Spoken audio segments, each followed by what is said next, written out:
Hi. Behold! Standing before you is a great beast of bronze. The Great Destructor, if you will.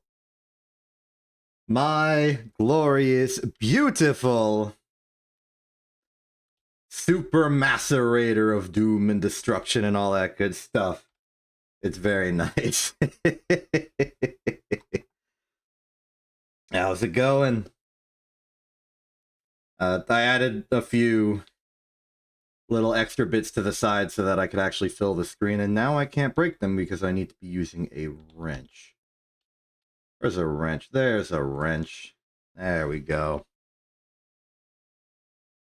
All right. Now that the proper introduction's out of the way, let me just admit to something real quick. You will have no idea how many disasters occurred in the milliseconds leading up to starting this stream. Like, almost everything that could have gone wrong went wrong, and then a few other things went wrong just for good measure. I'm honestly surprised I managed to, like, pack it together, but if I'm a little out of it, that's why.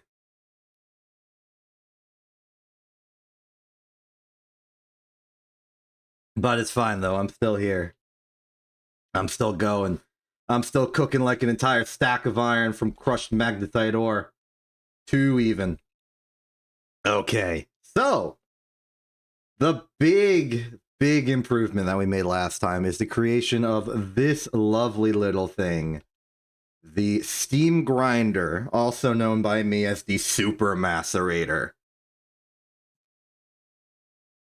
At the cost of being slightly slower than an equivalent machine, it can parallel macerate 8 things at once. And the bonuses that provide are substantial. And it's changing the entire meta and focus of what we are choosing to do here. For as we can demonstrate. In fact, it's even changing this meta a little bit. We are out of wheat. You know what? That's a perfect opportunity to demonstrate this thing in action. Let's get a stack of wheat. There's 3. 12. Okay, the 3 is not consistent. I just got 4 there.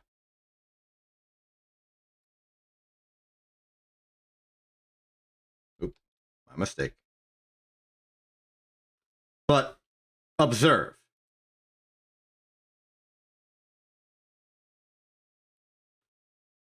Yep, there it goes.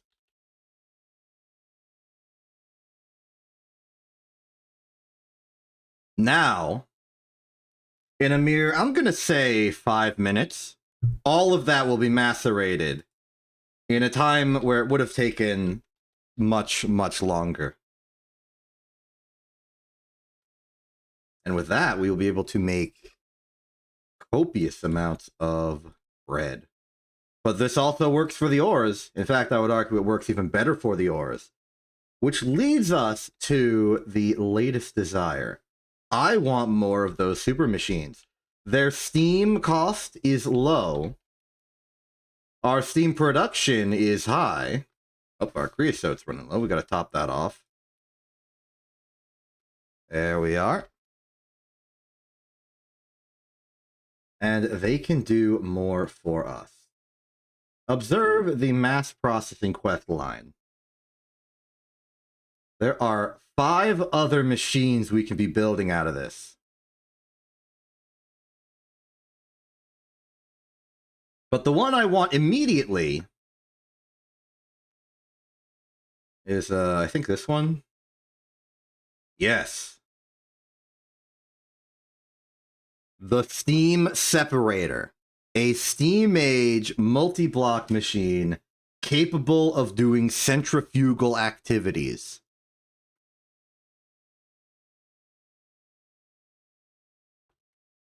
This is, I think, particularly special because it's a capability that simply does not exist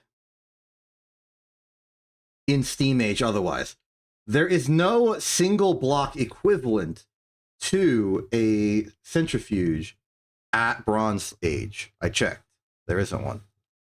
So that mixer, that separator, I'm sorry, is our only shot. Now it's going to require some hefty material costs. Costs that I think we're barely able to reach for some of the material. Let's check. We already have a spare Tumbaga frame, so I'm not worried about that. Steam hatch is pure bronze in the tank. This is rubber and wood. Okay. This requires 2 Tumbaga plate. This requires 2 Tumbaga plate. None of these, just checking. Yeah, none of these require Tumbaga plate. It's just bronze.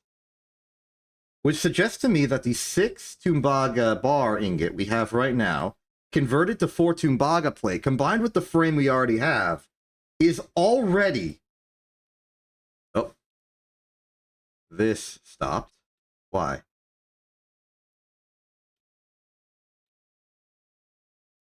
Maybe 5 Cactus Coke isn't enough? Okay. In that case, we can move back to charcoal for a bit. There we go.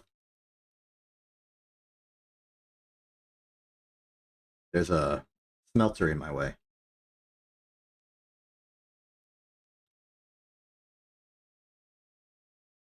But, like, regardless of everything, the factory is going. It's, like, doing things, being real. Oh, my iron is done. Let's put that in the pile of iron. Beautiful. So, in terms of bronze, we have enough copper for the job. Barely. And enough tin for 1 stack of bronze. I don't know if that's enough. Because these require some hefty material inputs. But I do want to make that thing that we're making. We'll use what single block machines we have. I'm also making a nice supply of brick so I can stop stealing it from the actual house. Even though I still can.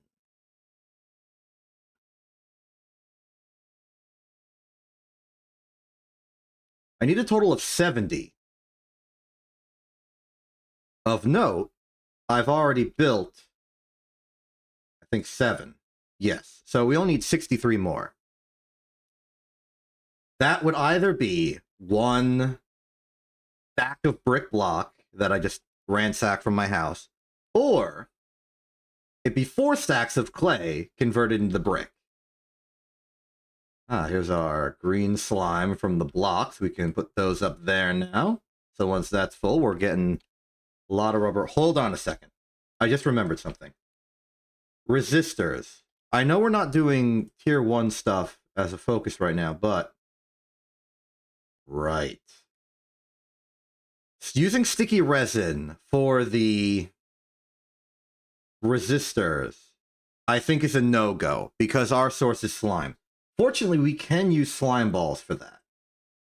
So it would simply be a matter of making sure we have a supply of it. Unfortunately, I'm currently using my supply of slime balls to revert into rubber so that we can make more rubber and have more rubber. But we're not using rubber right now. We can hold off. I can just put the slime in here. I could convert it to rubber, or I could convert it into resistors. Leave that option open, because rubber is not the bottleneck right now. Well, I mean, it is a little bit for making rubber, but we're not using rubber. It's not the bottleneck of our efforts. Let's make some more cactus coke from the cactus charcoal. From the cactus choke. I'm vaguely aware that you can safely eat cactus, but I don't know how. I feel like You just like remove the spiky bits. How deep do the spiky bits of a cactus go in? Do you like pluck them out, or do you like peel it off like it's just an outer layer thing? Or am I mistaken about eating cactus and instead you just squeeze them for liquid in a desert?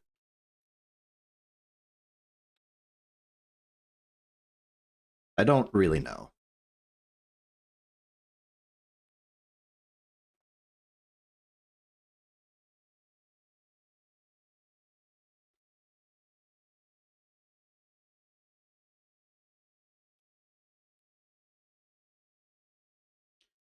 It's a shame there's no Steam equivalent of a super alloy smelter. I would really appreciate the ability to just burn through this quickly.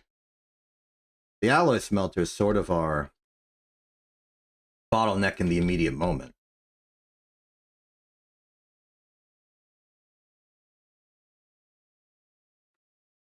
Now that I've stated my goal, I am not really sure what to do right now.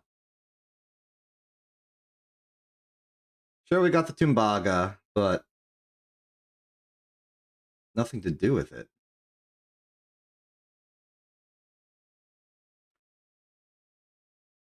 Well, as I think about that, let's just clean up our inventories a little bit. I've got these outlying pieces of dust that I could coalesce into larger pieces of dust, which will save inventory space.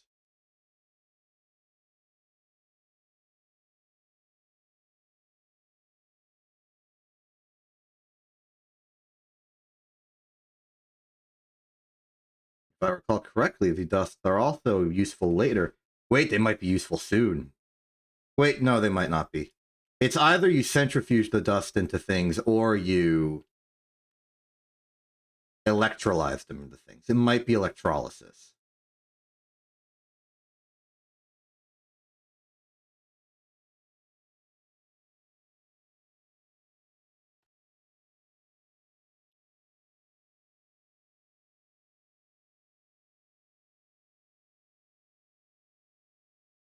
There we are. Slightly more packed dust. Well, ashes. The distinction is materially irrelevant at this point because I don't care.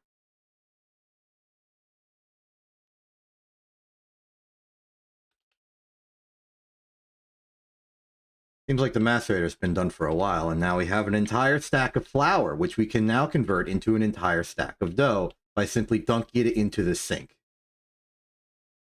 Lovely.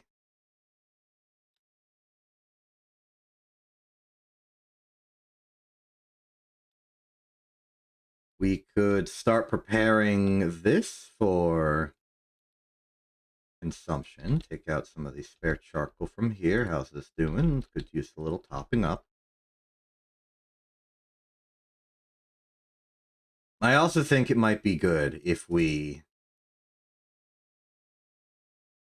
took the effort to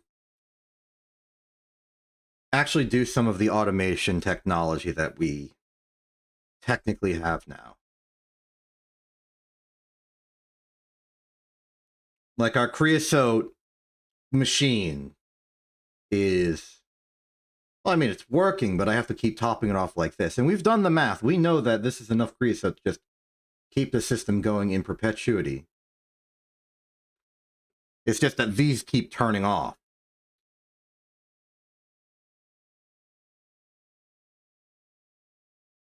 And that is a fault of the system.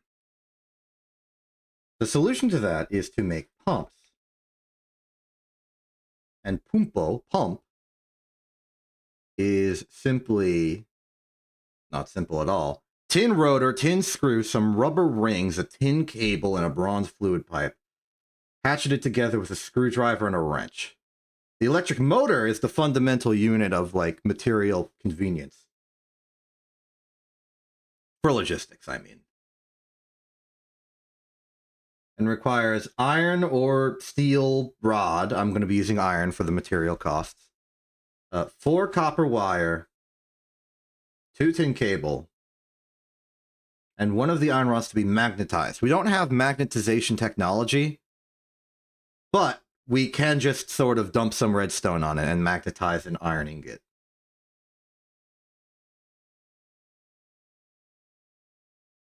Now, there are quests to make those advanced materials, but, well, actually, here they are.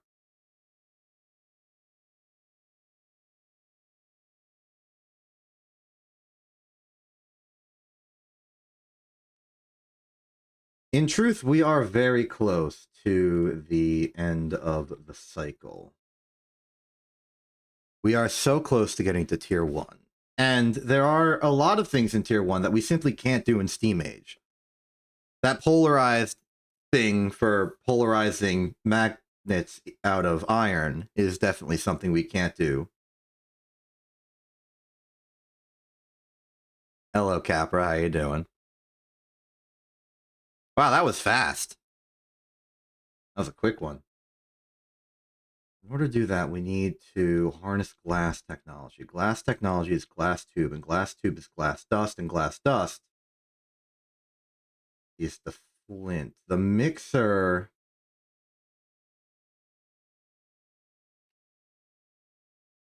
is a little better, but I don't think that's a problem. Okay. You know what? I wasn't expecting to actually go into tier 1, but just in the same way that these super Steam machines can bring us technologies hitherto unknown to us, so too will tier 1, just different technologies. I don't feel bad about pursuing that. So let's pursue that. Now, to pursue that, we're going to need a lot of grounded up material. Fortunately, we have a giant heck-off super macerator built exactly for that purpose. Remind me, what does macerating cobblestone do? It gives us stone dust. It's the forge hammer that makes it gravel, yes. We're also out of sand.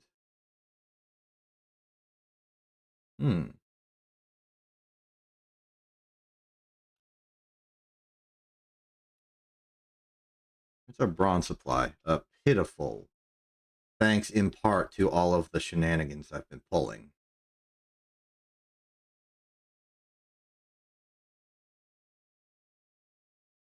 I reserve the right to pull those shenanigans, but they have certainly left us with some inconveniences. Well, I suppose the thing to do is wait for this pile of bricks to be done. Speaking of pile of bricks, we got 16 more. Neat, Capra. Looks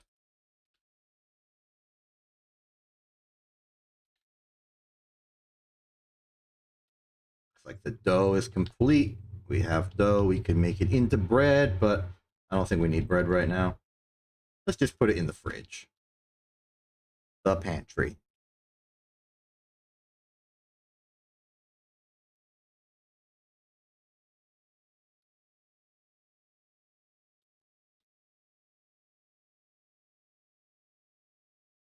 I have more on that. These are almost done. So once this is done, I'll move the bricks over the compressor, and this will go back to making bronze. And the reason I want to do that is I want to go out to the desert. I want to make an excavator, shovel, and then just dig a million sand.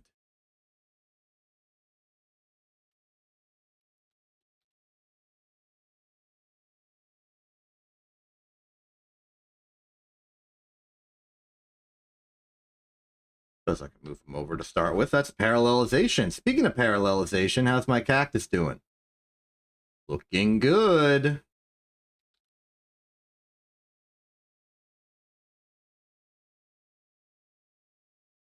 I can't really swap it in right now.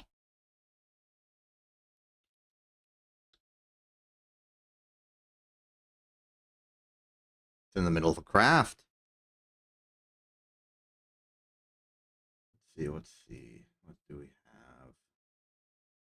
What am I even looking for? What do I want?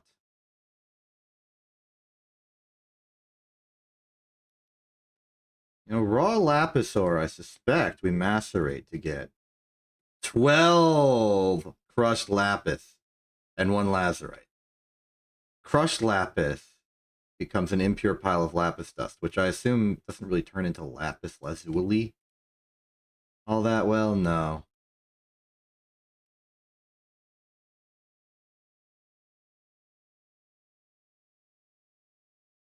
I remember being told that lapis can be used as a material in tinkers to make like fortune happen. And if that's the case, we could use it to get even more material out of the material we're materializing.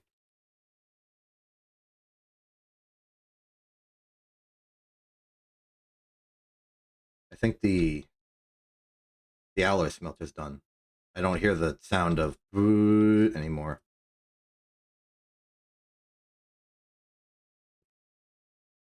So in that case, dump copper. Wait, it's 4816, not 6416.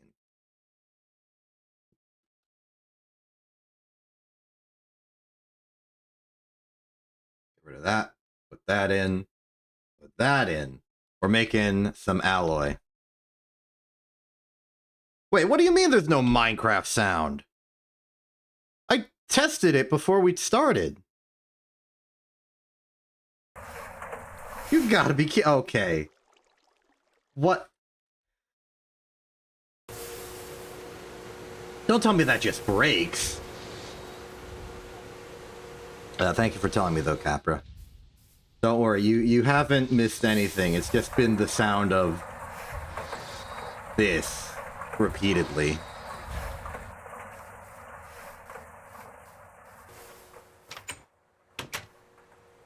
Darn it. Acela was having audio problems yesterday, and now I'm having audio problems yesterday, except yesterday's today. It's a little silly that this is in our wall still, considering we are not using it for our wall in any way anymore. There should be enough here. 12. Okay, how do I make the excavator thing again? The super shovel. Let's see. Tough rod, tough binding, large plate, excavator head. We don't have an excavator head, I don't think. And we're out of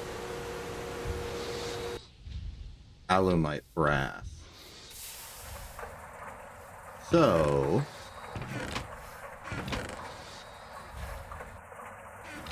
let's put one in there.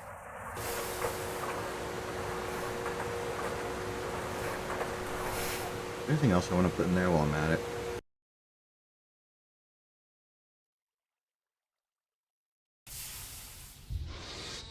Maybe half the bronze, simply because I think we are going to need to cast out the pieces we need. In that case, how about all the bronze?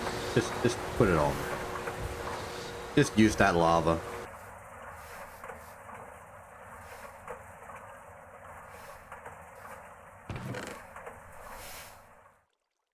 Could macerate more of the sulfur. There's not really any reason to not. The use of the macerator. And I like to use the macerator.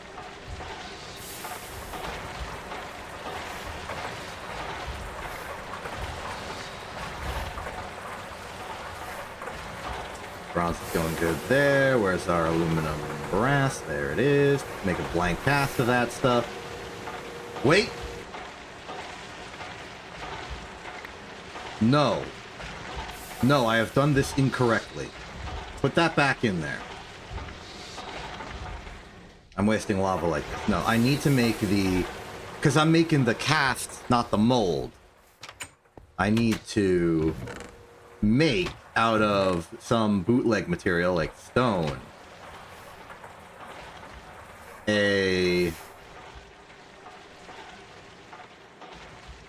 and then I need a pattern, a stencil pattern. Do I have any spare stencil patterns? Why is there raw iron in here? This is all falling apart. I need a stencil. How am I gonna get a stencil?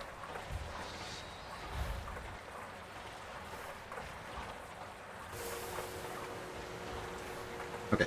Blank pattern is for paper. Wood pulp, water, or I can use Chad and stone slab.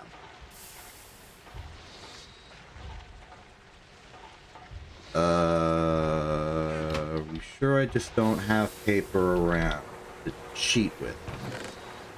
We do. I'm saved.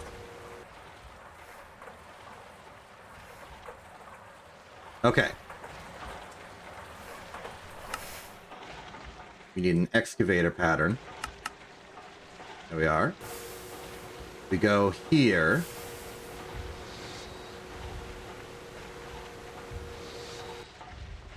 Stone excavator head. There you go. Now, having corrected our mistake, we can walk over to here. Confirm that molten aluminum brass is on the bottom. Yes, it is. Pour it in. We now have the excavator head cast. Huh?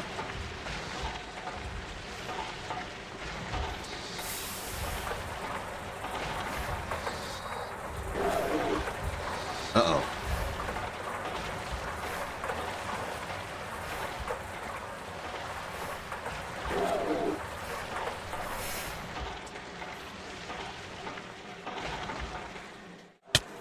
It would appear that the alloy smelter has reached a level of steam starvation. A starvation that I don't think will be fully solved. Oh dear, oh dear, oh dear, oh dear. Even the boiler can't keep up. I think this is the fault of the extractor. Well, ignoring all of that for a moment. Tough rod, tough binding, large plate, excavator head. Get the bronze on deck.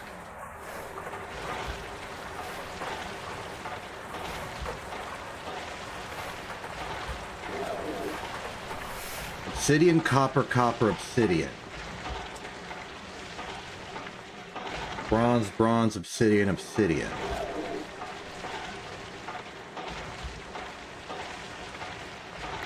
I think I'll make the... like the head and the large plate out of obsidian. Or no, of bronze. And then the actual, like, tool rod stuff out of obsidian.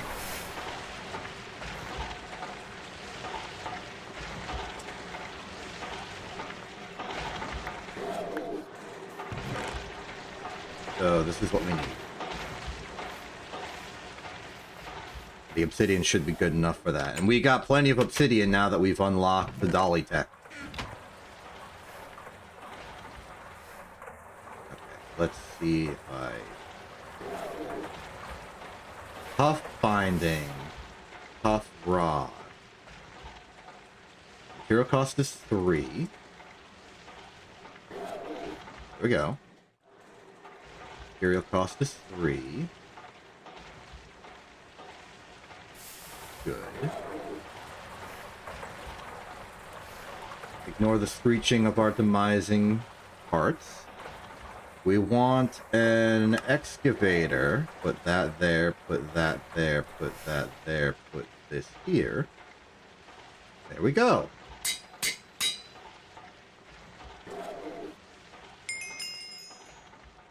We have that. And now we can get 1,000,000 sand, hopefully, ideally.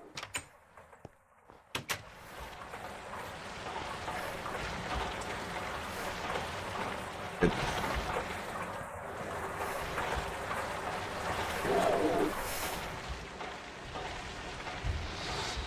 It is most unfortunate that we are theoretically reaching an era where the steam boiler is not sufficient to provide our steam needs. Then again, alloy smelting bronze is pretty pricey in terms of steam per second.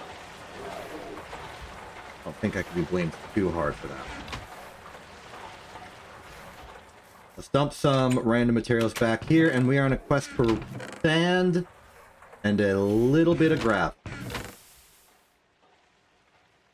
I bring the wood with me just in case.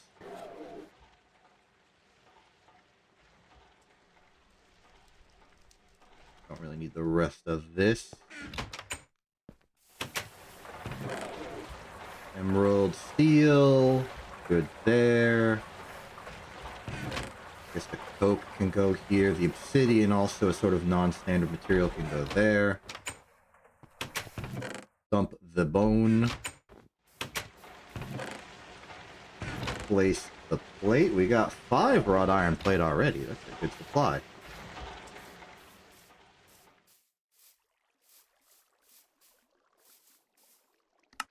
Alright, let's get some sand.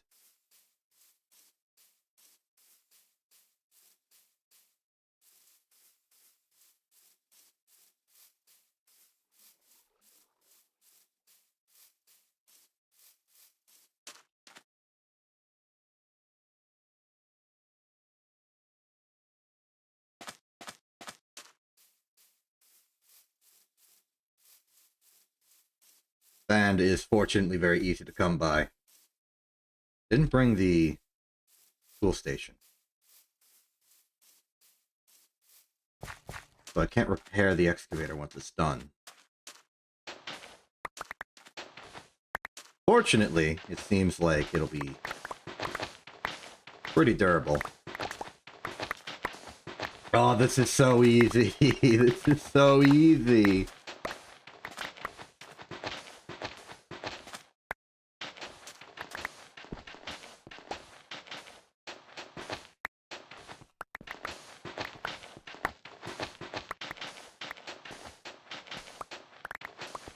We're gonna have all of the sand we're gonna need for at least the next few hours.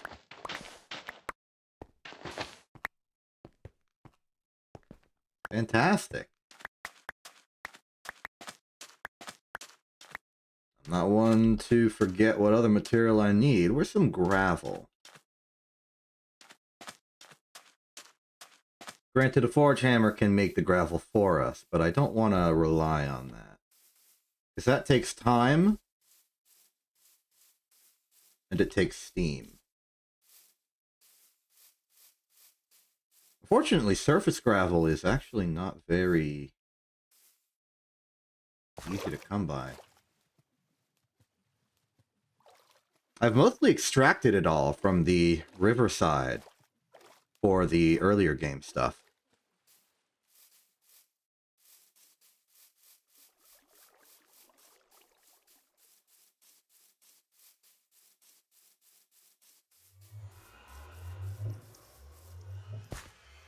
We have some here, but there's also water here.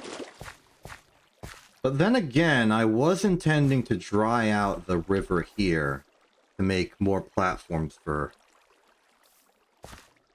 building. But that would require filling it in, not taking it out.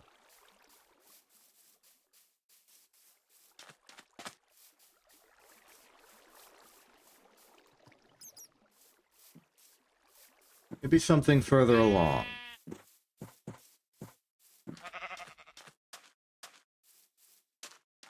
Here we are. Now granted, the ratio of flint to sand is like 1 to 8. We do not need much gravel.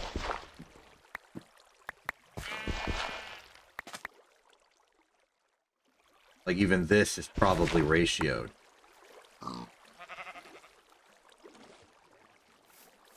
But to have it all now, I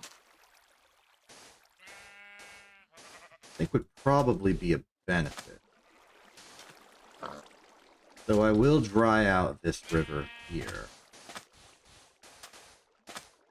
And take what I can get.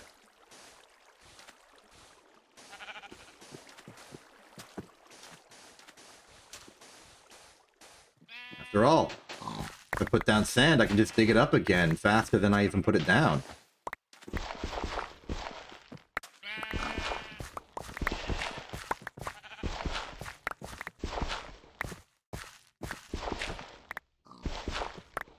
It's honestly quite a surprise to me just how much mentally the super fast mining changes the equation of doing all of it.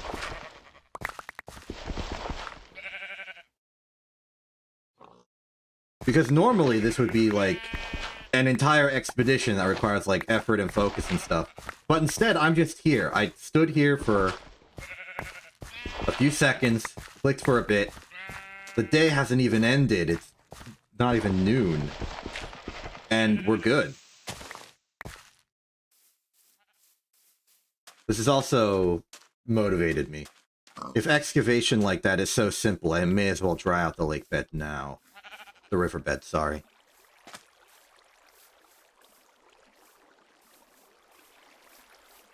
I'm gonna do like a square-ish type thing.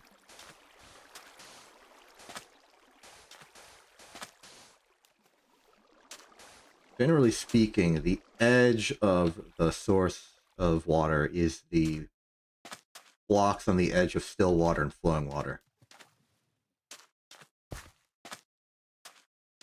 Yeah, so let's try this out. Let's just extend this that way, then we'll take some line, extend it that way, and call that our area.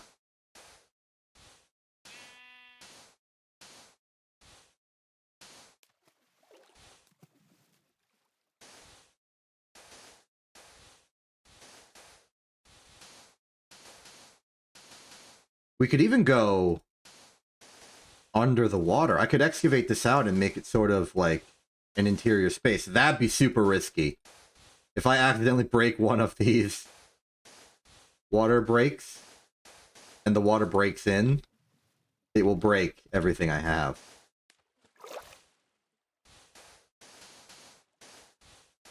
A little concerning. A little very concerning. So we'll call that good there.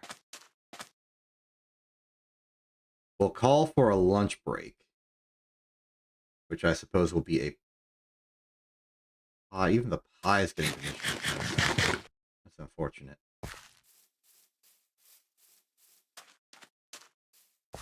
Now, the next cut I want to make sure is before the farm, but like decently far back. So let's say...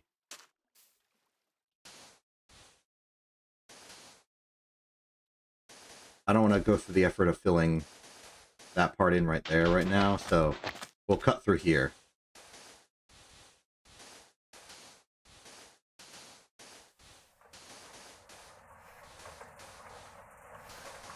It is not lost on me that I'm technically losing my sand supply by doing this.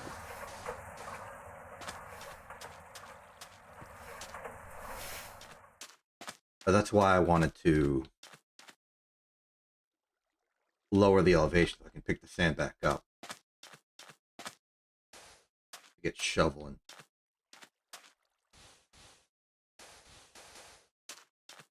Okay, maybe I don't have to fill in the entire thing right now. Let's just expand out from the blast furnace.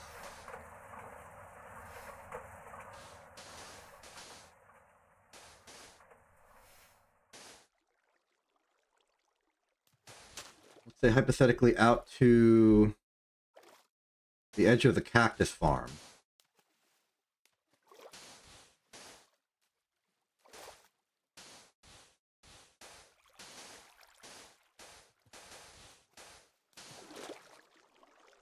And then back that way.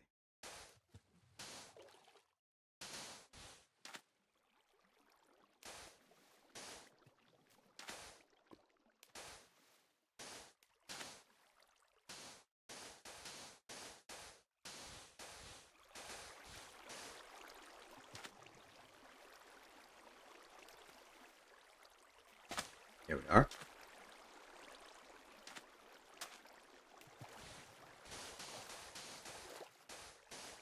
Maybe it's not too bad to have a lower elevation. After all, this thing's down here.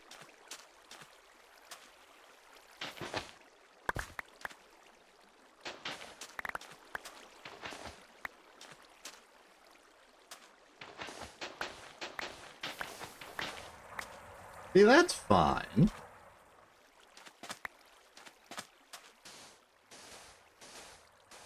And then we just go a little further.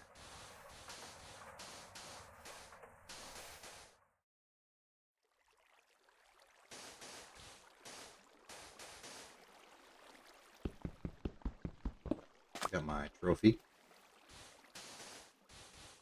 that I erroneously got at the wrong time for some reason.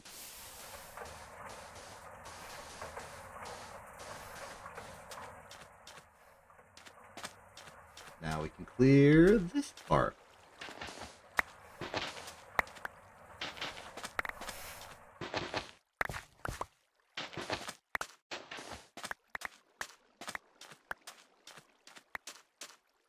More sand is back. Now we can clear this.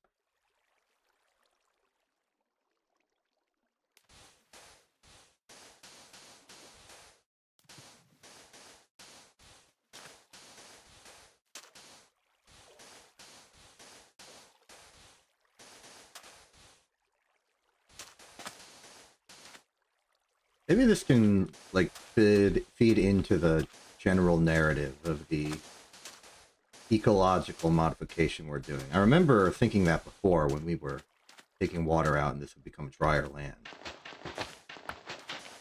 But what possible, like, ecological problems would be making an entire sand-oriented river break do?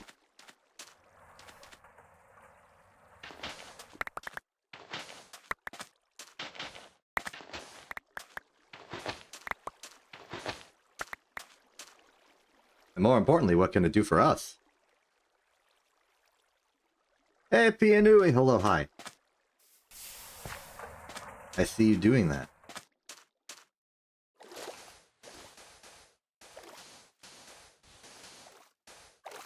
As for me, I am drying out a riverbed for profit.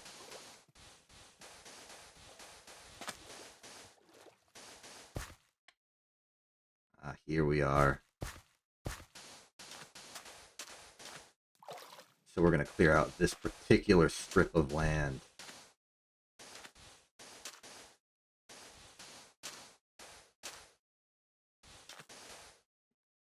Perfect timing.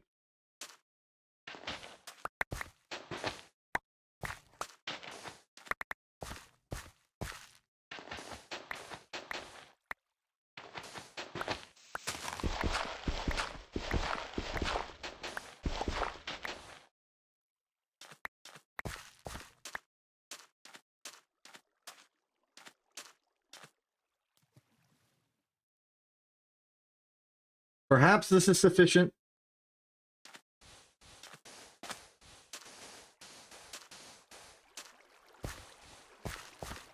Yeah, I remember this.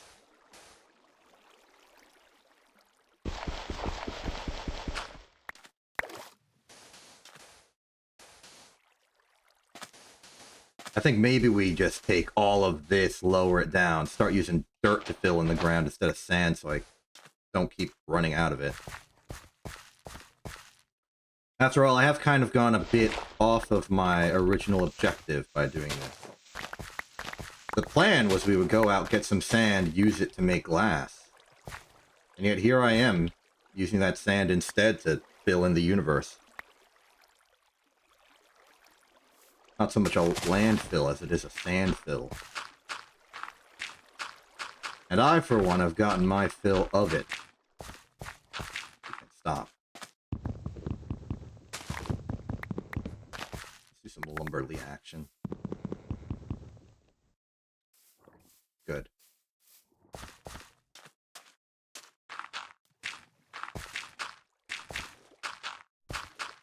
Granted, I could just make a layer above the river, almost like a floating platform or bridge. But I suspect in the future that I will need to run pipe or electricity down here, and I do not want the lake bed to have problems. The riverbed. Just the water underneath, its hydrated nature to cause some sort of pain and suffering. It could. But I don't want that.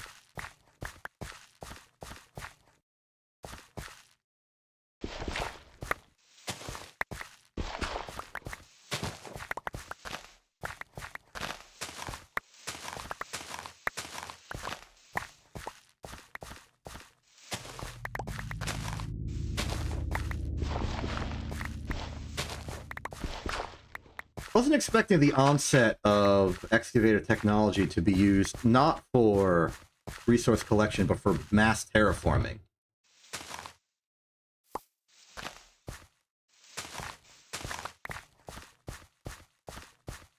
An unexpected but welcome surprise.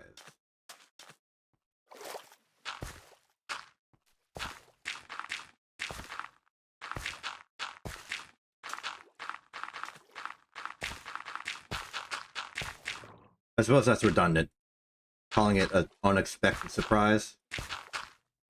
Surprises are inherently defined by their unexpected nature. That's what makes them fun.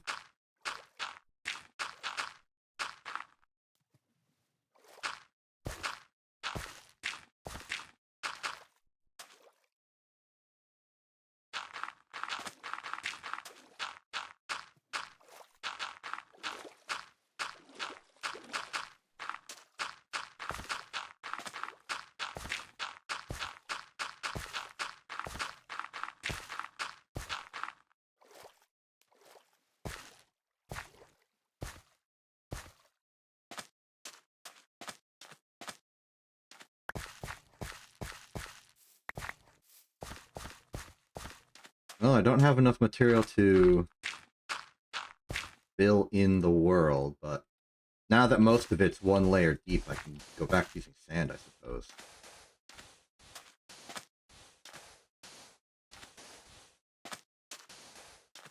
And then do this.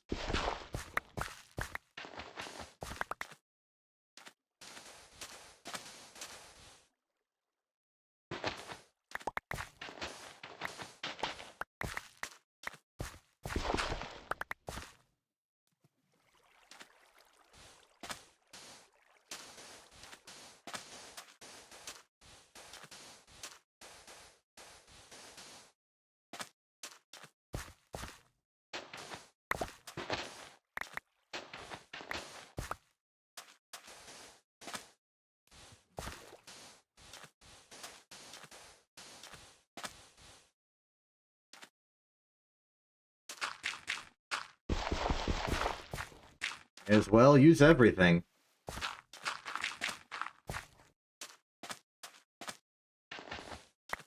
And we excavate this, and this, and this, and this, this.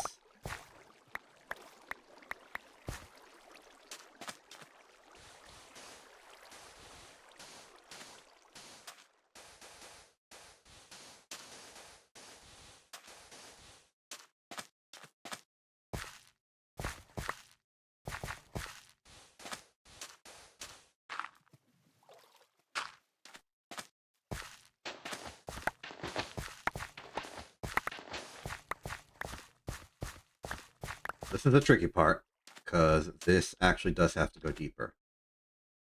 But what if we just do this?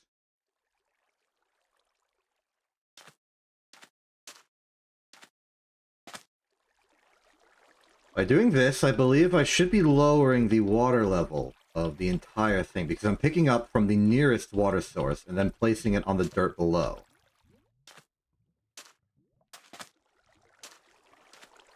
If I do that with every spot, the end result should be there's nothing left on the top layer.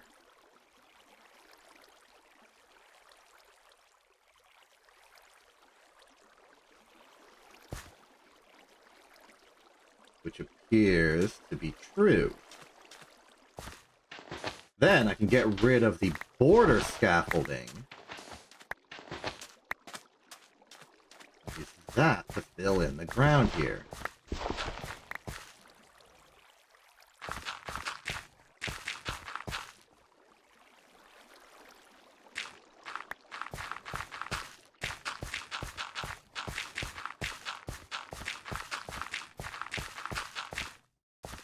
And there we have it. Lowered level terrain. And then, because I do actually still want all of the sand, I'll sort of make it an inverted pyramid going down this edge and pick up all the sand again.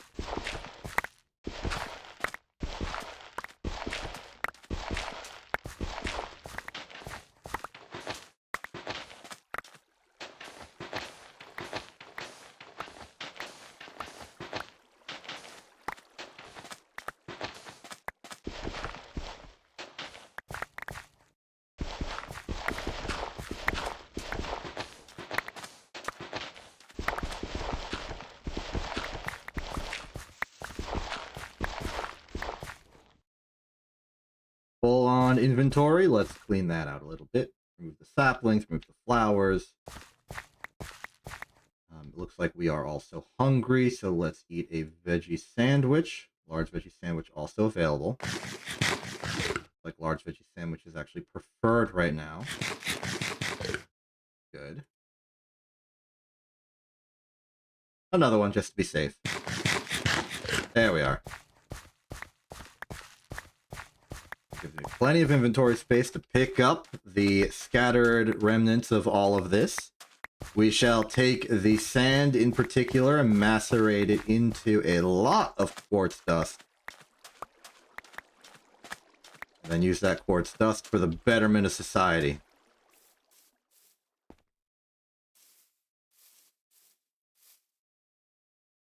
And there we go.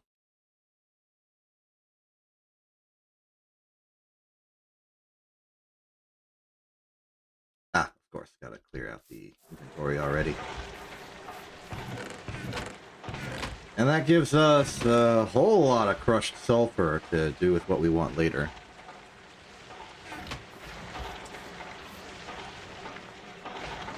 Pretty good. Now, the reason we're attempting to make all of this glass is because we want to make and possess and procure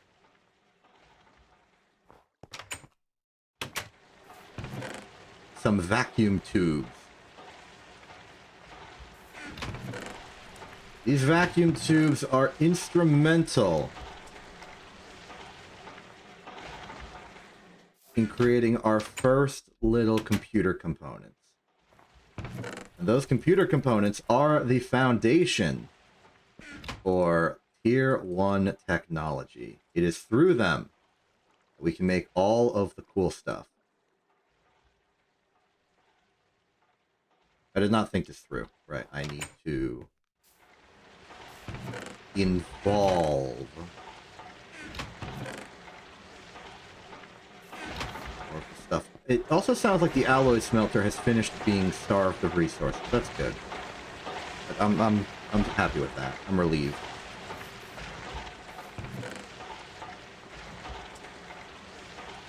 Reckon we put in another, how about 248, 16, as is the ratio.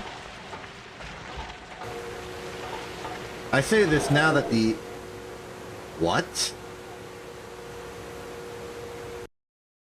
Huh? What?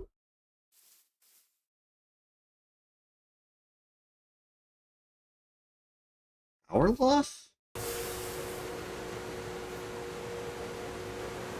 Ow!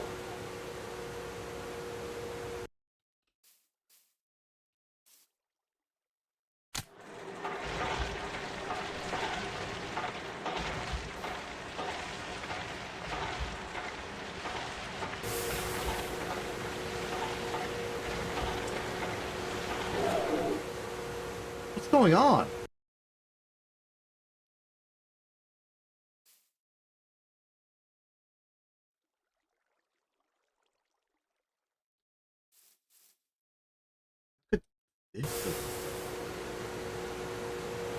Is it not able to keep up?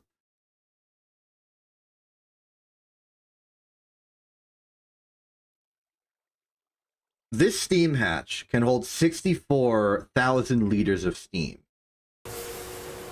This can hold 32. And these fluid pipes can... Actually... What is the...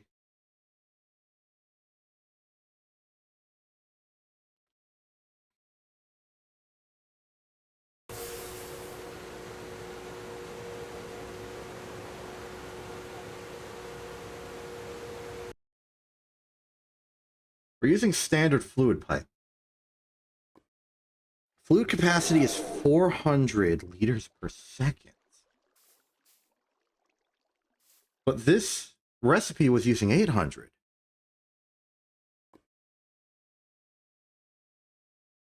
No. Bronze. No, that's copper. This is bronze. It's 2,400 liters per second. What is happening? Okay, what about small bronze? What's your level? 800. This is 64. It should be enough.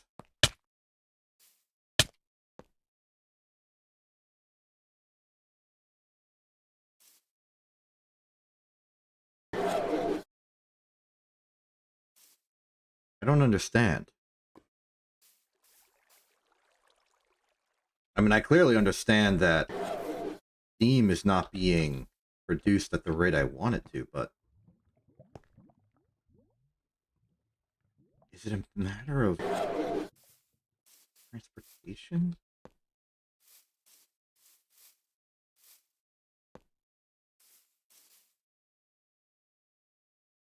It's possible, like, these other machines nearby are still filling up on steam. And if that's the case, it could be...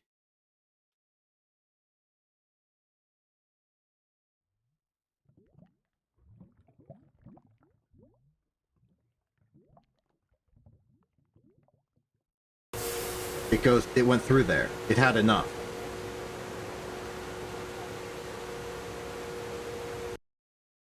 And coincidentally, it had enough the moment this thing became full again. Or at least nearby. Is there a maximum output that the boiler can do?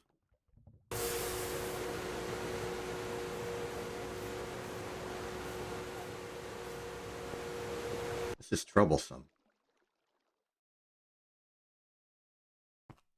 I'm concerned.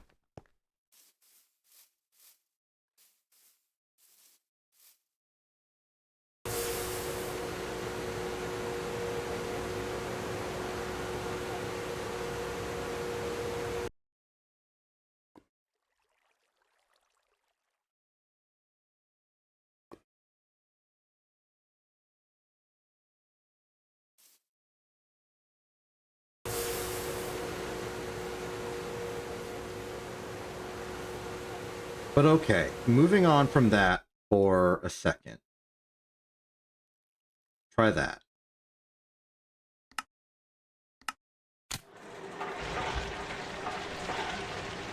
$400.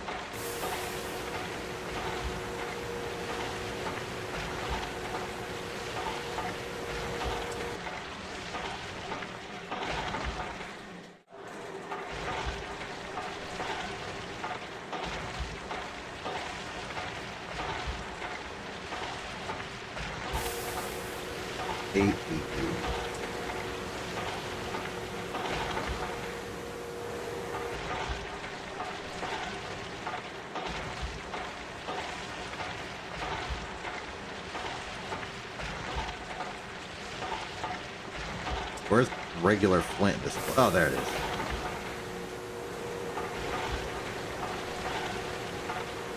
Ooh, okay. I think I understand the problem. The maceration of sand is actually very, very steam extensive. It takes a lot of power to macerate sand. So much so that it's actually ruining the capacity. And then it's just like chugging all the steam out of there. Macerating sand is a no-go.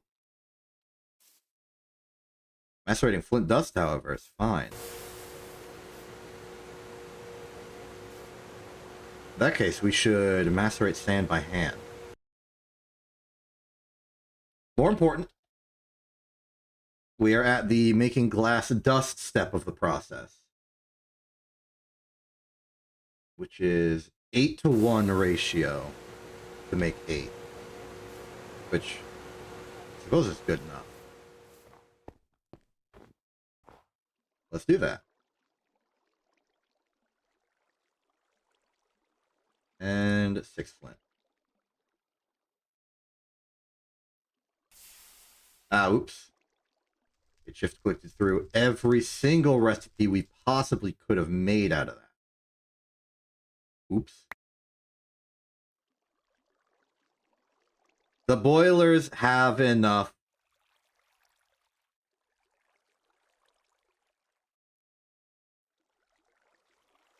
Where'd this come from then?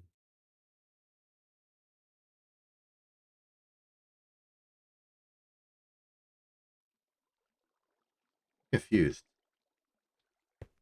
Was the conversion not lossless? I don't understand. Don't worry about the water. There's plenty in the siding tank. 400 buckets full.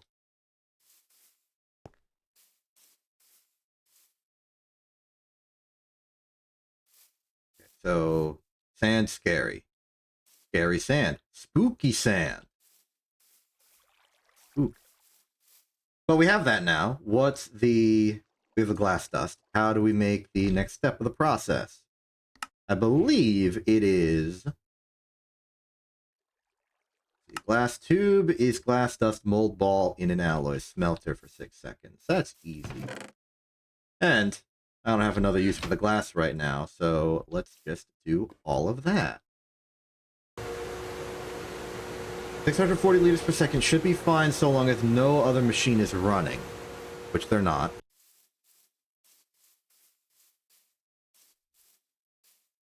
So that's good.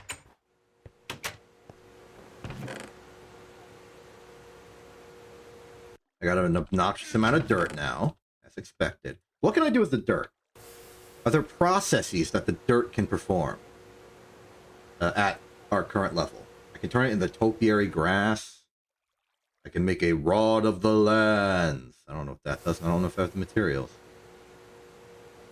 Oh, I can make a dirt chest 9000. What the heck does that even mean? All right, you know what? I want to find out. Oh, I've annihilated all of my flint supply because I turned it into flint dust. We need to get more flint. Fortunately, I have a stack of the stuff. Put it in there, take a nap. That's going to cause the power to start, which will mean the alloy smelter will break. Man, resource management's a whole thing, huh? Like, I got all these resources and I need to manage them. There's the glass tubes. First step on the process, the vacuum tube tech.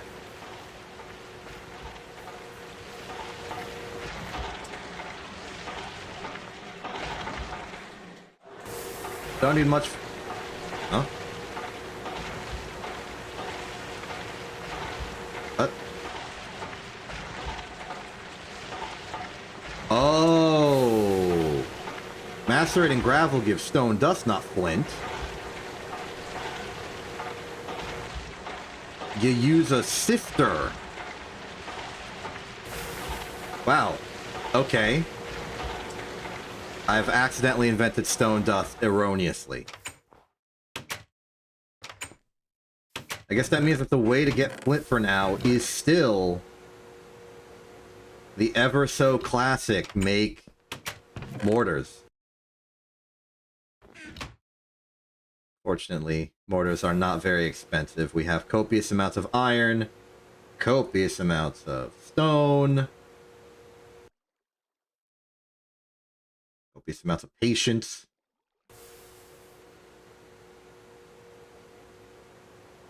Let's break some of the weaker mortars just to clear the inventory a bit.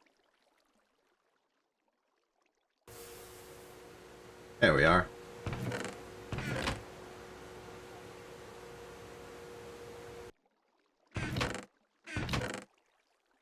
Spare gravel, spare flint in there. We now have flint, and the flint I wanted for something. I don't remember. Okay, let's see. We were doing...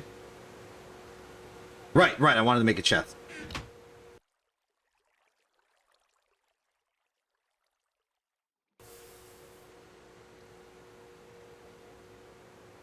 I wanted to make a chest because I wanted to make...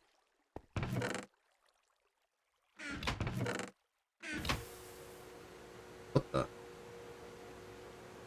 Baby chest. Interesting.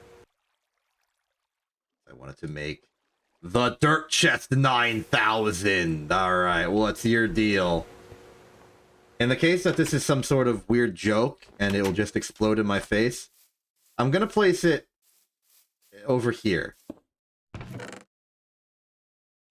Ooh, it comes with an instruction manual. Cool. Welcome to your new Dirt Chest 9000. We hope you will enjoy many happy years of storing your stack of dirt in our storage utility. Usage. Simply insert the stack of dirt of your choice into the highly receptive slot and enjoy the great convenience of having the dirt available to you anytime you pass by this chest. We hope you have enjoyed reviewing this instruction manual and hope you will consider using our products in the future. Kind regards, the Dirt Chest 9000 Manual Writers Incorporated. Warranty. This product has no warranty of any kind. Your dirt may not be stored, it may slowly leach into the environment, or alternatively, it may not do anything at all. Dirt Chest 9000 is kind to the environment. Please dispose of this guidebook responsibly, and do not, whatever you do, just chuck it into some lava. We would be very sad. Okay. Well, it seems to me... Alright, let's dispose of this responsibly. Let's just put it in... Actually, we should put it in the metals chest, because this is kind of an achievement of some kind. There we go. Now, as I understand the instructions provided to us, the usage is we put a stack of dirt inside and marvel at the convenience of what it provides. Here we are, and there we go. Nice.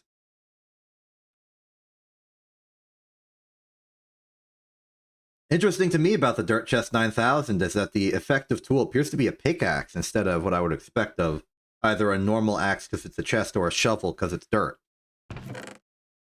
Alright, cool. Good. I'm glad we did that.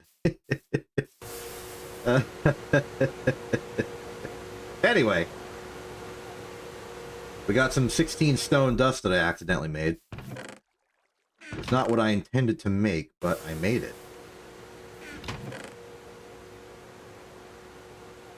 Pyrite, chalcopyrite, sulfur, sulfur, sulfur.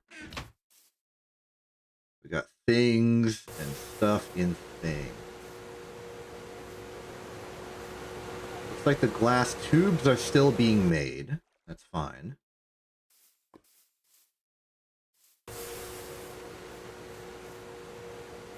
I've suddenly started thinking about the actual material requirements to make the next big multi-block machine.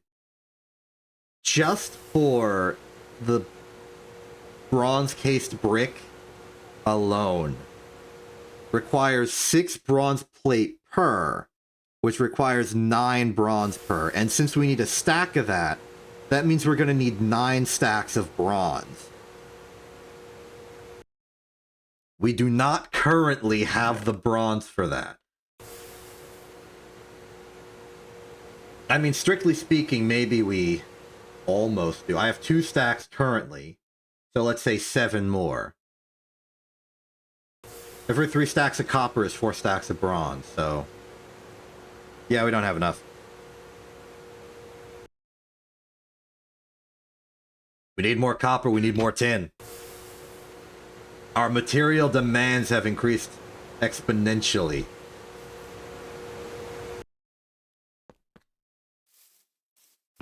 Given that, let's say we find some more material to work with.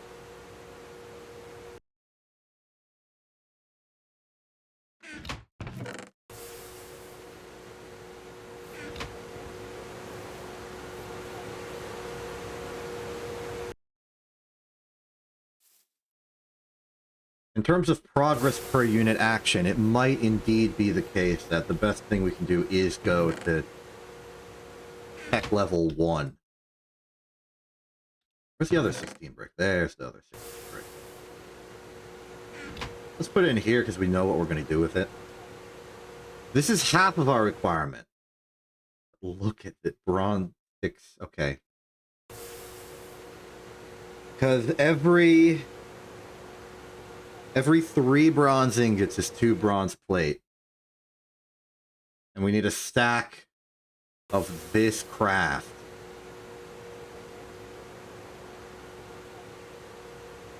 It's not looking good.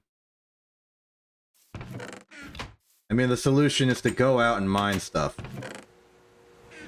Which is not unavailable. We could do that.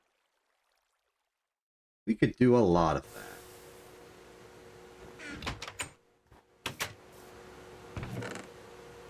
In fact, let's have that be what we do. Dump everything we have currently, and maybe let's go to the copper mine again.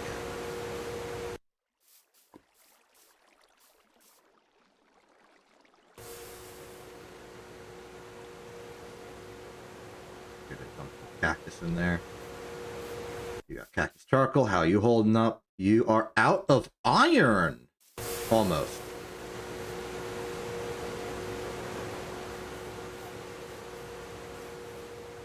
Great, that means that through our efforts we have smelted an entire stack of steel somewhere. Top you off, take the charcoal out of these. Fill this up. Fill that up. Should be good to make steel for quite a while still. Bonk. Okay. Don't need the clay. The steak is only useful in the context of a sandwich, so it's just a crafting ingredient. Not something we're using on site. The flint dust is equally not helpful right now, but is relevant to our technology, so put that there. Don't need liquid pipe for anything. The charcoal can be stacked up. Don't need to bring the steel, of which we have 33. Don't need to bring the wrench, so let's put the wrench back into here where it belongs, basically.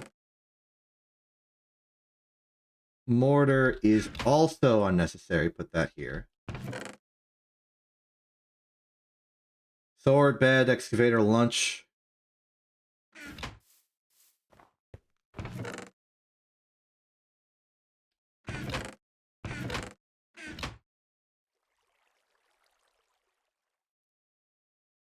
I choose to make some baguette dough.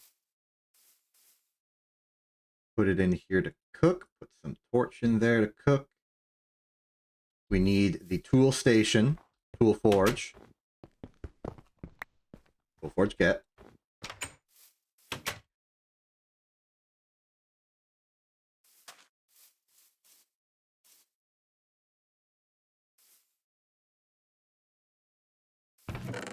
And then, before we go, let's start smelting another stack of bronze. We're actually equally needing tin and copper. The glass tubes are done. So we can use them for a purpose. What's the purpose? I don't know. No, I know. The purpose is making vacuum tubes, which require some steel rods, some fine copper wire, some red alloy bolts, some copper wire, which will get the vacuum tube. The vacuum tube is the first component. We're going to need circuit boards, which are coated. I'm going to use slime for this, simply because slime is easier to collect. Then you make the circuit board out of copper wire. That all makes sense to me. The electronic circuit at the end of this is that, 2 vacuum tubes, 2 resistors, a steel casing, 3 red alloy cable. Separate to that, we're going to make a tin rotor. 2 motor. And all of those will converge here in creating the basic steam turbine. Very exciting.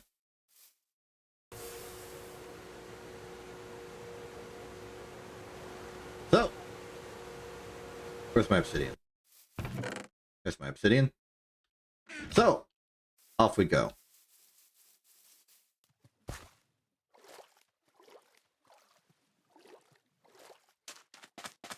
Awfully convenient to have this land bridge underneath the water.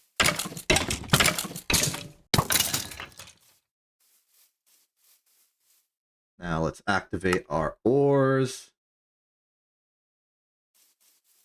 I think we should start a new excavation.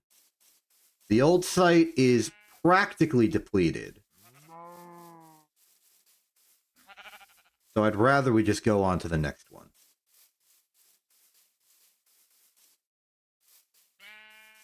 This is more so out of convenience of focusing to find the right materials and just making sure we can super bulk it out, rather than it actually being truly depleted.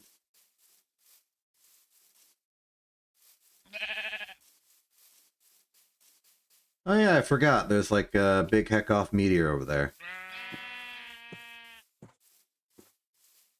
Wonder if we should do something about it.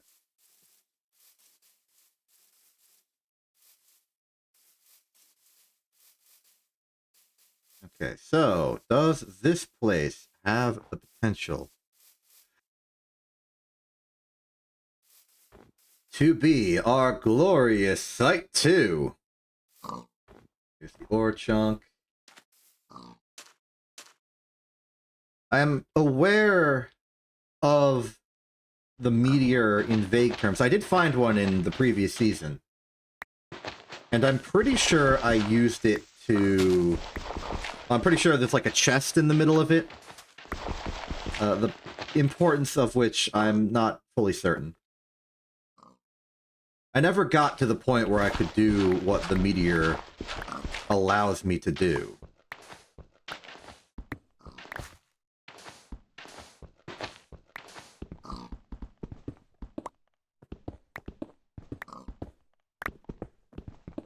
So it is probably some fancy applied energistic shenanigistic.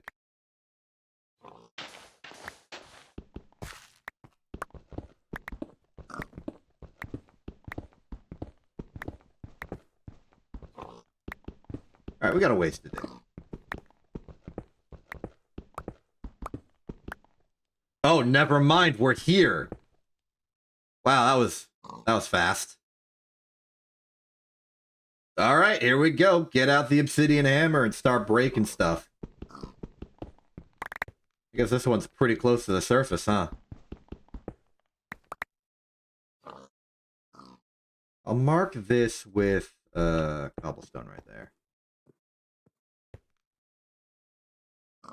That sounds like something I would indeed want to eventually have.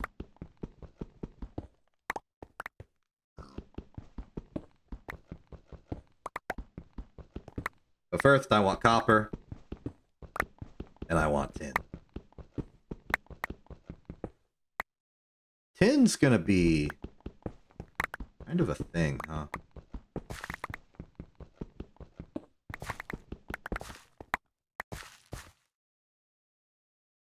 I've almost adopted a strip mining methodology to this now. 30, 60, 90, let's say. Just about. And then casually make a lot of torches. There we go. Put them there. The hammer can go here, let's say. That, do that. Keep going. I'm basically interested in finding the extent of the ore veins radius.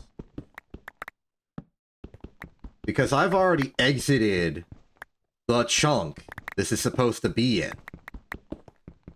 And yet I'm still finding copper.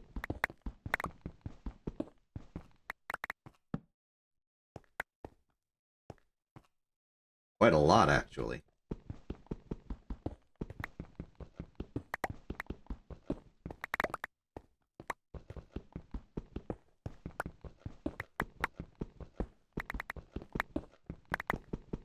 I don't know if it's quite literally copper for days. It might just be copper for a few hours, because I don't know, the machines I want to build are going to require a whole lot of copper.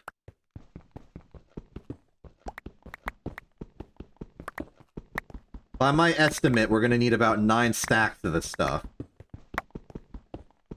And that's just for the bronze encased brick casing thing.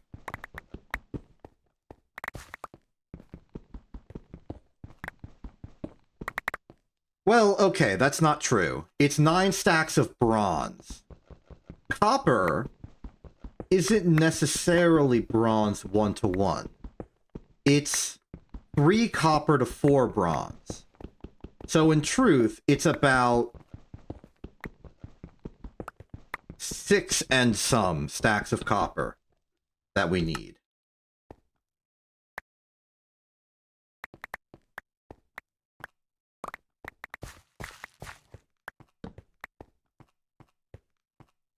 Which is technically not as bad.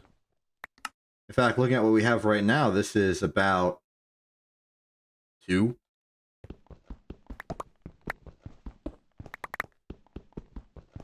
Yeah, that math is vaguely correct. We also have some bronze already, but I don't think we should be underestimating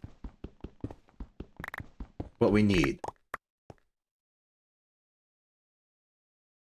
Because that 9 bronze stack estimate, that is for the casings, but there's a lot more we need. We need gears, which are 8 bronze each. We need just more plate, more pipe. And then we're just going to need pipe to connect the darn thing.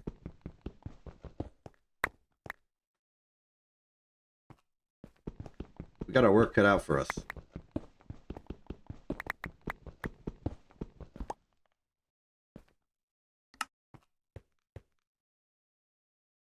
Okay. Dump anything that isn't like the big volume stuff. The raw ore is really what we need here. I should have maybe invested in a digger backpack. Because it bolsters our inventory space at the cost of being a bit more specific about what you can actually put into it.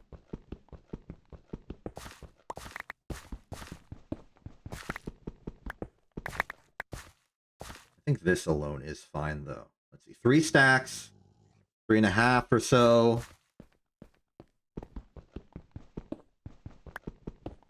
But more importantly, this raw ore masses down to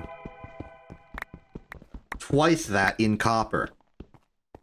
Because we macerate it, and then suddenly it's 2 crushed ore instead of 1. Which means that though we need 6 and 48 of copper, this raw ore, we would only need 3 and 24. Of which, yeah, we got there. We're there.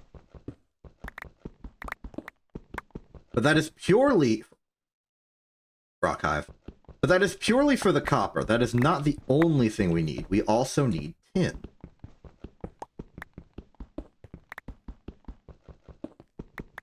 This is a lot more pyrite than chalcopyrite.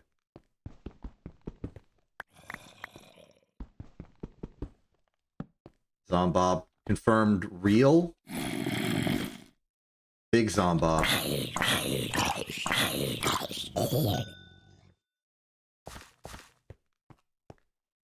What the self? Be a bit more cautious with your torch placement. We don't want enemies to spawn in the strip mine.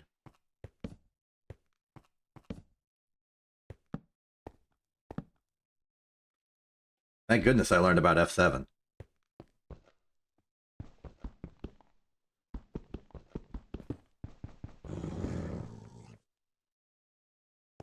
I think that's a wolf on the surface.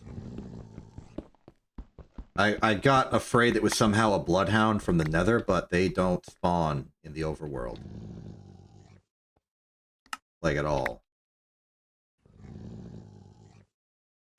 So it couldn't be. And that should be a sign of relief.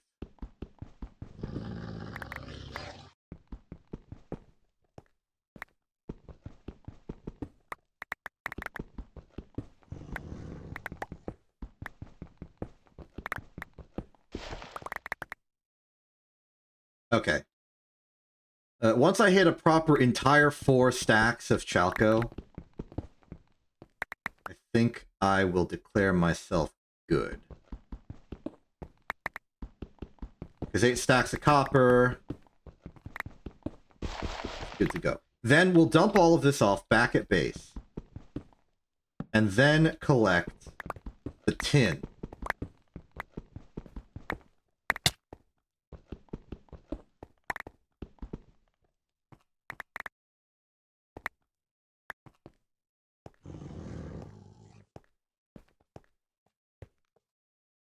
Need this Chalco anymore? There we go.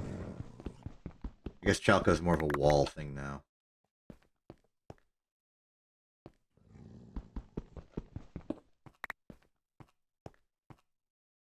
Well, that's full. Let's leave. And since we're leaving, I'm willing to take the stone we currently have in inventory with us. New question, how do we leave? Here is where our staircase would have been. There we go. This copper vein is so close to the surface, we could justify exposing it to air. With the excavator. Take some free sand with us.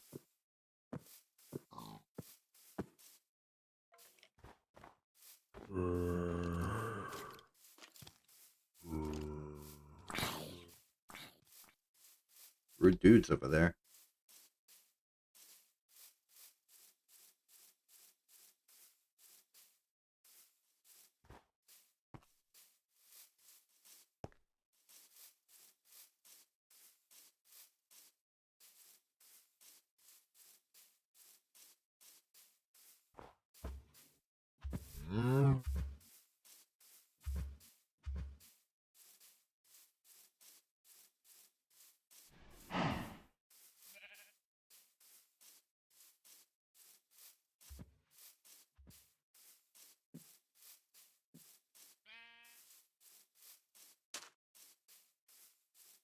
Slime harvests are going to be excellent next time we get some slime.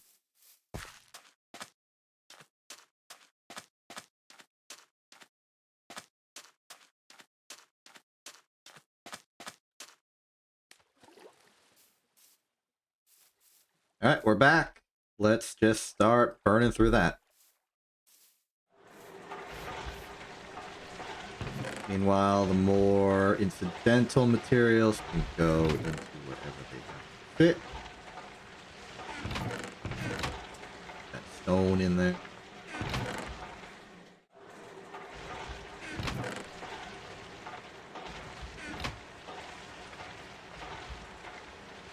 Okay. I suspect the bronzening of the next stack should be complete. There it is. Steel is being produced as normal. Cactus charcoal. We can now do a cactus coke cycle on it.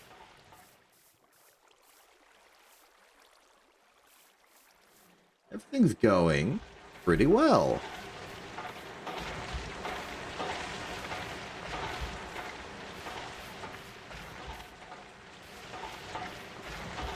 Good. The bread, you know what? Let's make a bunch of steak sandwiches.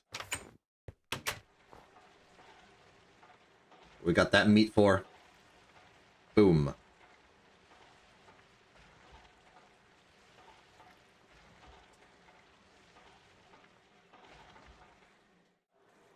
Alright, that's 9 meat sandwiches. That's pretty good.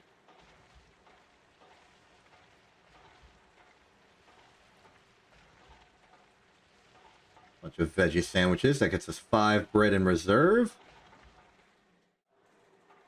Cucumbers back in. Let's cut up a few more tomato. Now we're actually running low on tomato. Let's do a quick run to the tomato store. What say you? Get some of the other classic food materials while we're at it.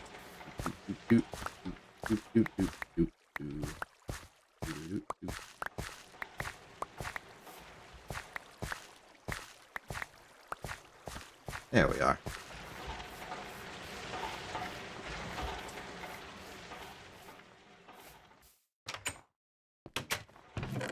I am contemplating what it is we need for our sandwich factory. We're not near ready to make the sandwich factory.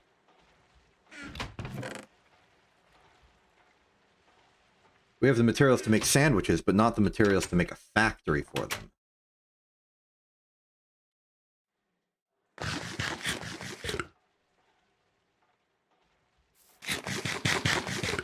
We should consider. What processes do we need to automate?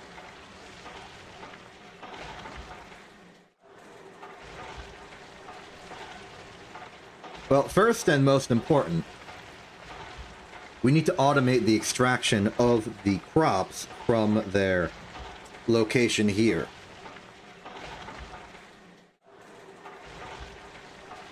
That's going to require a tier 1 harvester, crop manager, which will then extract the material, pump it out. We may need to filter out particular byproducts because it might not be purely barley. For this, for instance, there could also be seeds in there. So we're going to need a way to filter out components and possibly void them. Or maybe put them in a buffered storage that then gets voided eventually.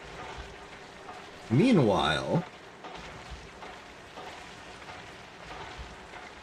the barley will need to be ground up into flour. That is actually something we can do. That's just maceration. We can macerate it.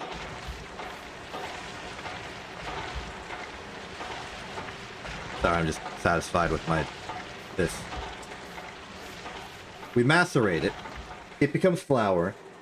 Then we need to turn it into dough. And I think that can be done with...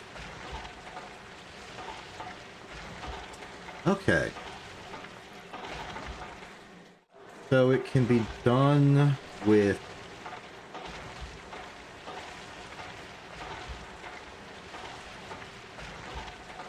a mixer. We mix an input of dough and water, or flour and water to get dough. Then here comes the hard part. How do we get the dough to become baguette? Now, in shapeless crafting, it's easy. We just put 3 together. I suppose that means we need a way to automate crafting.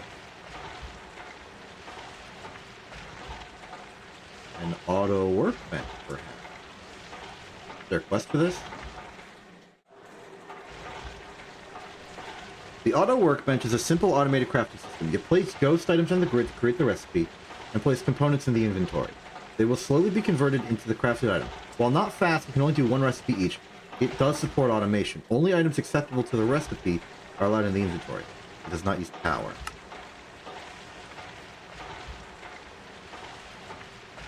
Okay. How do you make one? It's a motor, a work table, iron gear, iron casing. This is within budget. We can do this.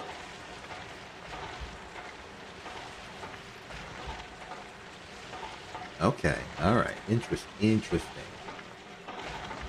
We can do that.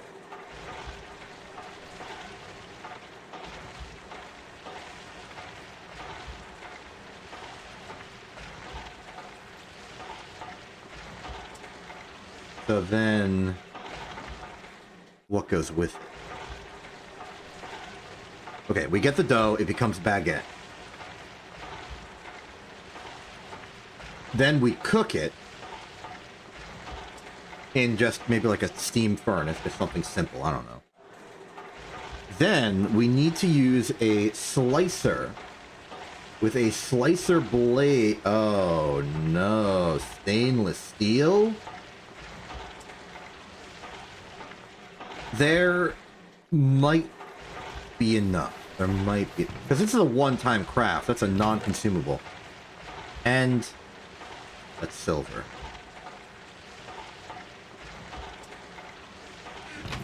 Ooh, darn it. Okay, we're gonna have to...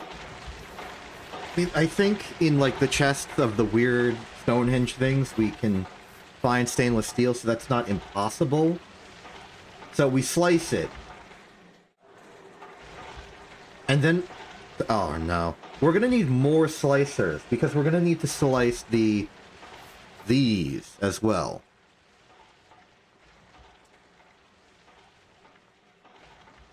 We could maybe do some weird automation control system to make it so that it slices them in perfect ratios, just somehow.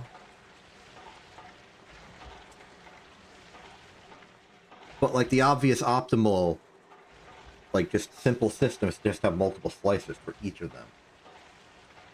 And then once they're all sliced, they'll get pumped into another autocrafter to be assembled into the full sandwich. That's the system.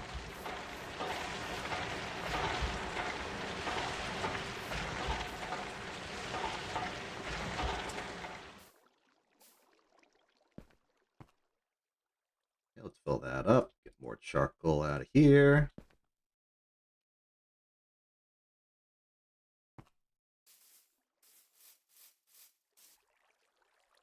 Oh, macerate is complete. Okay. So while this is running,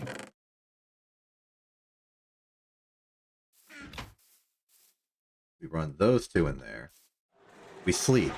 And now we go get tin. Tin will be located in a tin vein. We've already done a fair bit of extraction of tin already. So I do worry.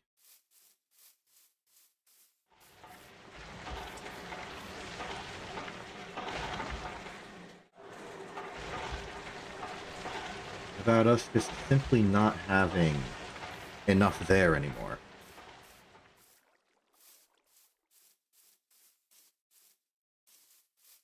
But simultaneously, tin was something that... I mean, the ratio on tin stuff is phenomenal. I'm pretty sure one cassiterite sand ore is worth about 4 tin. When macerated.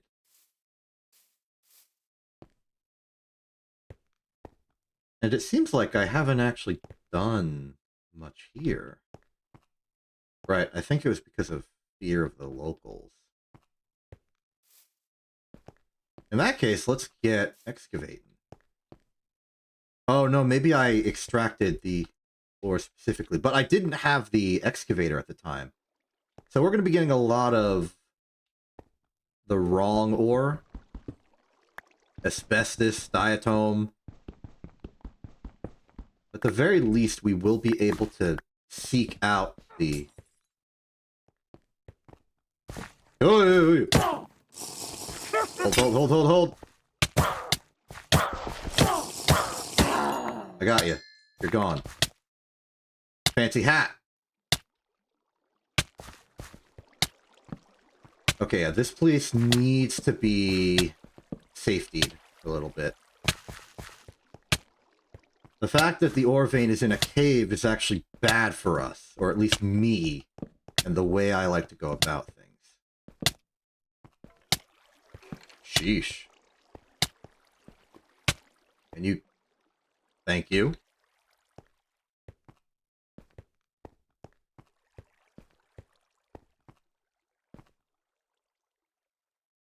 Maybe I should eat a pie. I can't eat a pie, I'm already full. Oh, there's some cassiterite. There's even more. Okay. So, there's hope here. There's material here. We can work with this. Awkwardly, it's like encased in the gravel.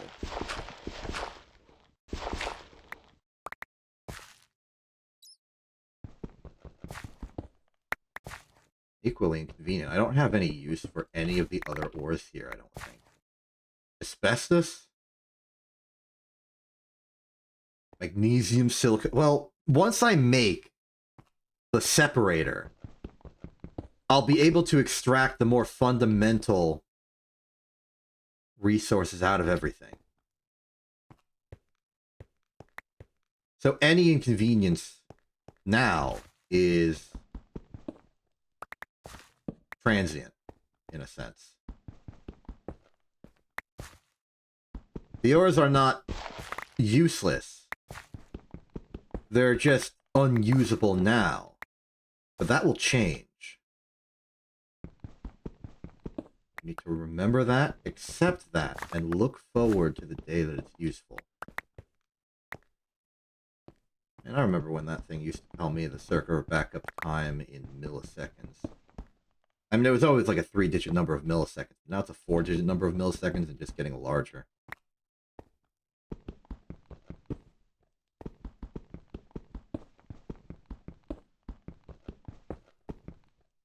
Oh, there we are.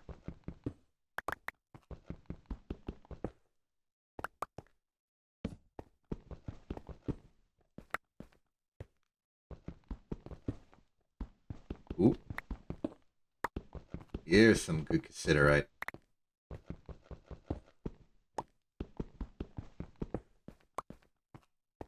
Inventory is full of stuff. Let's just drop some of it.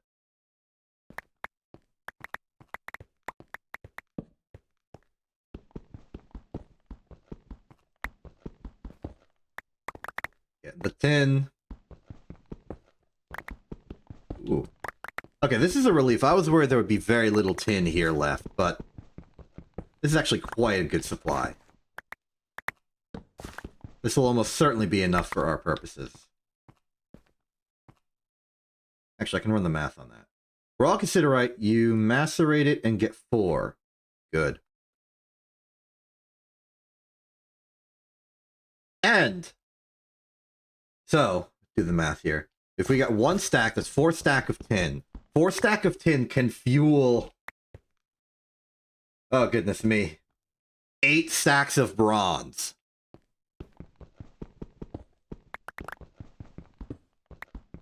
Which is actually fairly close to the amount of bronze we need. Technically 9.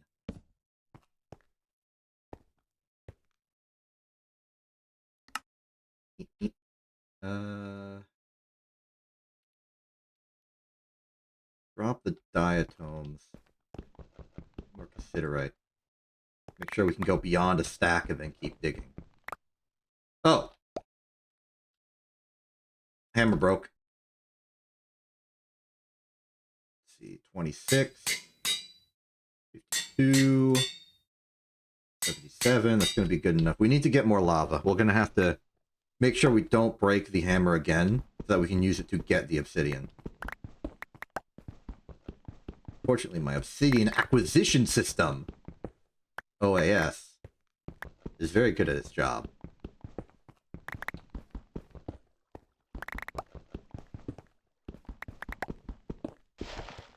Bonk.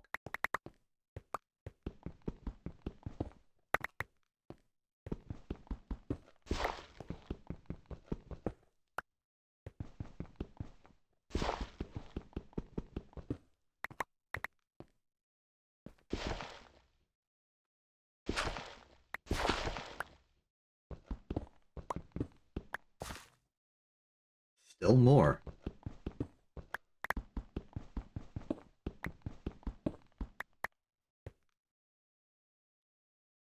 2 stacks, that's double the bronze we need for the...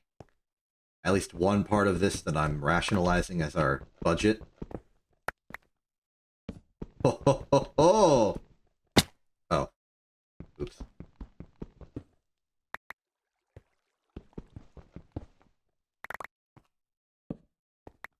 Let's start getting some of this precarious ore.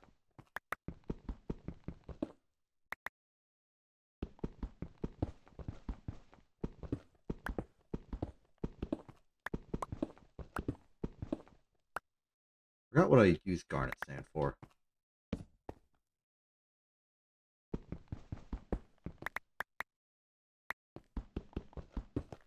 I definitely am thinking of it in my mind as a material that you extract some other element from. But what is it? I don't think I picked up any garnet sand.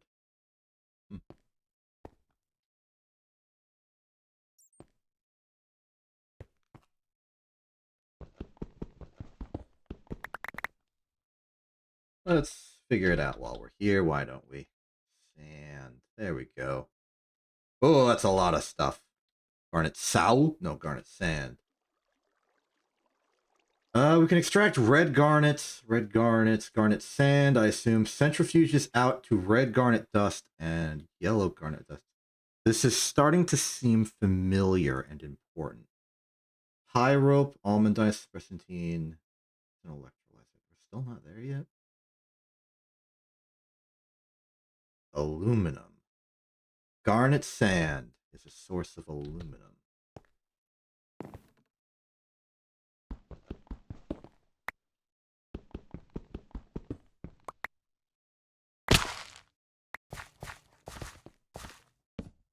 Splendid. Not splendid is whatever's down there. I'm not going there.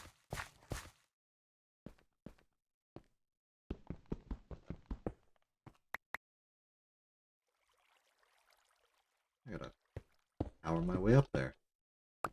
There's more ore. Excellent. I'm in a staircase.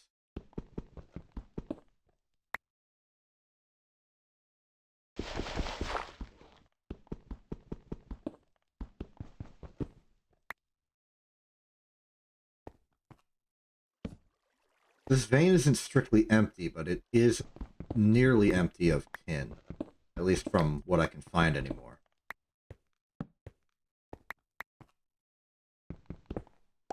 We've gone from having entire specific pockets of it to singular ones. I stand corrected. But it is getting tougher. Let's say get 2 more for an entire solid 2 stacks of the stuff. Then we leave.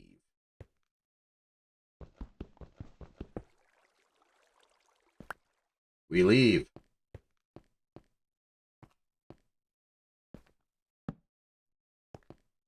There's our exit. There's our exit. But it's nighttime out, so let's bleep.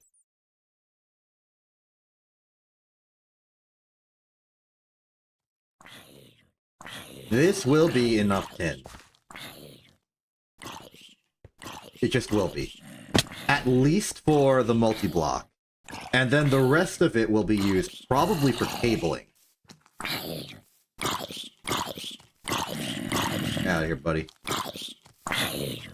You're lucky I forgot to put my sword back on the quick bar. You fool, I have cactus!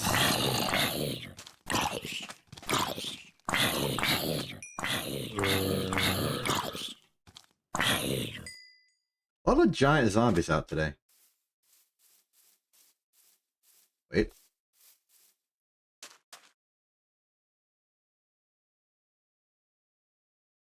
Yes. Take the rotten flesh. It can be used for something. And I'm pretty sure one of those somethings is... Okay, methane. No, I'm looking for...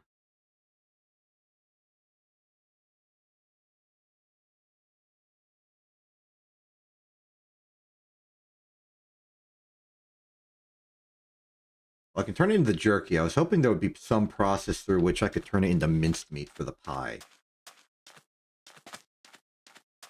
But that might be out of range.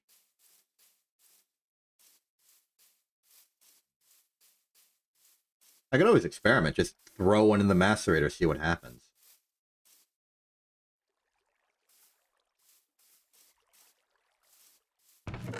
More importantly, we got tin.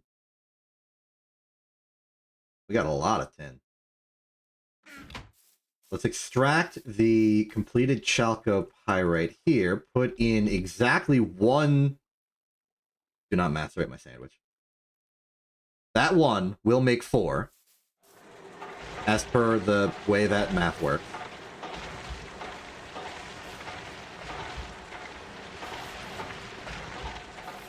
And then, let's hope I can just use more tin for the bronze. Ooh.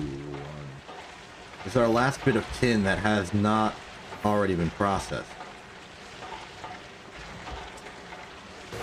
That's our ratio.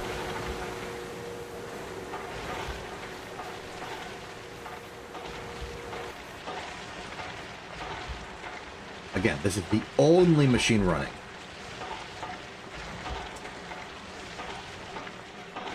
It's holding steady.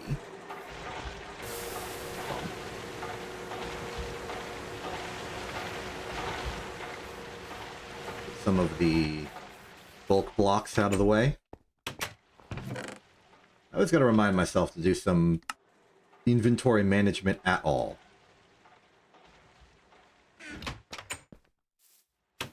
Never underestimate a well-organized inventory. It's something I historically am terrible at.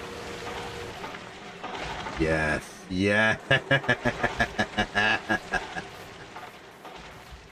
You know, granted that we don't use tin that fast, I'm willing to just put it into here.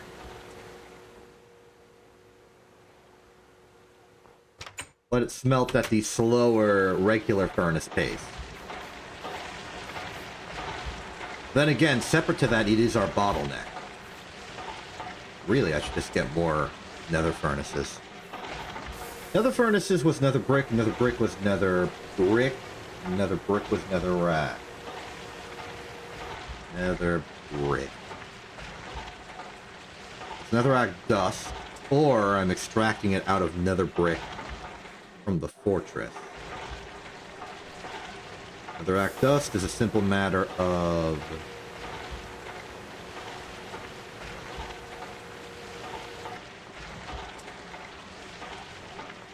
netherite side.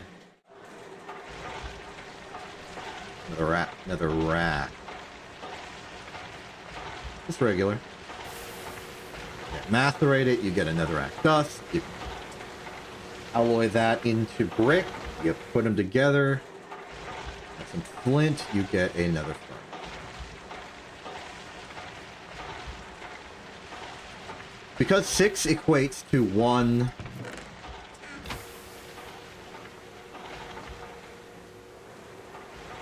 6 brick block creates 1 furnace. And 4 netherrack per. We are able to do this with every 24 netherrack we own. We do not have enough. Hey, let's say we just go to the nether real quick and get a few more netherrack from a wall somewhere. I'm sure it's safe enough.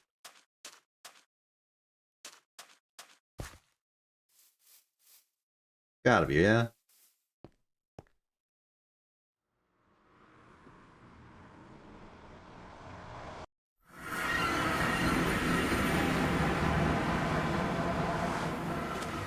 Oh, here we...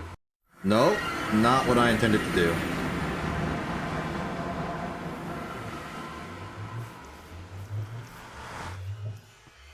Seems like the portal's a little bit sensitive to going back through it immediately. Not exactly sure why that is. That's what we got that side door for. Okay. Nothing complicated, just 9, 18, 27, 36, 45, 4, 3, 22, 90.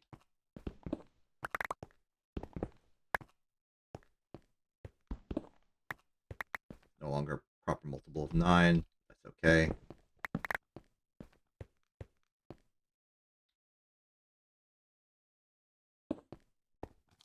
Don't need to go down there anymore. Don't want to either. Okay, we've got enough for probably a few furnaces. Can I mortar? Netherrack.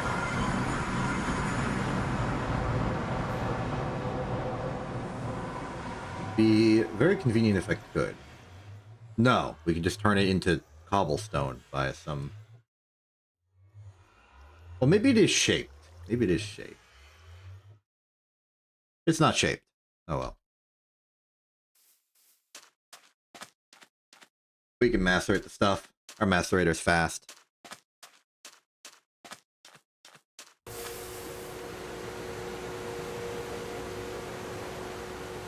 Macerator's also done.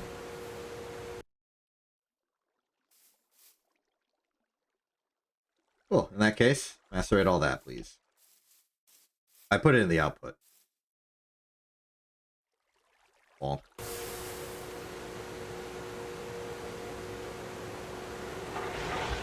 400 liters per second, 32 seconds. That's all standard and normal. That's about the flint ratio. Well, what I thought was the flint ratio, but it was actually just gravel being just... No, wait, no, that was flint to dust, maybe.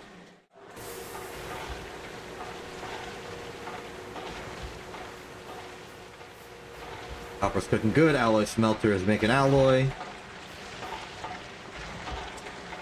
Steam boiler is paste.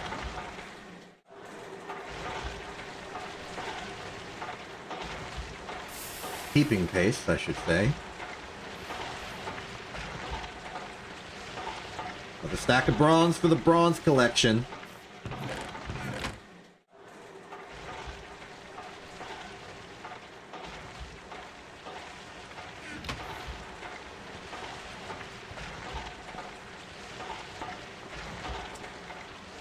All good there.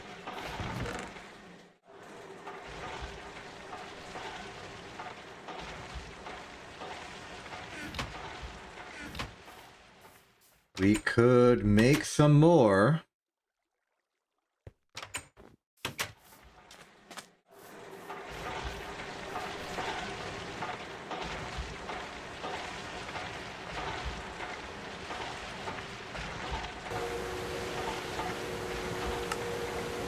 Good.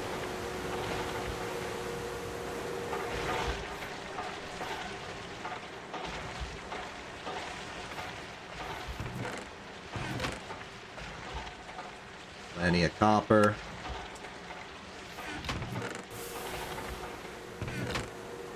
Plenty of tin. Let's get the tin running here. There's your 8. You're still going. Need to get the charcoal out of the other furnace as well. Very good. 14.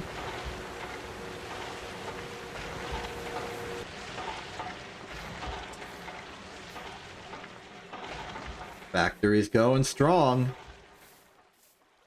There's our cactus coke. Oh. I touched that a little bit.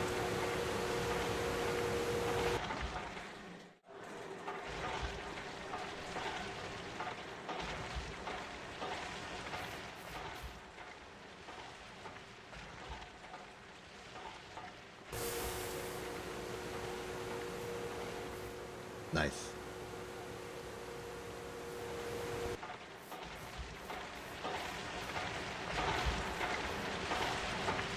The sound of a functioning factory.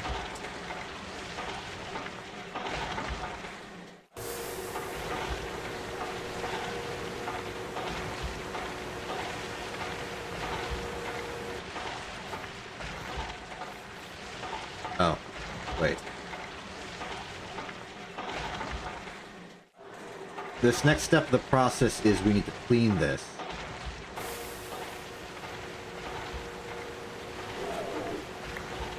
Darn it. Yep, so is this. Just a little bit. Not enough. I think I should up the piping here. Swap it out from the small bronze fluid pipe to the regular bronze fluid pipe.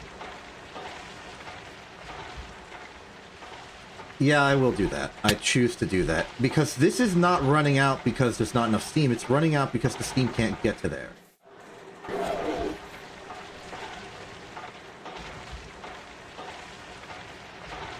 Swapping out the pipe, I think, is a safer way to go about this.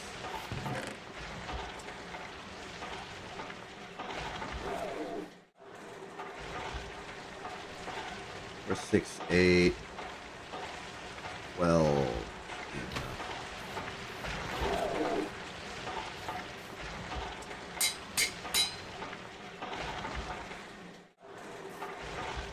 One, two, three, four. It's not enough. I might just have to move the alloy smelter itself.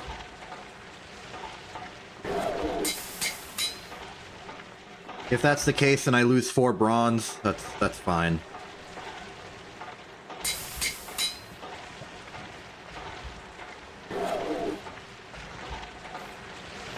I gotta make a pipe.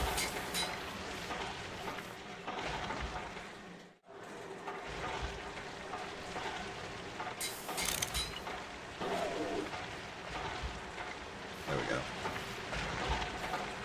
A little more heavy duty. Then another one for length.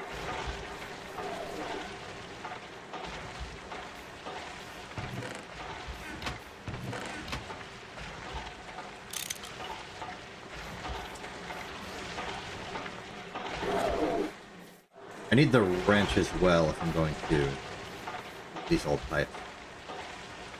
I can then recycle these old pipes. Put them in a macerator, turn them back into bronze dust. Maybe the smeltery can take them, I don't know. Okay, you're permanently deactivated for a second. Alright. 1, 2, 3, 4.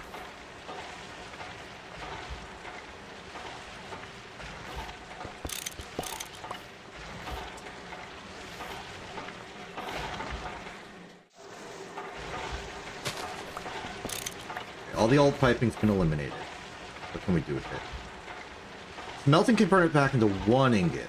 Macerator recycling can convert it back to 1 dust. Wait, this makes sense to me. It was 6 plate made 6 small pipe. So the fact that this is 1-to-1 makes sense to me.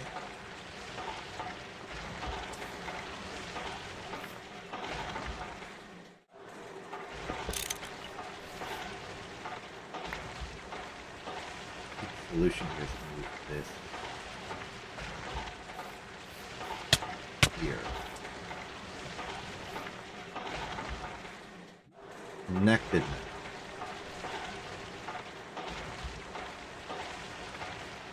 Now we're not going to get anything better than 1-to-1 because recycling recipes are based on the best possible return.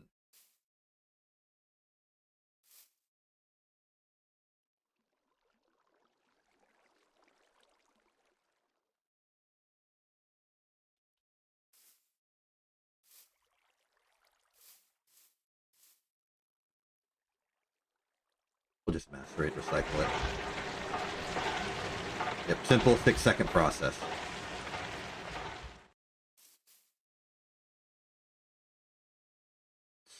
Six.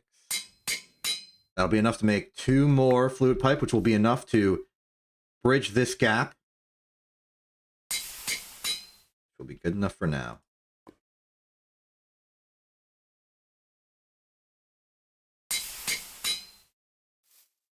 Not more creosote.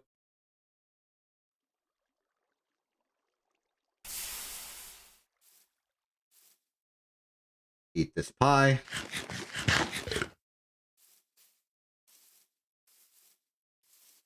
Make 2 more of this pipe.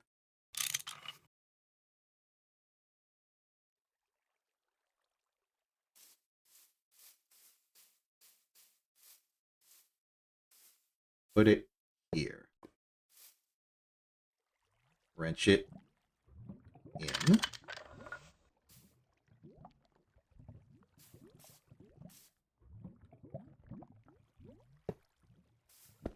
And this is a whole mess, but... Oh, here's an idea.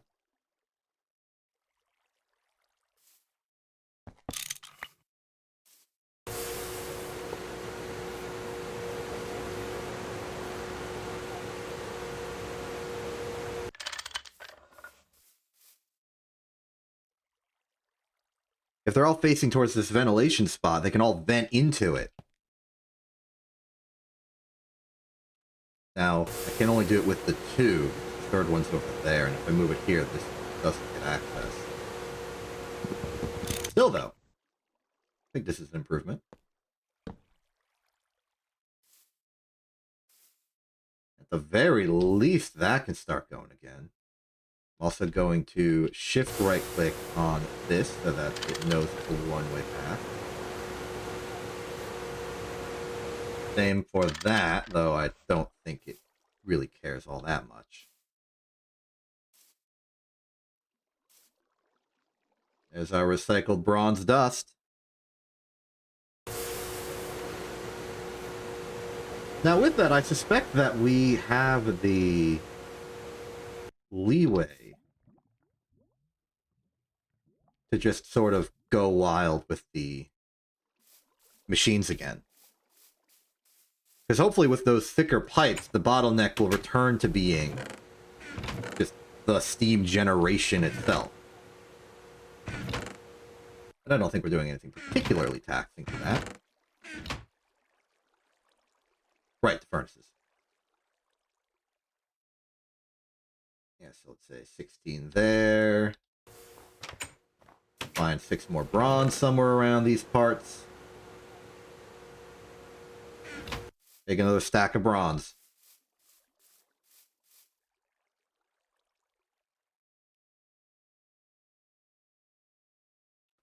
Oh, meanwhile, we can start taking our many stacks of bronze and converting them into plate.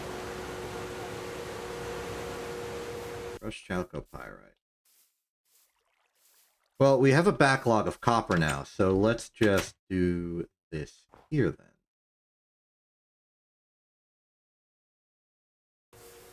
There. There. Looks good. Pin's going for a spin.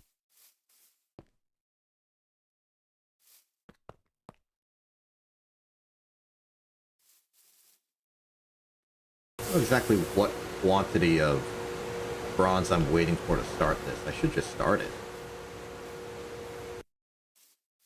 How you holding up? Seems pretty low. Mass narrator is not running anymore, so I think you should be fine for now.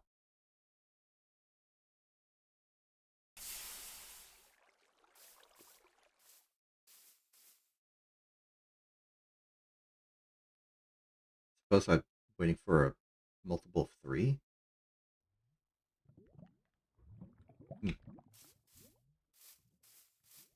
I think that's fine, though. I just want to put an entire stack in. See it go. Torch hammer away. Alloy smelter away. Compressor, you want the dust. No, dust needs to be alloy smelted into. Okay, yeah. If we're making the alloy, we can't make the nether.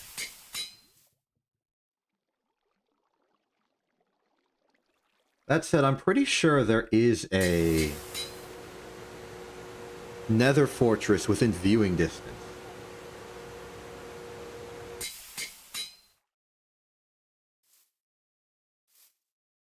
We could go there, ransack nether brick blocks, and just extract them down. Wait, why would I extract them down? They're already in the form I want them. Just ransack the fortress. Foolish exception. Trying to complicate things. Ooh, speaking of complicated things, what's our log supply doing? Ooh, down to 4 blocks, are we? 4 stacks? That simply won't do. Looks like the time has come for a little bit of super spruced lumber. SSL, not to be confused with Shifting Sandland from hit video game Super Mario 64. Or the DS remake, Super Mario 64 DS.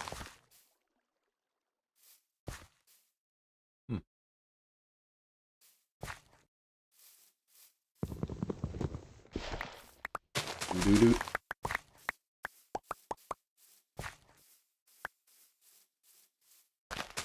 expand our operations. Make a fourth super... What the heck? It's already grown.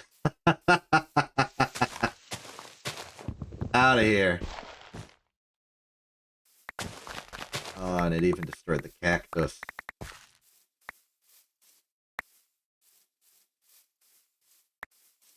No worries. Not a sound I'm excited to hear. Any more logs on the ground, or was that just perfectly close to 4 stacks exactly? More log on the ground. Probably not a lot. And some of it is hiding in an ally with info. There we go.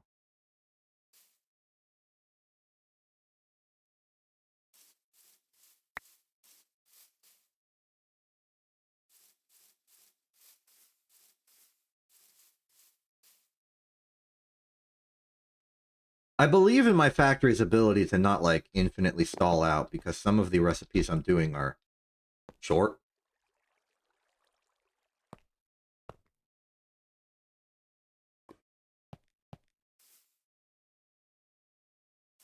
So if I hear that roo sound, I shouldn't need to worry. I will anyway, because it's a spooky sound, and it implies that something has gone wrong.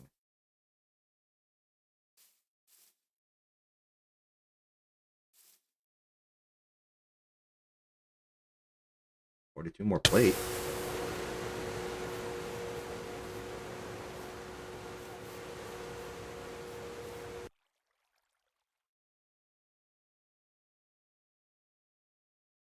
Make a few more brick out of this. And we will need to. So I will. 14 out of the required 70. In short, we're 20% of the way there. I know it doesn't feel like a lot.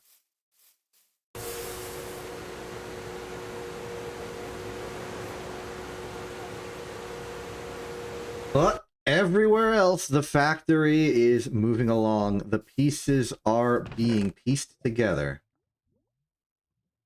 Maybe, while we simply wait for the processes to process, we move on to a different type of process.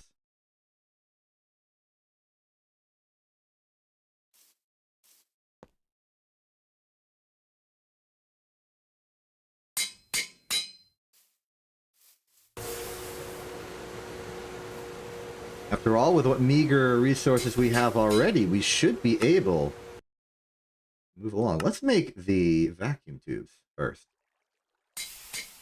4 fine copper wire, 4 steel rod, 2 red alloy bolts. Now, red alloy...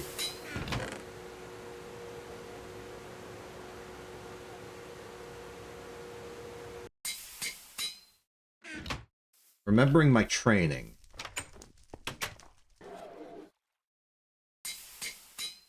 This is... that's a bucket, not steel. This is filed down. That's the rod. We file this down, and then we saw it in half. That gets us the bolts we need.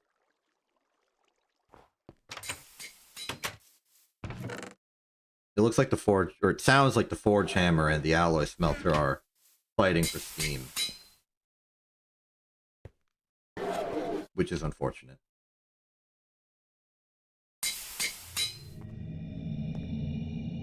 And some ethereal spirit is also deciding to have an opinion. Unsolicited, I might add.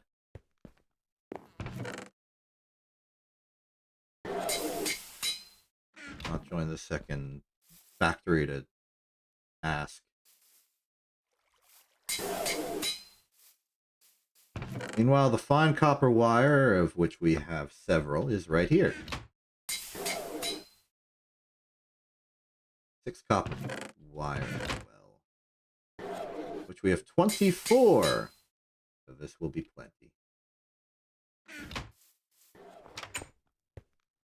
Close that. Let's get to work. Not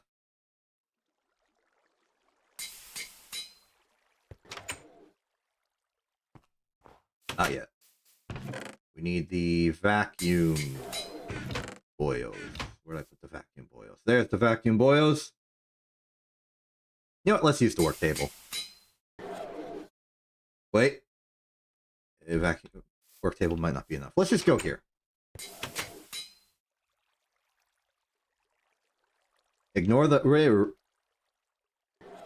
Let's look for the vacuum tube.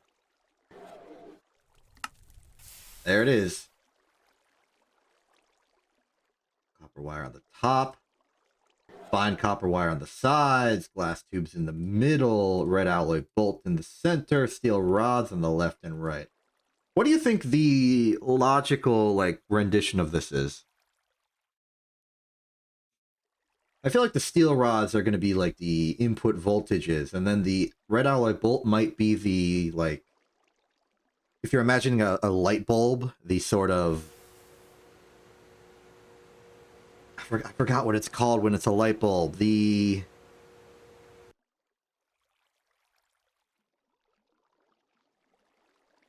I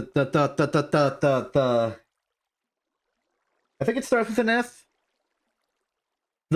The filament. The filament. But I think we're not using it for filament things. We're using it for redstone things. So it's like the internal logic, possibly the transistor portion of this, with the copper wire sort of acting as like an in-between for the electric voltages to go through everything. Maybe. That's not important. What's important is that we've created a vacuum tube, and... What in the world? Made my sword look weird for a second. But we did it.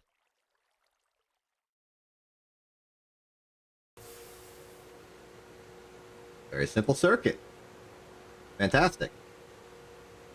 Oh, that's that solved. Now we can deal with a circuit board, perhaps. A coated circuit board is wood plank and some ball of sticky stuff. I'll be going for slime, simply because I have a lot of it. The wood planks... Well, we have the compressor, we just need wood pulp. Wood pulp should be incredibly easy for us to source right now, because we have a macerator. And a really big one at that.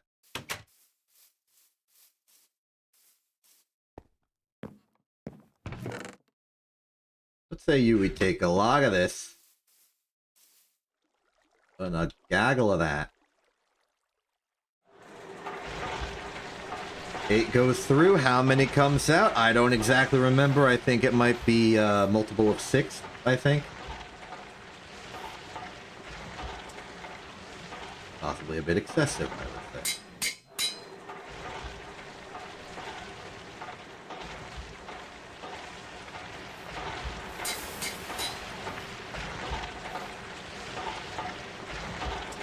"32 seconds does seem to be the standard for the steam grinder. 48!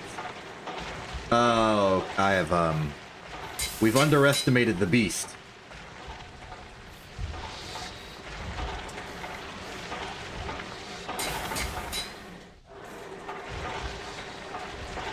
That's okay. That just means we'll have a good supply for later.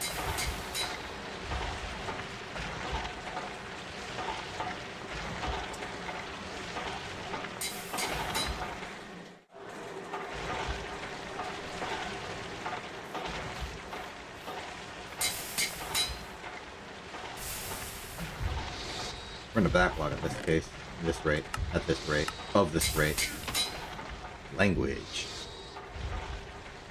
So we'll put the extra wood pulp in that chest. I think I'm out of hoppers. I used them all for stuff. Even if I'm not using the hoppers right now for stuff. Okay, that's going good. That's more tin. hesitate to use these two machines while with both of them in operation, so I feel like I'm going to hold off until the Forge Hammer is done. They're both still very hungry for steam. And we only got so much in the bank. Pop off creosote. Well, what else we got?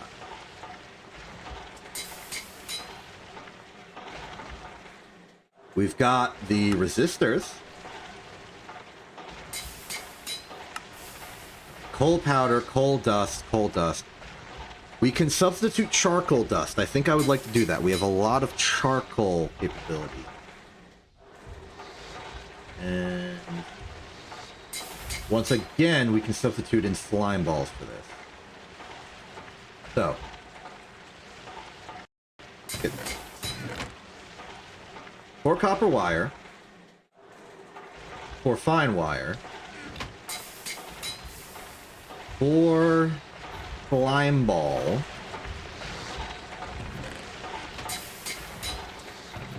is a substitution in the recipe.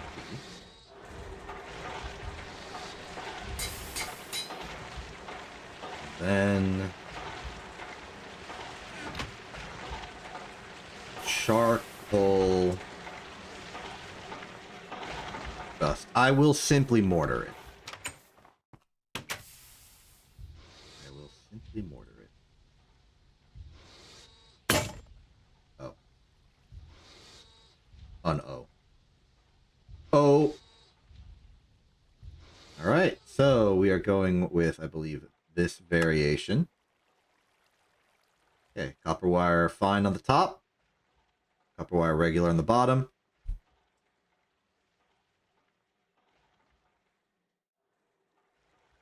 Slime balls to stick it all together, and we have the resistor. Not just a piece of the resistor itself. Fantastic! All that's required to get to the electronic circuit is to finish the circuit board quest. Oh, I've been neglecting the macerator. Ooh, that was close. Almost ran out of space. Bonk, bonk, bonk.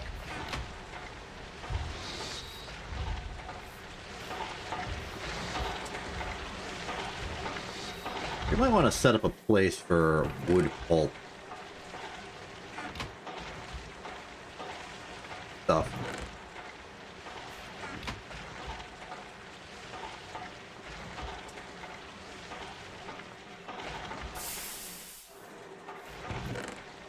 Okay, well, we can now do the next step of this. That will be take... Was it 3 of these? 6 slime? Got a potion of healing from, I assume, the witch that I attacked, or got attacked by earlier. That in there, put that in there. This slime.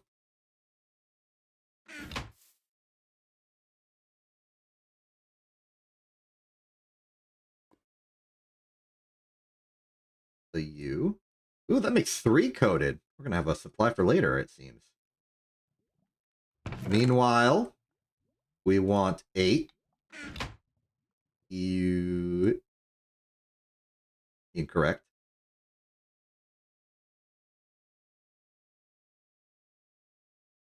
There's our circuit board. Now, with all that we have acquired, we can create our first electronic circuit.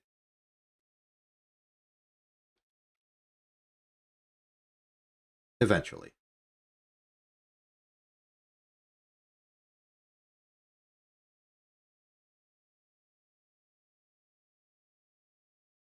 Well, we have most of what we need. There it is. What exactly are we missing, you may be asking?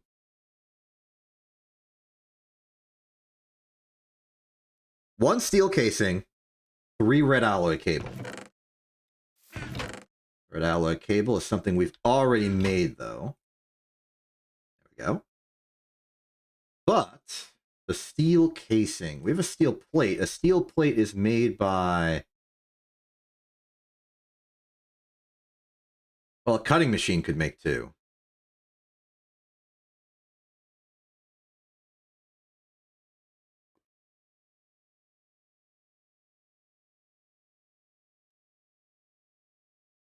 Might be better to go from the other direction. Okay, we can hammer it out. We can cut it out. We can solid it out. We can extrude it out. Oh. We can mold it out.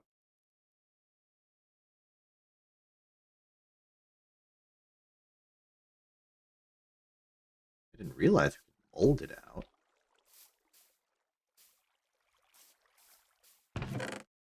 Wait. Go back to molding it out for a second. It's 2 to 3. That is the exact same ratio that we are currently getting for ingot to plate. And then we plate with hammer. Which means that using this steel plate is the exact same functional efficiency in terms of material. If I were to just make some more. I guess it's one less swing of the hammer, but it really doesn't matter. Either way, we have it now. Either way, we have it! Behold! The circuit! This machine creates centipedes. Behold! It's beautiful. That is one vector down.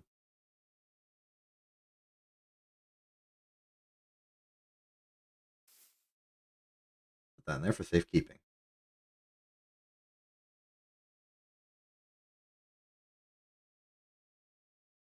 Give that recipe around.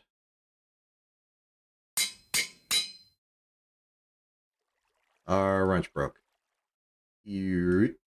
Fortunately, we can make more.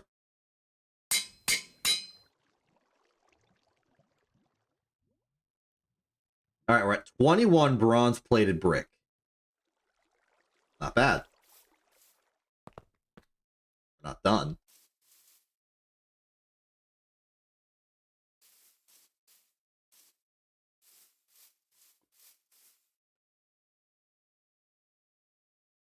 We're effectively getting an additional 7 for every stack of bronze we go through.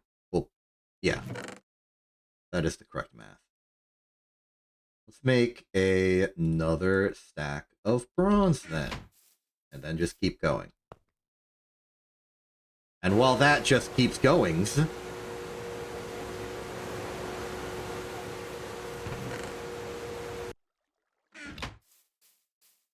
we can turn our attention to the motor. Motor is going to be our input of redstone. Which is interesting, I think. 1, 2, 3, 4, 5, 6. Seems like it wants us to make 2 motor. So right now, it doesn't matter what order we do this in, so I'm going to file first, then magnetize.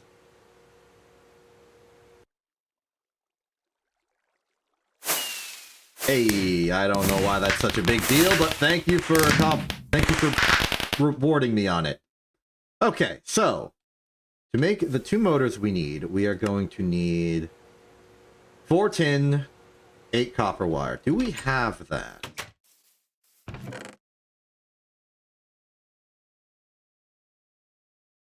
No, we're a few short. I forget exactly how to make copper wire. Okay, it's plate. Nipped a little bit.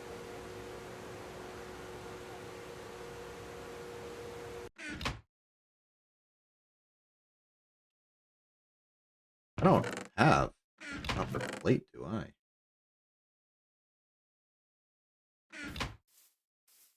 Well, whatever, this should be enough. One craft on the forge hammer shouldn't be a problem.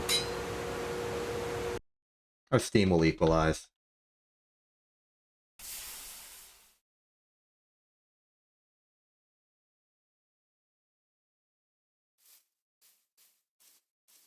Then we go to the wire cutters.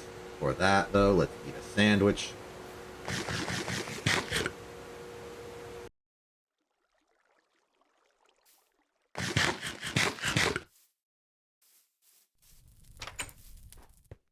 Wire cutters, I think, are in here.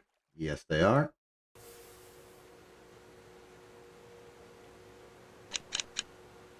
That gets us our 8. Oops. Give me those copper... Give me those wire cutters back, so I can pick that up. Thank you. We good? Look forward to getting a wire mill.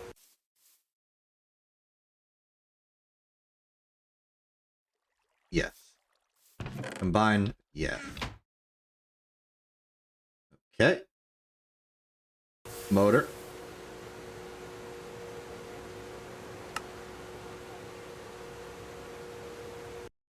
Is that? I forgot to file down the rest of the iron.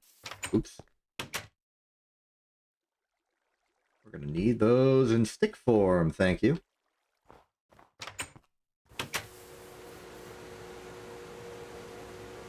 We are waiting on the tin. There's the tin. 1, 2. Behold. Motor.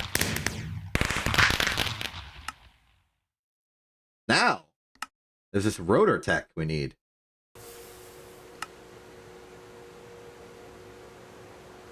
A tin ring is a hammer and filed rod.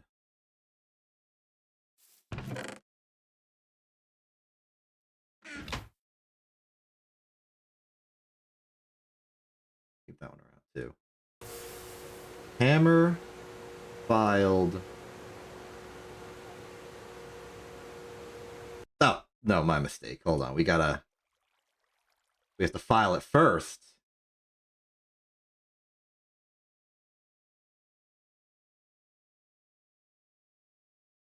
We'll put the rod there, the hammer there, and the file there. That gets us the rings.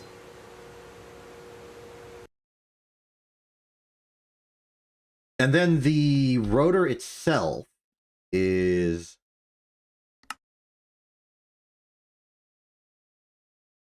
four tin plate and a tin screw, combined with screwdriver, or file, and hammer.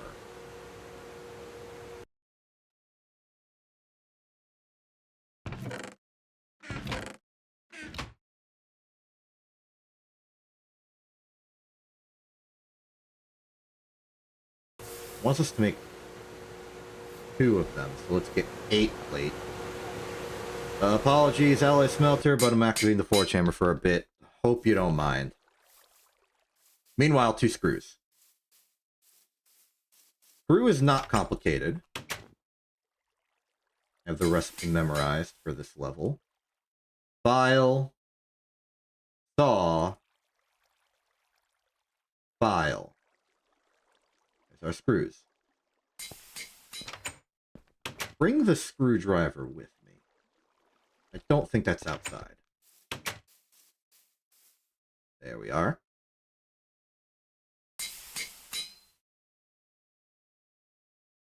Put that on here. We are simply missing the plate. Forge hammer, you got something for me? Yes, indeed. Also, another stack of bronze is complete. How about you forge hammer that, why don't you?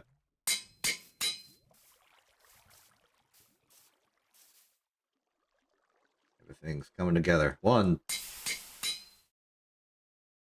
Do a little that action then. Maybe regular hammer. Insert the screw. kind of file. It's not a screwdriver low voltage, it's a regular screwdriver. There we go. That's rotors. And with this, we are at the precipice. Unify everything we have made up to this point. Bronze fluid pipe. The regular one. Interesting. Can I borrow like 6 of these? Thank you.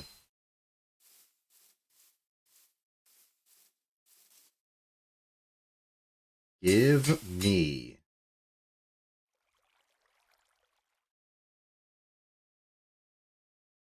the wrench. The bronze fluid pipe. Okay, here we go. Assemble all that we have done. I'm doing this manually for dramatic effect. Machine hull. Rotor. Pipe. Circuit. Motor. And finally, one tin cable. Witness. Behold.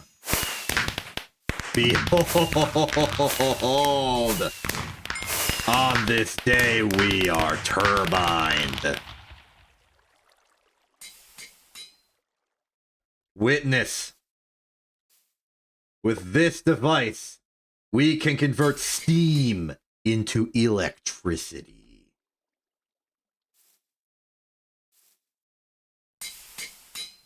Not that we have a use for it right now. We have nothing that eats electricity to do anything else, but we're there. We have gone through what is functionally the tutorial of making a level 1, a tier 1, low voltage thing. And now, it's on us to go the rest of the way.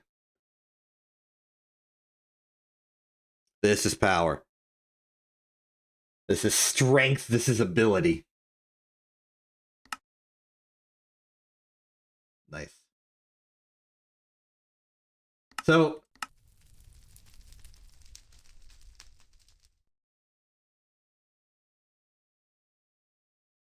now we can start running some numbers on our electricity usage and all the shenanigans it involves.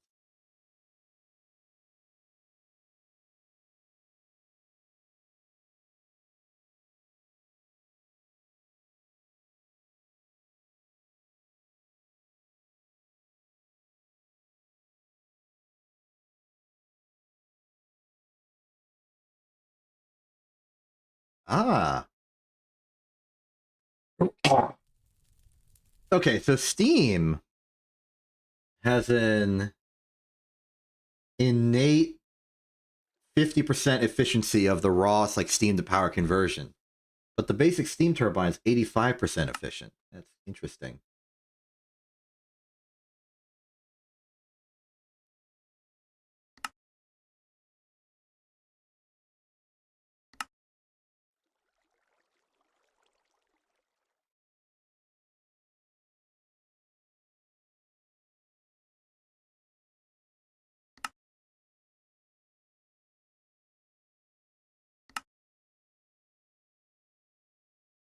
Okay, so the floodgates are open in that department for doing all the things.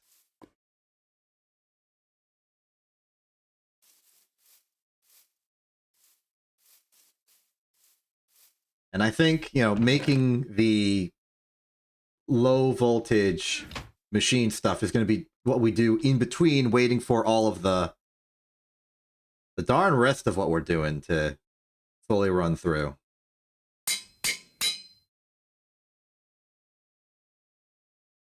$34. We're about halfway there. The next step of the process is, of course, make more bronze.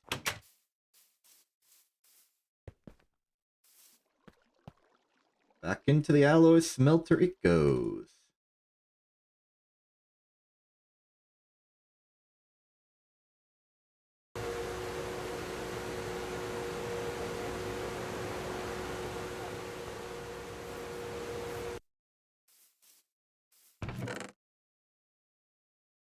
Meanwhile, okay, well, okay, it's not exactly meanwhile. Let's start contemplating exactly what we want to make first in the power department.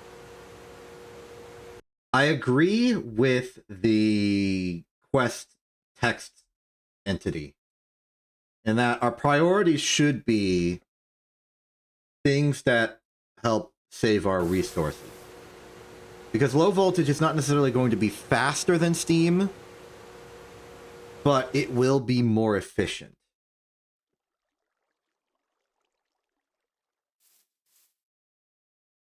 Getting a lot of charcoal.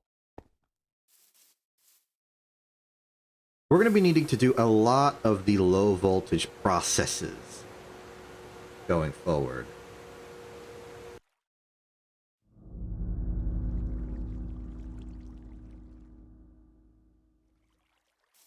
So I think we should shift slightly to trying to make all of these materials in bulk. Bulk wood pulp to make bulk wood plank.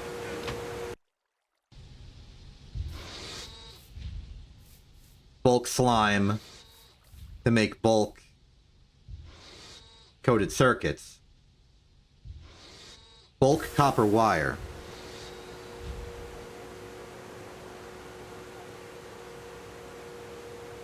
Bulk steel. Bulk red alloy.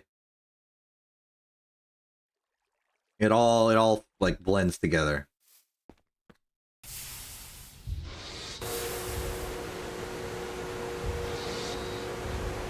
It all fuels each other.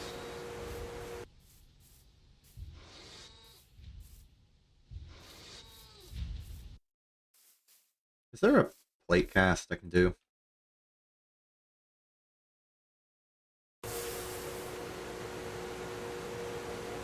It's a wide board, but that's for signs.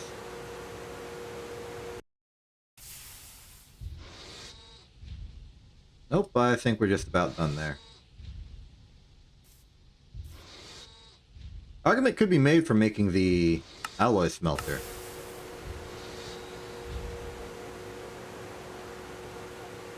Aside from the two circuits, which comes pretty much standard, it's, I say, reasonably effective, reasonably efficient.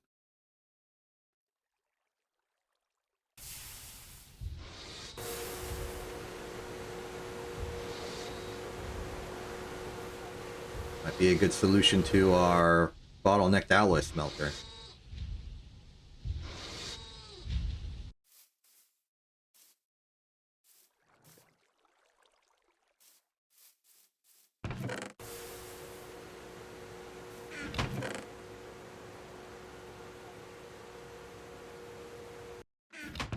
Another thing we can do is process more copper.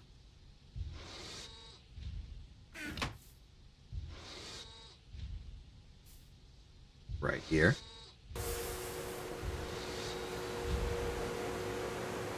Make a bit of charcoal dust.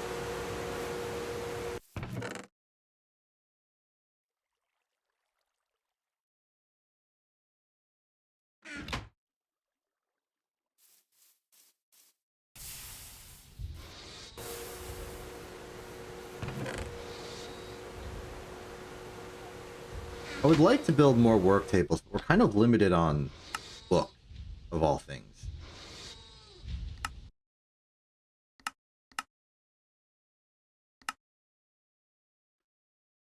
Okay, I wonder what we got in the coins area now that we've pecked up.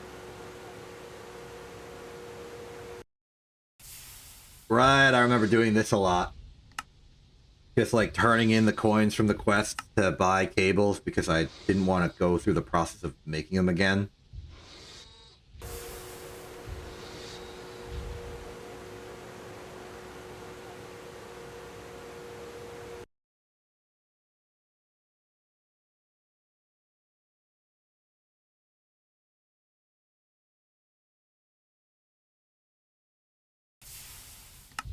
Even by piston. That's good.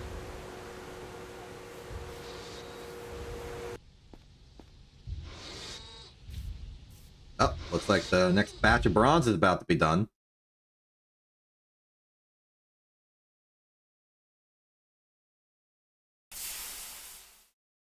Cool. Plate away.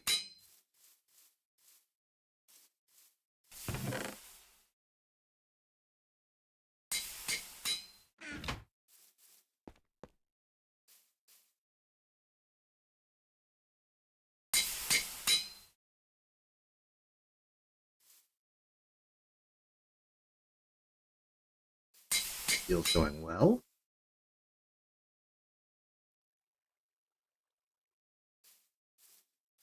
We're gonna need a lot of steel to make low voltage stuff. We have 45, which is good. Kinda.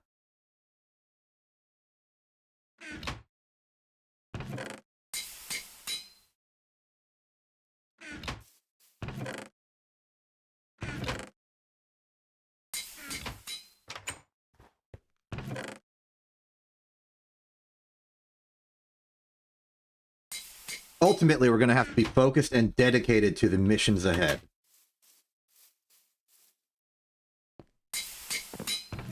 Decide exactly what we're doing.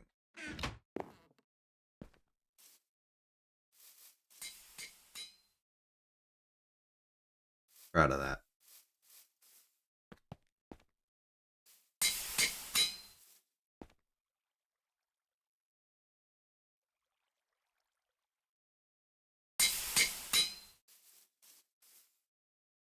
Cacti are going well.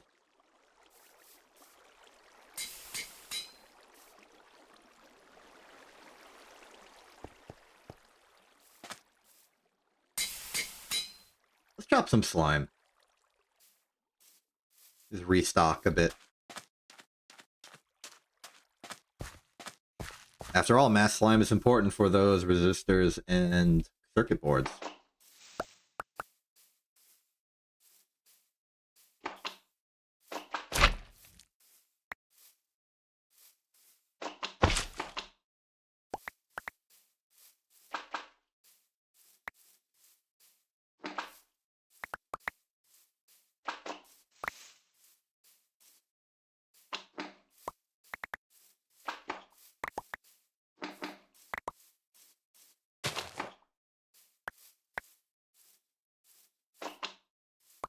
I expect our use of rubber to skyrocket, so doing this at all and getting a backlog,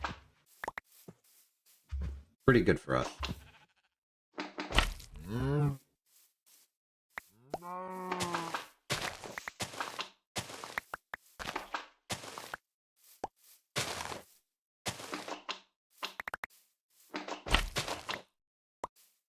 may want to excavate the area with the excavator and flatten out the area to make the slime orchard a bit more structured. I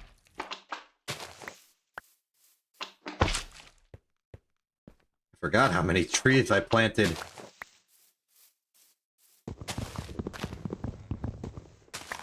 Oh, it's not even slime.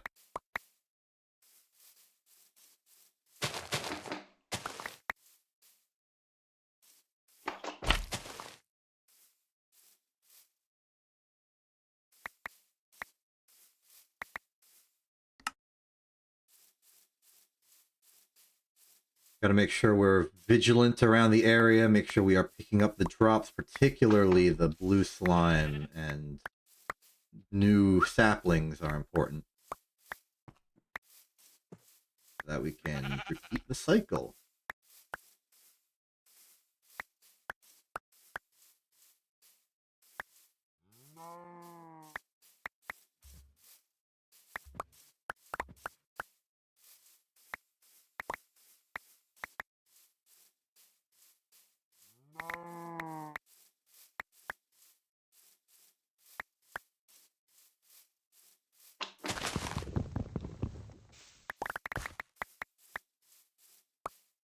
I missed them.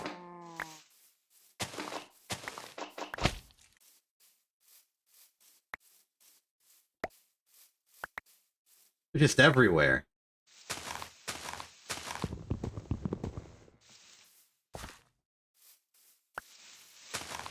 I had a similar problem with them just being everywhere before the previous season. But it wasn't that big of a deal because it was like on the side of a bit of a dry mountain, so there wasn't all this grass everywhere to conceal it. Still a bit of a problem.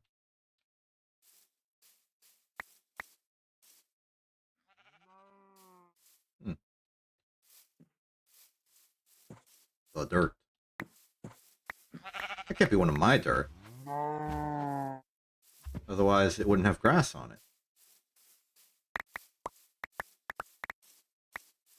I didn't plan any dirt to be that high up.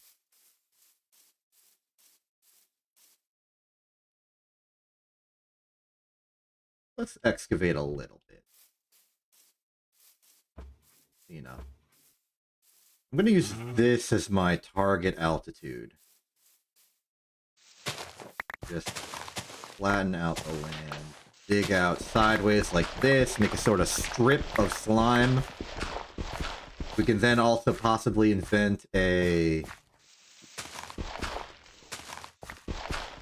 structured protocol for how far away each of the slime should go, maybe?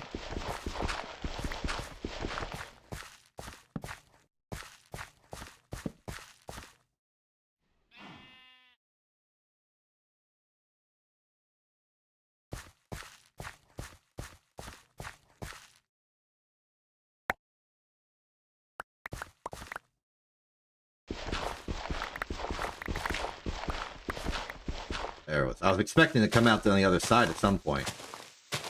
Taking a surprising while. Just go lower at all? Only in that direction. Okay. In that case, let's go in that direction.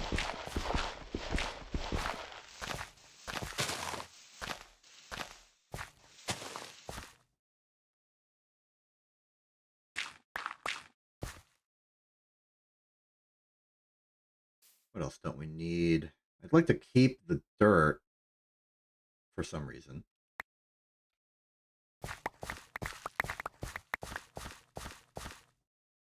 Maybe I don't keep the dirt.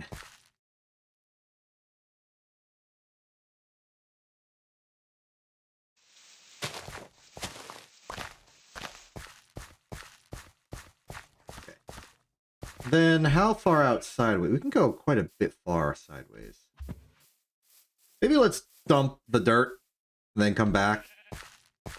Put the dirt in here. And some other materials that I don't need, but feel bad getting rid of.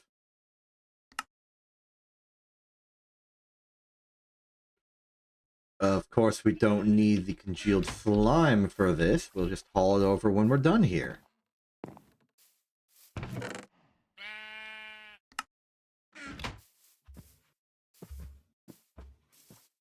A little better.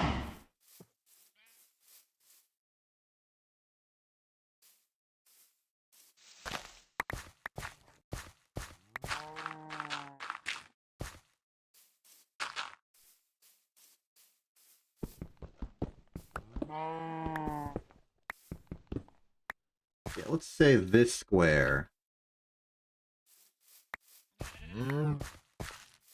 Out some distance to the left. Make it a big old rectangle. Call that good.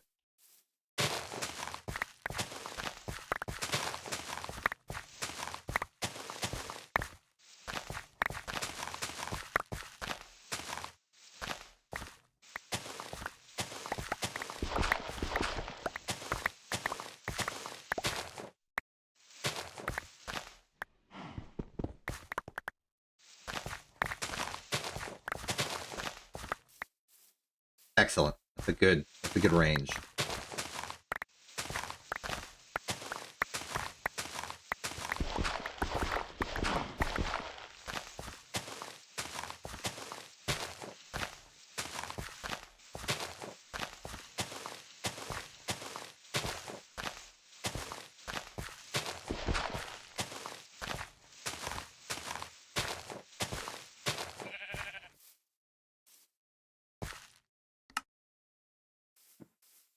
Broke open one of those food garden things.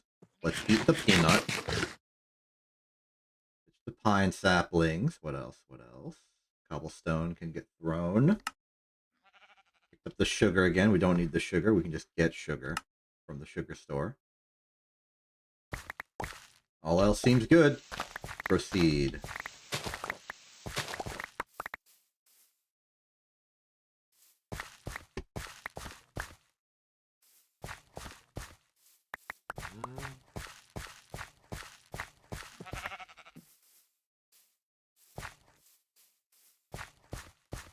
Okay, looking good in this department. I'm starting to maybe care less about the dirt, because we got so much of it.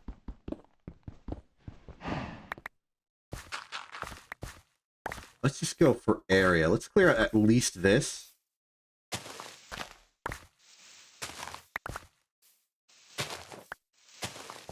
I'm expecting someone in the future to argue that this is overkill for slime orchard. And maybe that's true.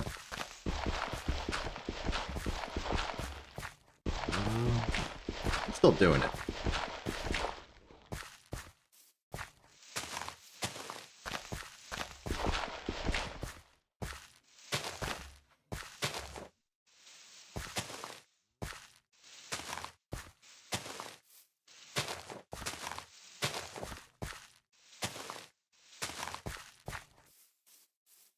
There we are.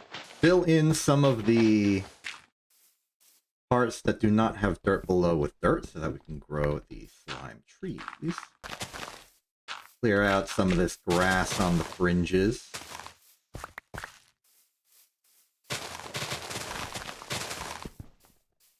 One could argue that this isn't part of the garden. We could just stop here.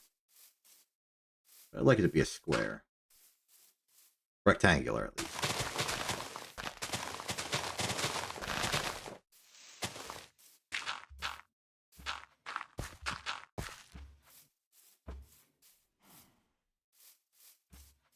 And if the area is available, why not use the area?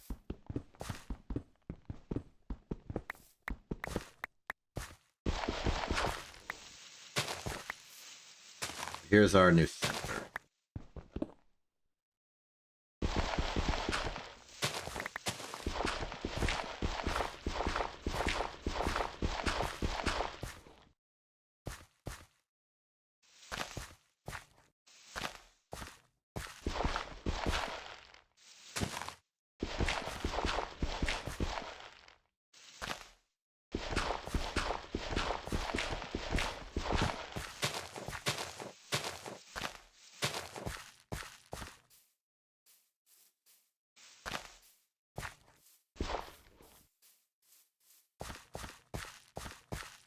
Let's start planting the saplings.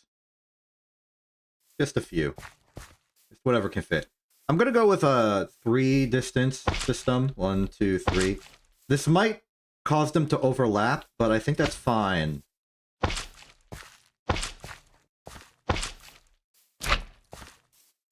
Okay, and according to that, this is our new edge.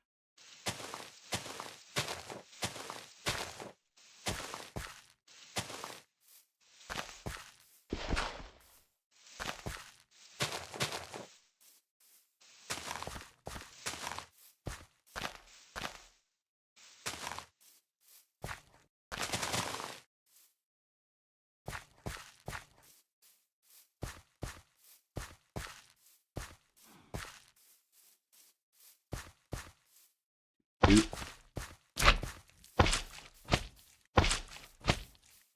Doot, doot, doot.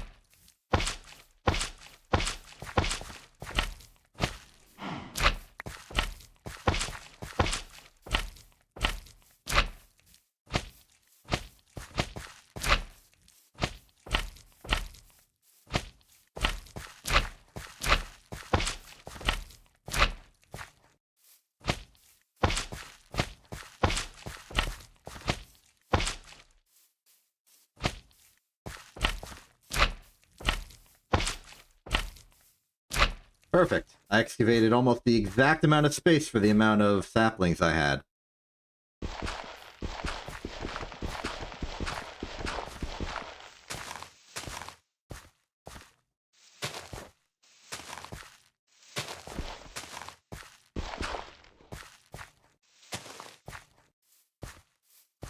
And we'll leave that for later. Leave that there, though. That's cool. Nice little bit of artificial, natural shenanigan. Go in here. And back at the factory. How's it going? We got more plate. Excellent. How about more bronze?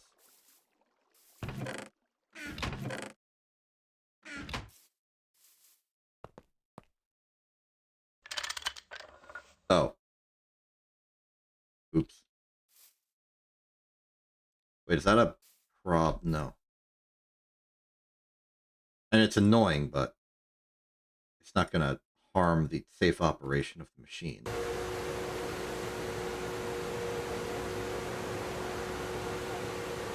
That said, in order to remove it, I think I'm going to need to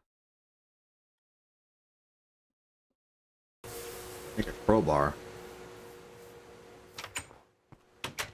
Crowbar's a little awkward because I'm pretty sure an important ingredient in crowbar is blue. Like the color.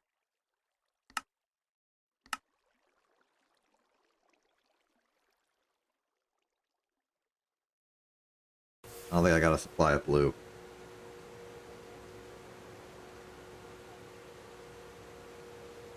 Those two that go in there. Those don't. Sort these in. Okay.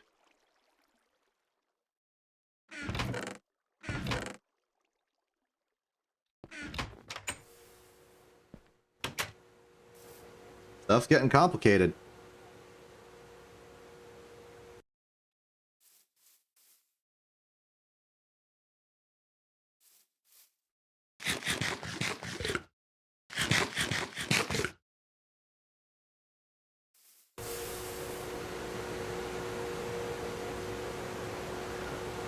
Crowbar. Tech crowbar is created with some blue. Lapis lazuli dust, though. I can do that.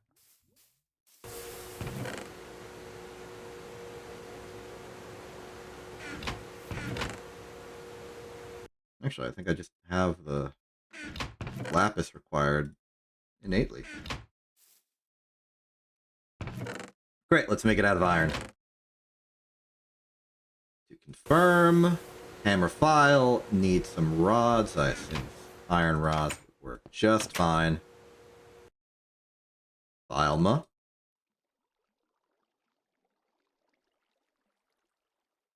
Delete it. Crowbar confirmed.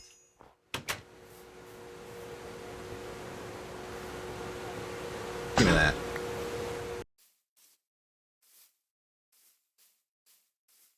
Very good.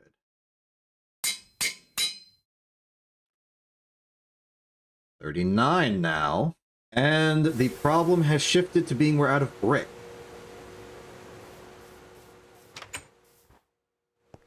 Before, let's ransack the walls. Just a little. We can't really make more brick. The alloy smelter is busy. So we'll prepare a stack of stone to swap out. Just tear down a wall or two.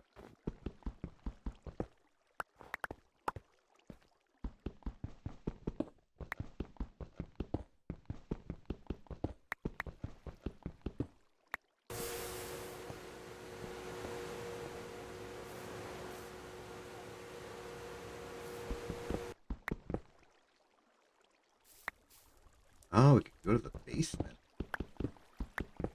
Do some de-walling there.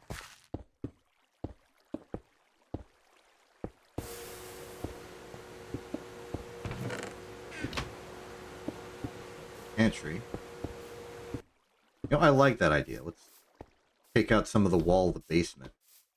Or here.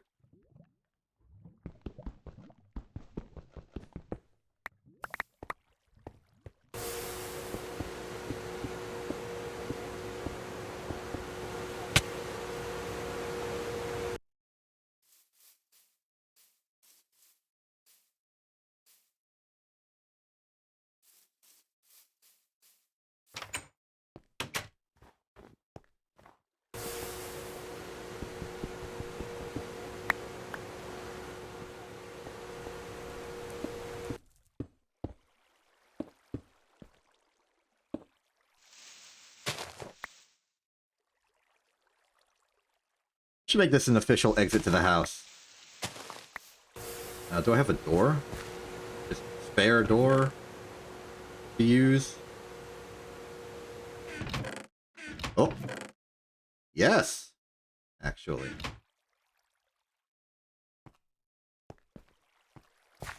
Splendid.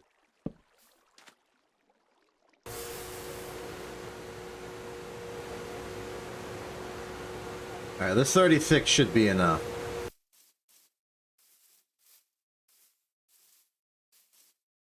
Indeed. 41. We're still a little behind the curve on plates in multiple of 7. Another stack down. Give me another stack of copper.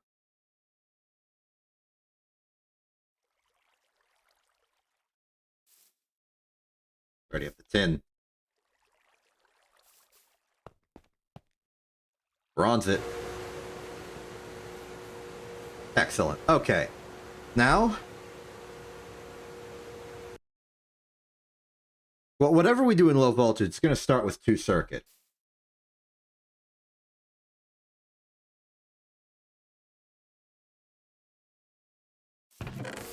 Let's make what we need for 2 circuit.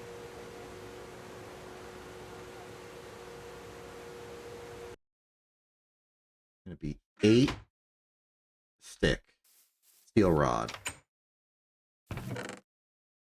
and 4. No, only 2.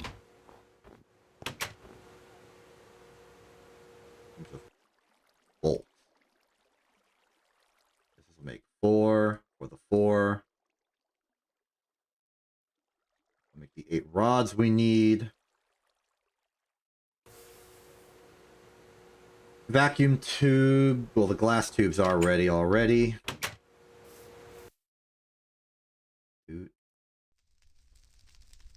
That. Cable up here. What goes on the sides? For a vacuum tube.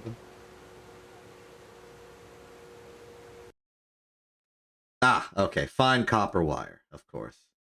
Which is wire cuttered copper foil, which is flattened plate. Okay.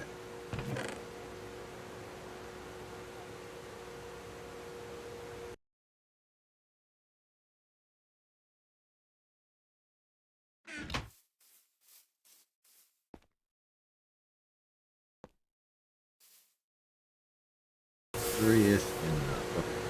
I'm going to sort of dedicate this chest to our random collection of low voltage circuit stuff. Just so we know where it is.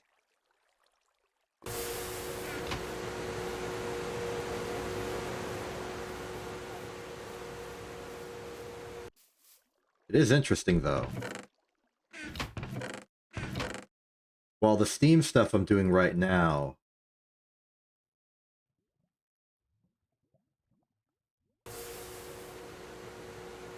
is mostly requiring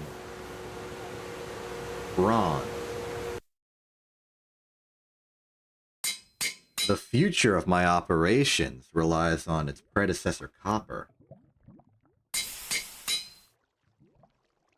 I think that makes sense because copper is a fundamental material.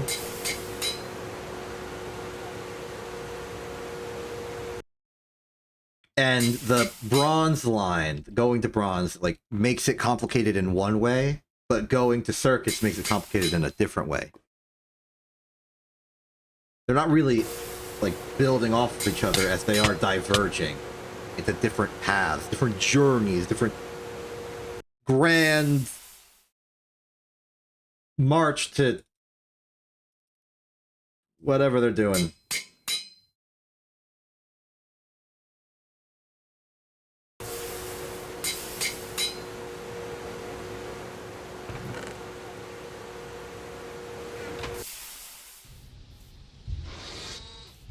Alright, so that should be, I think, enough. It will give me... Well, it'll give me enough cable to make this. I'm going to need to make another wire cutter, it seems. Because this one nearly broke. Wire cutter is plate, plate, plate, rod, rod, screw. Easy. Make it out of iron. Now let's make 2.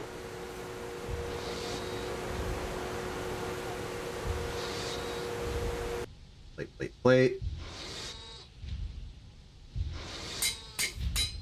While that's going, rod, rod, screw is not that difficult. Rod, rod, screw, rod, rod, screw.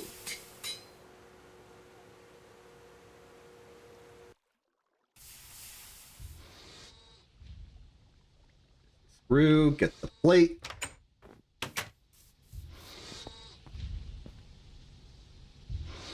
Top this up by a suit. Oh yeah, we were close to running out.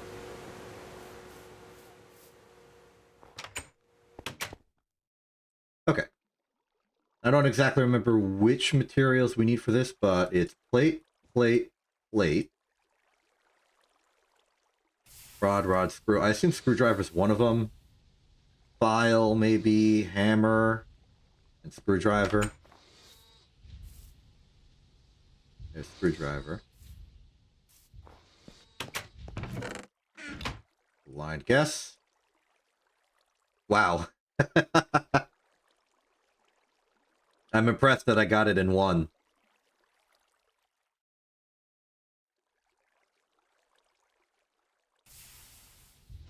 Unexpected, really.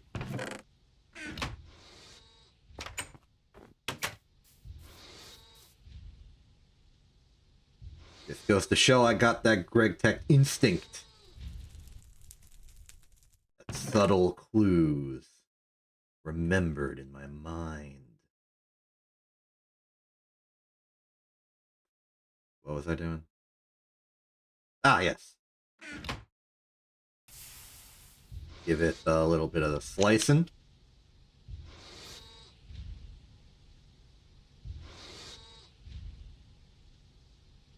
Give it a little bit of the Dyson. Got 2 circuit boards ready to go. Does this also do the thing where if you have an inventory next to it, it includes it?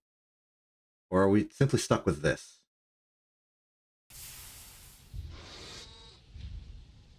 Uncertain. Well, those are the 2 circuit boards we need for this. Now, let's make the casings. We know we're going to need that for covering up the circuit itself.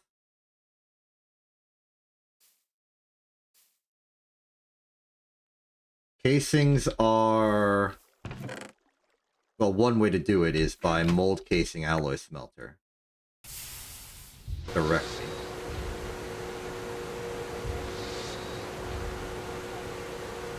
That'll get us R2. Well, it'll get us... Yeah, it'll get us R2. No, it got us 3. Oh, this is even more efficient than I thought. I had those ratios backwards. I thought it was 3 to 2, not 2 to 3. Splendid.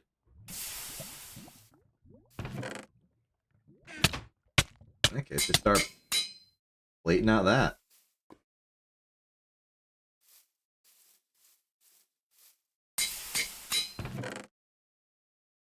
There, okay.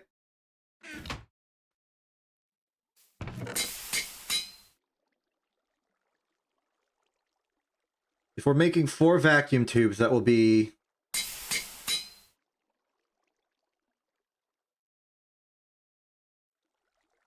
this much more plate, copper plate, specifically, of cable to make those.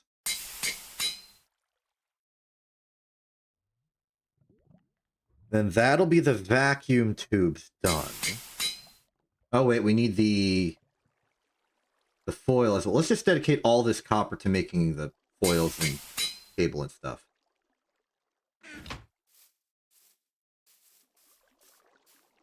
We'll also need more tin cable And red alloy cable.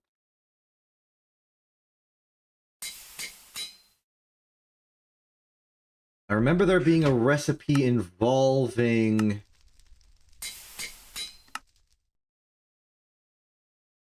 rubber sheet and crafting table, or use rubber bars in the alloy smelter. I think the recommendation was use rubber sheet and crafting table in terms of steam efficiency.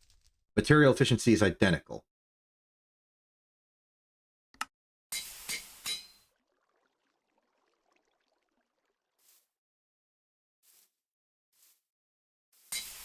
I think of all the machines to make first, my personal desire would probably be for a wire mill. Yeah. Because then, like, the wire component of this becomes much easier.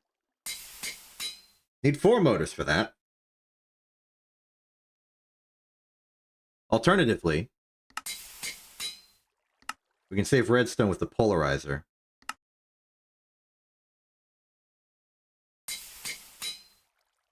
Wait a minute, this is simple and easy. This is just a boatload of tin. And a machine hull, which is just a boatload of metal. This is easy. Wait a minute. Let's make a polarizer. Because we want to save that redstone for red alloy, because redstone isn't something we have in bulk. And red alloy is used, but not excessively. So let's make a polarizer. Okay. This means we're going to cut through into the steel supply heavily. And I think it would be the responsible thing to do to completely shut down charcoal-based steel production, just to make it go a little faster. So take those out. Now we're going cactus coke. Excellent. Meanwhile, we got more cactus coke over here. Put that in. We should be good on steel for several instances of 4 instead of 6 minutes. Now. That plate's done. I could plate more here, but I want to make the hull first.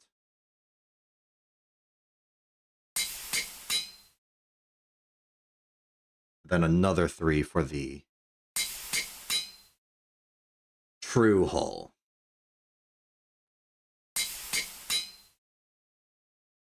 And then we'll put this bronze in.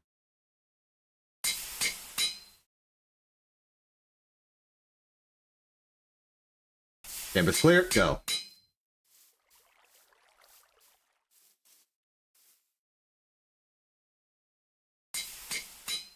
Okay, it's as simple as that. Hull is tin cable, wrought iron, steel, wrought iron. What? I do have some spare wrought iron. So, steel, wrought iron, now it's just the tin cable. Tin cabling is gone. Make some tin plate. Or we can cheat. It's not cheating. It feels like cheating because you get stuff for functionally free, but let's just buy some tin cable.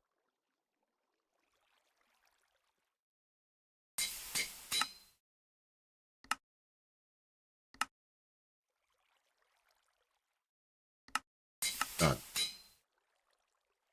Let's get some red alloy cable while we're here. That's just another component vaguely useful.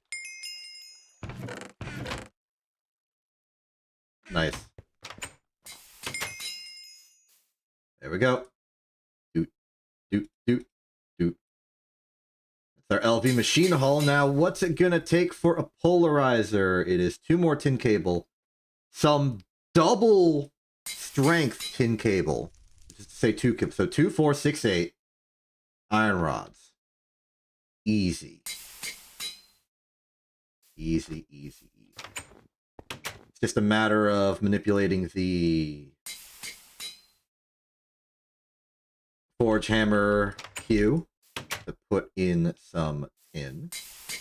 Wire cut those in the wire, and then just wire it further.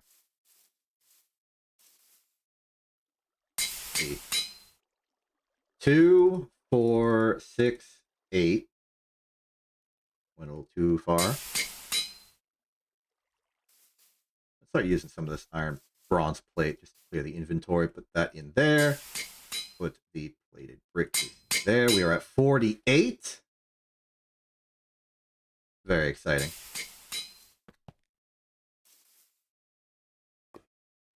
It's almost done.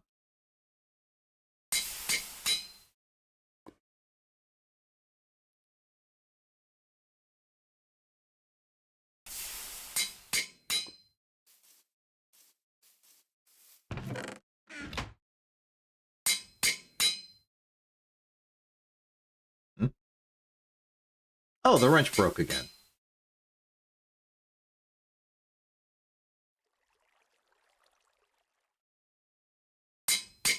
And in truth, the hammer's about to break too. Let's solve that. Got a spare stick in here still? Yes.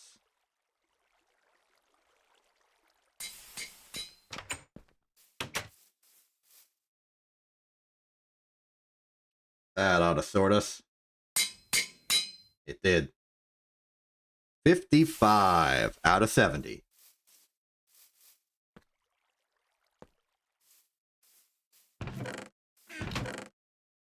Bronze. We got a stack of bronze in reserve. Let's throw that into the mix.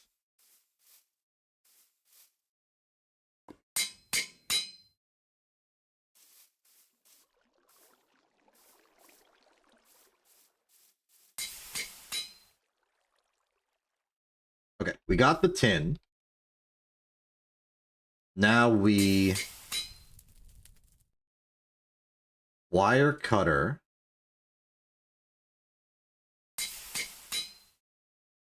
into 8 wire. Then we simply combine those wires together to make double wire. 1, 2, 3, 4, 5, 6, 7, 8, 9. That's a wire mill. No, that's a polarizer, my mistake. Excellent. Drop that on the ground, pick it up just in case that's another achievement of some kind. Nope. And by achievement, I mean like in the trophy sense.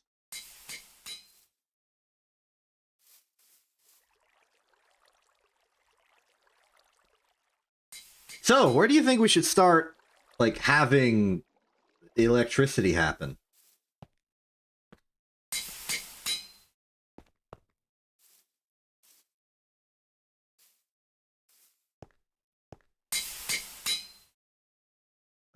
I'm gonna take some steam out of the top here, and to do that, I need to manipulate the system slightly. It's not going to be symmetrical anymore, and I am devastated by that fact, but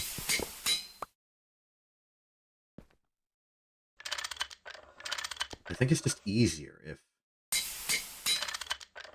it works like this. Put that there. Now it can fill up.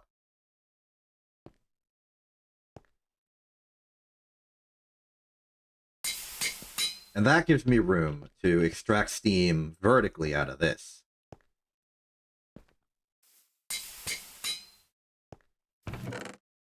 Using some of the old small fluid pipe, because I don't expect it to need much.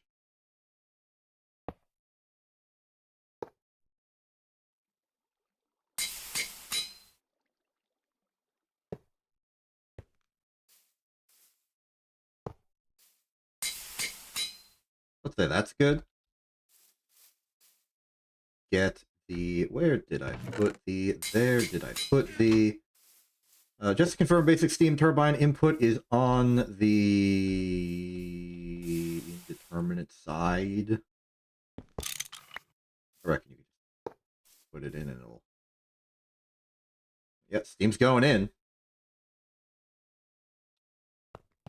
Basically all I was asking for.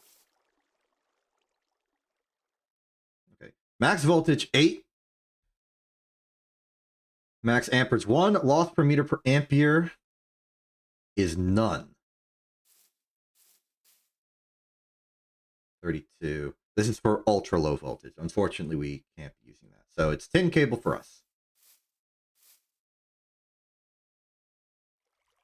I've got no real complicated plans. Let's just polarize this sucker. We need wire cutters to manipulate cable. Take these out. Place it in.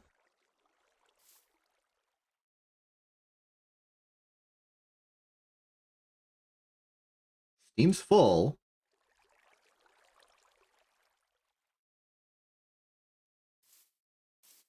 Well, I assume it's working.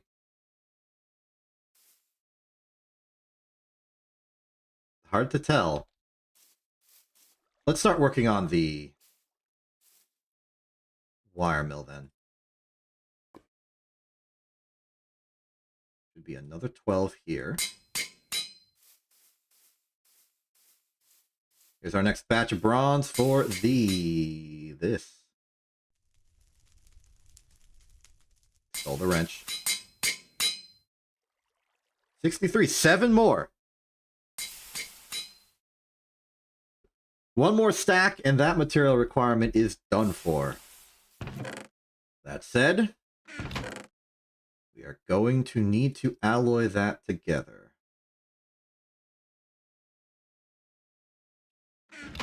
Maybe 16 and 48. The copper here. Incorrectly, the copper here. Oh, wait. We actually do have enough bronze. They were split between two different chests. Because on one hand, bronze is a tech material and not just a regular old ingot. As for the steel, this is for the next steel casing. Easily acquired by simply making a big square and putting a wrench in the middle. The rest of it will require another pair of wrought iron plate, which we have in reserve from I don't actually remember where. Combined with the spare cable we have from the purchases. We do that, we get a machine hull, and that is good. Now it's just all the particular details we need for the wire mill, which is 4 motors and 2 tin cable and 2 electronic circuit. We're on our way to do that. Most of what's left is simply processing the copper into the electronic circuits. As for the motors, we can do some of that, I think would be fun and exciting. The motor's exact recipe, to remind myself, is copper wire. It's going to need 2 tin cable. Fortunately, barring one, we have enough.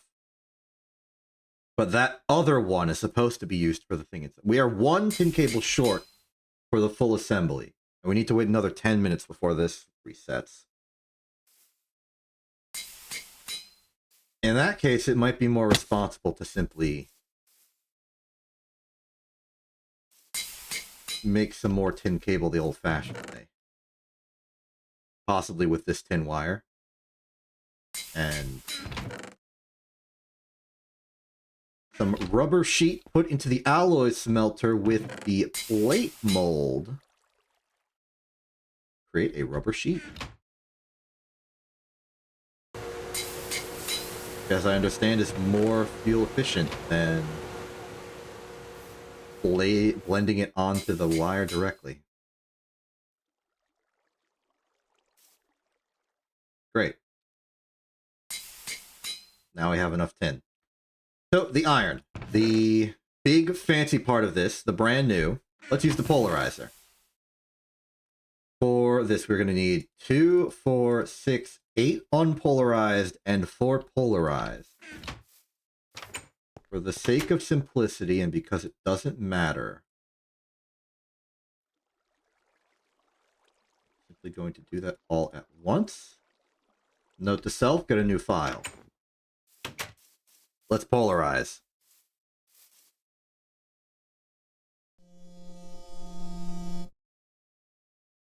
Nice.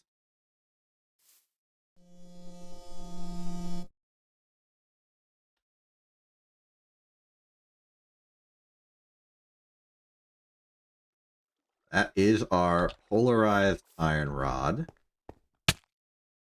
Well, next up, I think it's just get all the copper plates and stuff in working order. 1, 2, 3, 4, 5, 6, 7. And that is the 70 bronze-plated bricks we needed for the super mixer. Not the correct quest line. Where is mass processing? There's mass processing. Well, one thing down. Additional bronze will be needed for all the other bronze stuff, but this was a pretty heavy source of strife.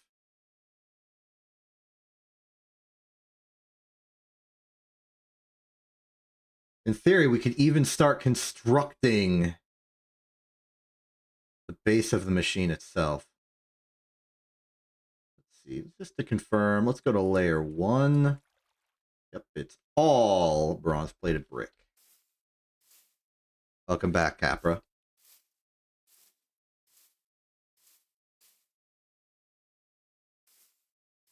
I feel like I shouldn't be afraid to put some of my machines pretty far away.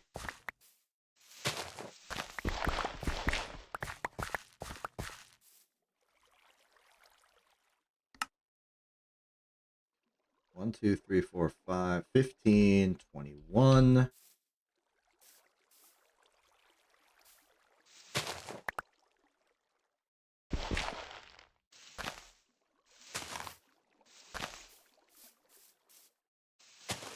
Sure, let's put it here.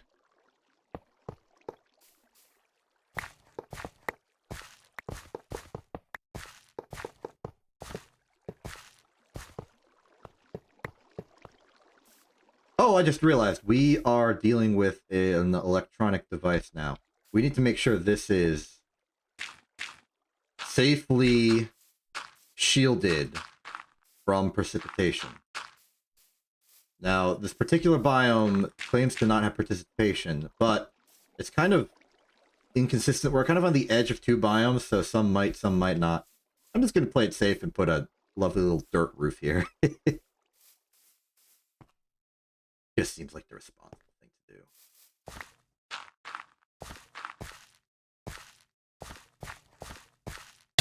Hey, Lark, hello.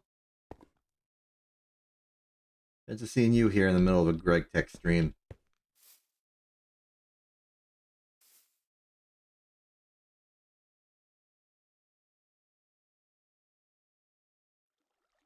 All right, don't forget to sleep. Rest is important. Lots of good productions going on. That's okay. It's fine. Also, Capra, what the heck? You're just unilaterally declaring that that's gonna happen. You're just gonna do that. Okay. Fine. I know I can't stop you. I'm used to your antics.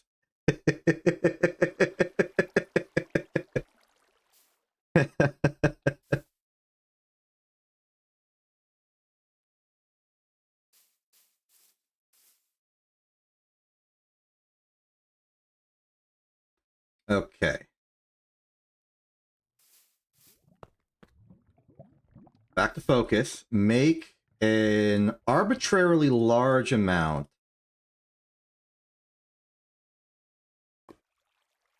of copper plate. I don't want to overproduce too much on the copper wire front. because we're about to get the solution to copper wire. Okay, layer 2 is... It's plated bricks on the outside, but the interior thing is carefully a firebox casing. So that's where that goes. We can at least fill in the perimeter.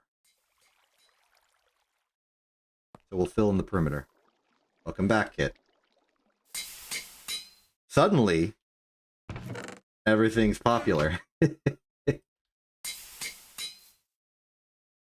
So this goes in this configuration, and though it looks like you put one in the middle, you don't. That's a firebox. Okay.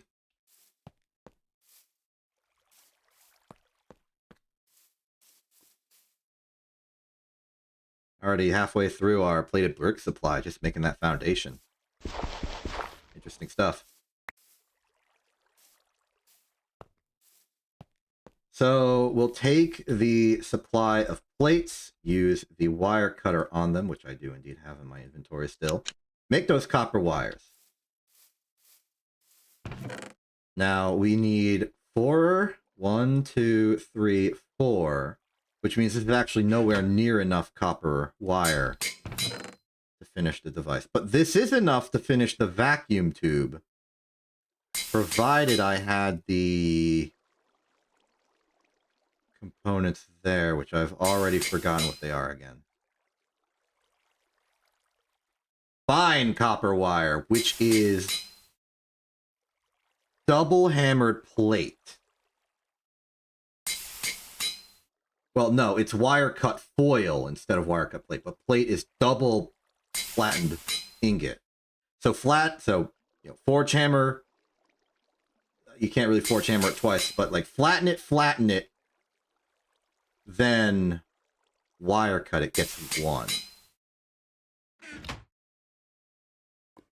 Fortunately, we have the plates for it.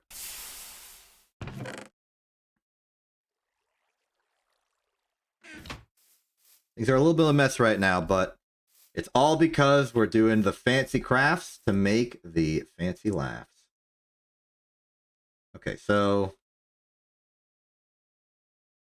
2, 4, 8? Is that correct? In terms of how many we need right now. The wire cutters are still in my inventory, so wire cutters still in my inventory. Use them, make the fine copper wire.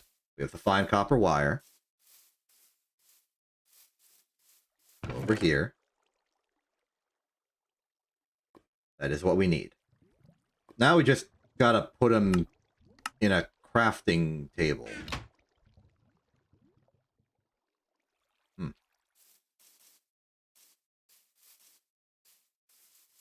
I may as well make another one if we're going to be over there all the time. I also need to remember that I have this doorway now. Just do that. Yeah, 2 of these. 2 of these. Make a crafting table. Cut it for my convenience. And we won't have the recipe memorization that we would like in the full-on workstation over there. But we will at least have a unified inventory. 4 in there, 4 in there, 4 in there, 4 there, 4 there, 4 there. 4 here, 4 here, 4 here. That is 4 vacuum tubes. Now the resistors. Oh, hey, that quest is ready to be restocked.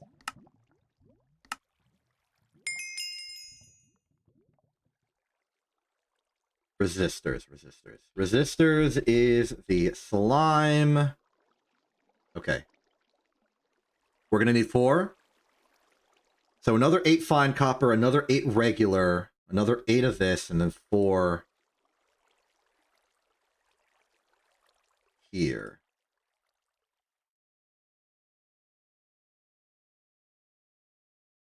Man. Takes a lot of plate.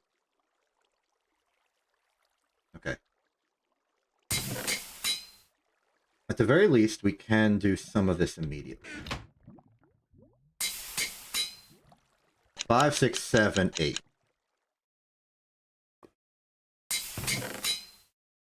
I don't think I have the hammer with me.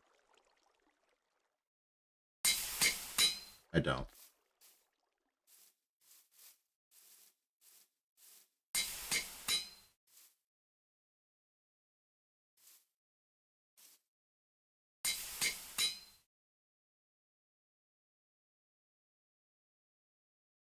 This shall be 2, 4, 6, 8.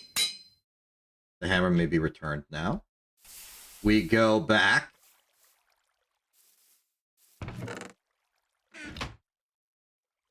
Take the wire cutters.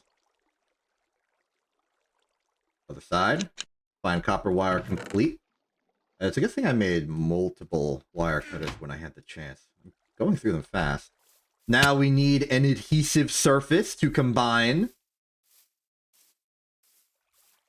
And we will need 8 of them.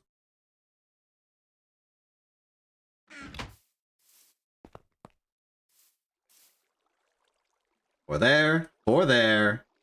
That is our resistors. Now, the final electronic circuit is nearly upon us. What is the recipe exactly again?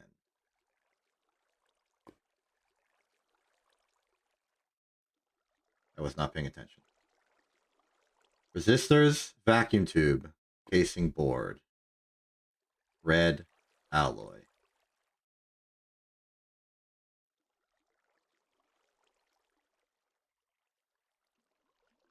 It's just the boards. The boards are in the other crafting table. Like so. And this should do it.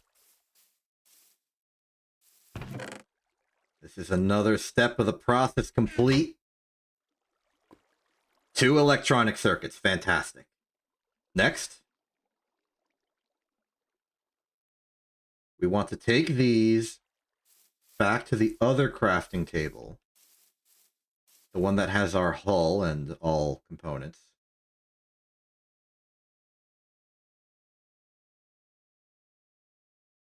Quick pause for a lunch break.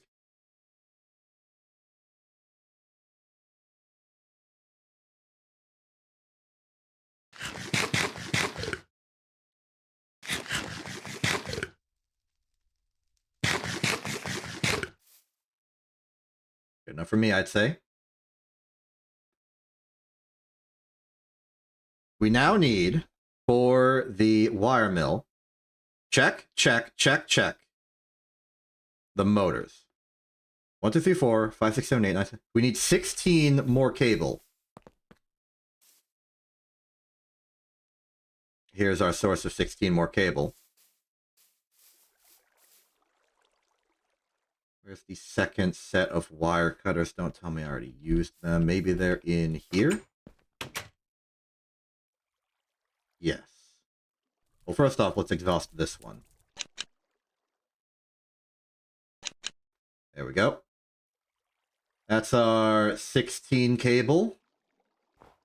Pin cable is also ready for the job.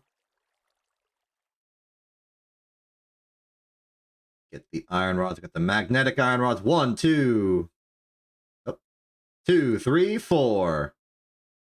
Splendid. And now it's the wire mill.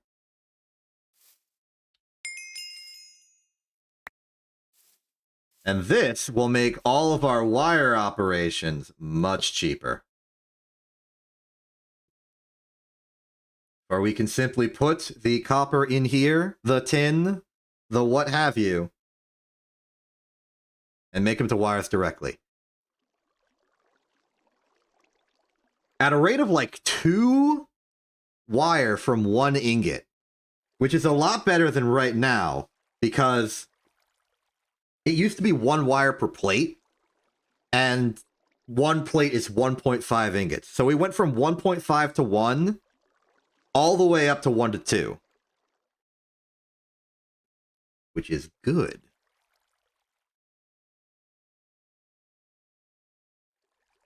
Now we are going to need to wire responsibly.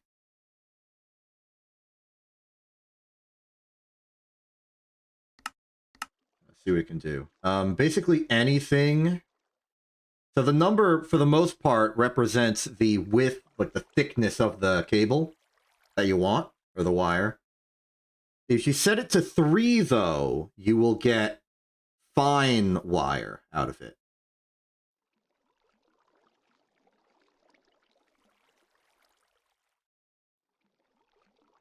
At a pretty good rate.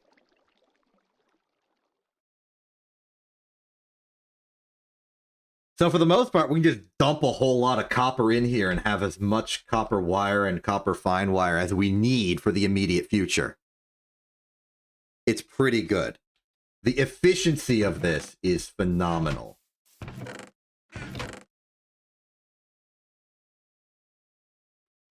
You want to make a stack of wire? Here we go. There it goes. It's doing it.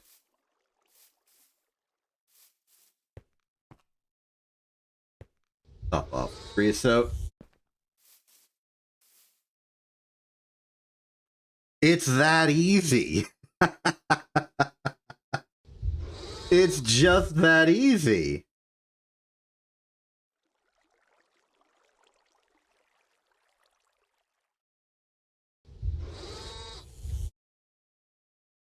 The steam usage, I would say, is around like 120, 160 level. At least when compared to the other machines. So this is nothing on our steam supply. It is completely fine to handle that. And that's good.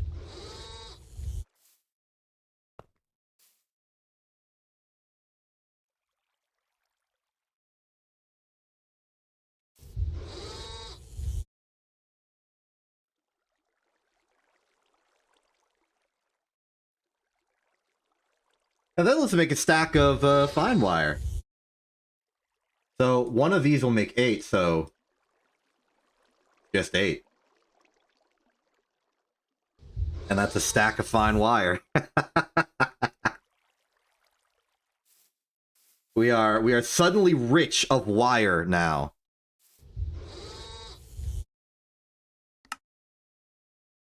And if we want to get even richer, I think the next step would probably be bending machine. It's a little out there in terms of like steps to make, because we need to invent piston first. Piston ain't that hard though. It's a motor, tin, just a lot of steel in formation. Speaking of steel in formation. Oh. Okay, much better, buddy. Good job.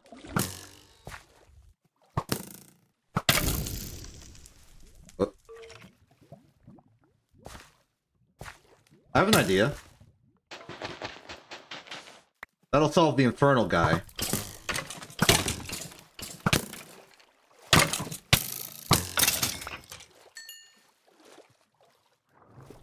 Well, it seems the infernal guy mostly just ran away.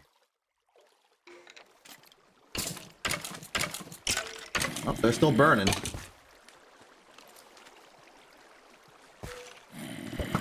Oh. That was a fishing rod.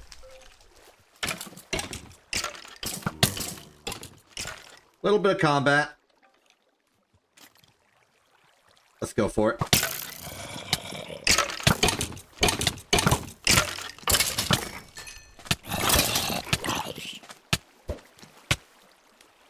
Oof. Well, that's not really a big deal.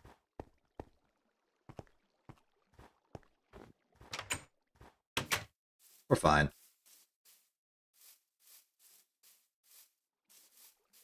Wasn't expecting such high damages involved.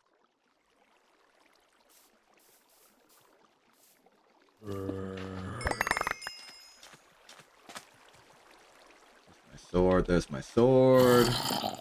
Let's solve you really quickly. There we go. Ooh, free fishing rod. Alright, let's get the inventory prepped. put our gloves back on. Let's put our necklace back on. Let's put our hat back on. I do not want an extra infusion stabilizer. Thank you very much. To put this piece of sand back into the water break. These I'm also generally not interested in, but I will gladly take the fishing rod.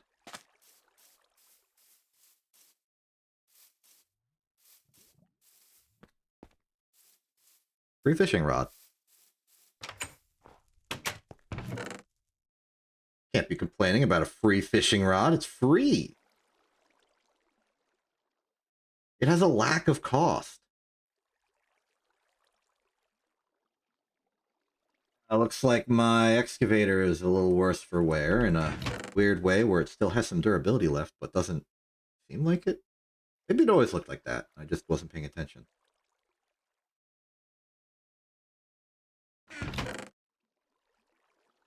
No worries.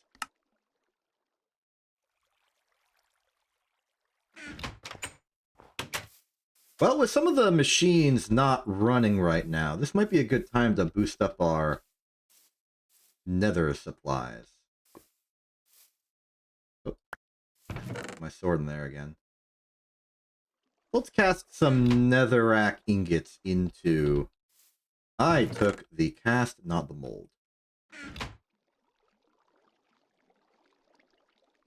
Hello, Thega.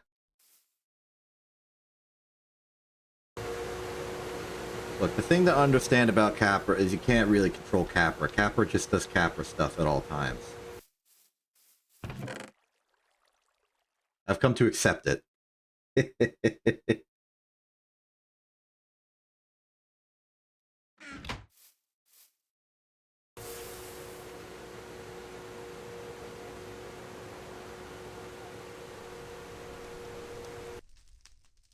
Meanwhile, I'm very happy with what I've done here. I'm getting some efficiency in wire. So, right, we needed 8.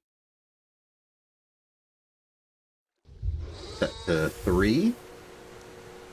This will get us a stack of fine wire. Excellent.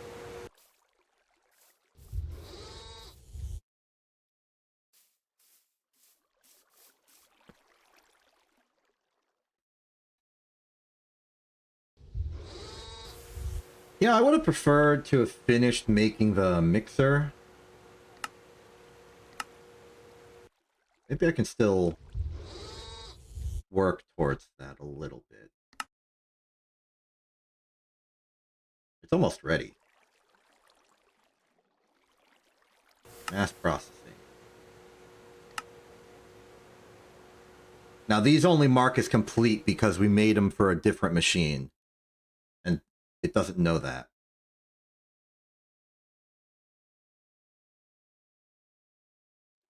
So, we got the 70. Firebox casings, of which we need 3. It's just a lot of bronze rod. Can we make bronze rod with the... No, it's a cutting machine / lathe thing. Okay. That's fine. That's fine. So what this means is that we'll need 24, 28, 34. We'll need... Sorry, I tripled it, some of the math, and didn't triple it for other of the math. Let's just start over and calculate one of these. 12, 20. We'll need 3 of them, so that's 60. We need another stack of bronze, huh?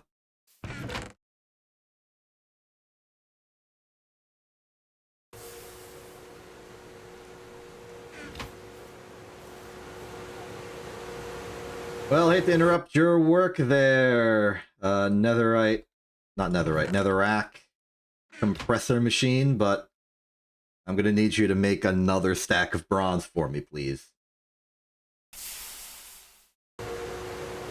They are not kidding with how much bronze you need for everything ever. I thought we would have fine supplies of copper, but no. We're already running out again.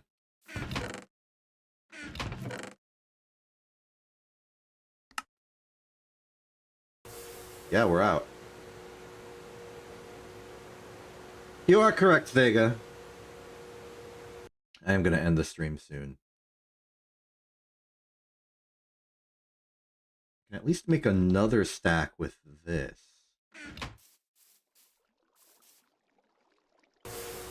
That's okay. I'm still going because I haven't reached my original goal for today, which was to finish this.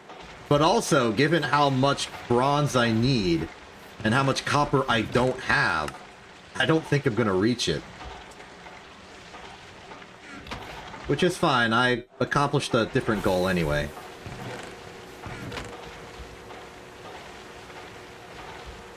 Yeesh.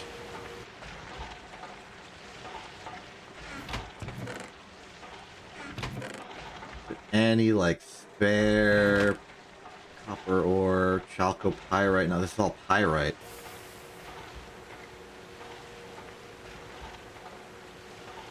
Plenty of tin to run through the system. Tin is not a problem, it's copper. Wild problem to have.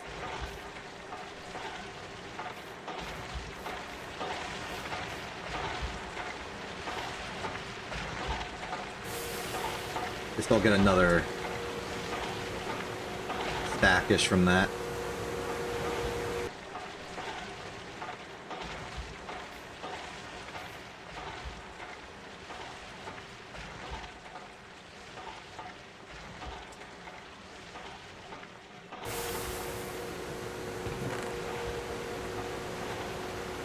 At the very least, at the end of it all, the technology is technolizing.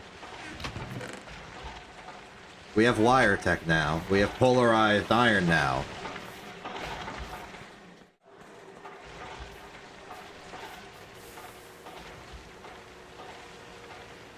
We can make all the motors we want now, which is the first step towards everything else.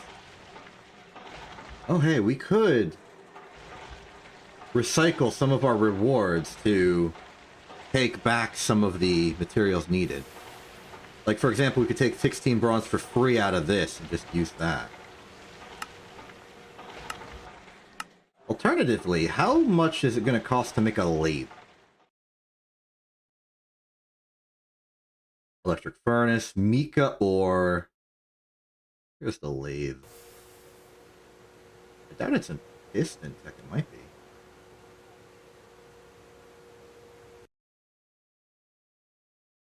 Compact, presser... Fluid, where's the lathe?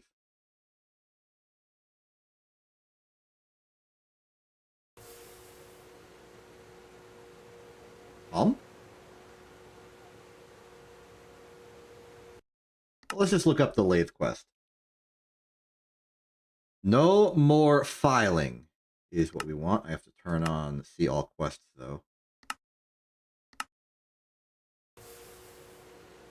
It's after the metal bending quest, but why? There's nothing special about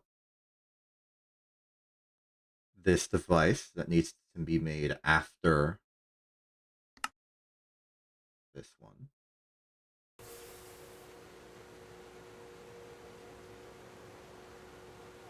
Granted, I understand the bending machine's pretty good, but...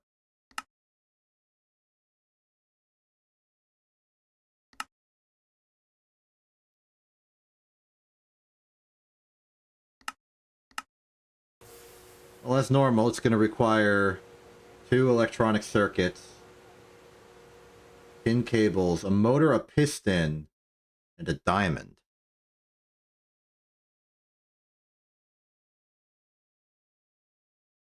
Odd. More ashes out of here.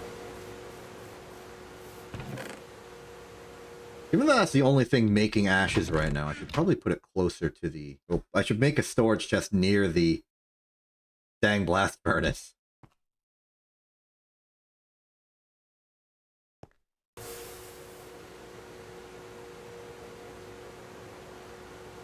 was hoping we could use the wire mill to make rods, but that doesn't seem to work.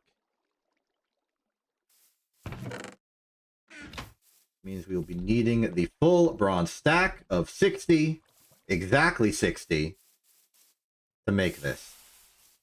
And a really, really, really battered file. In fact, let's make another file just for this job because it will break.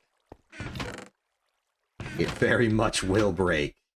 What am I looking for? I'm looking for sticks.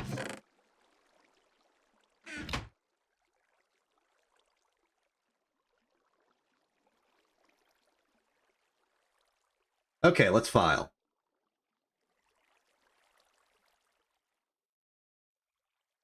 So, to make the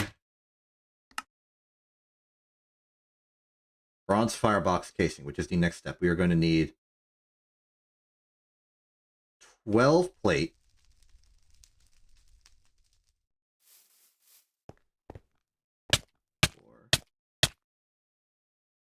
See, 6, 8, 10, 12.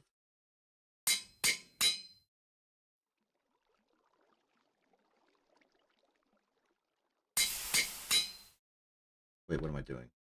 Wait. Am I a fool?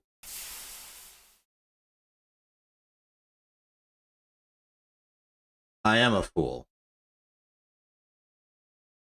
Okay.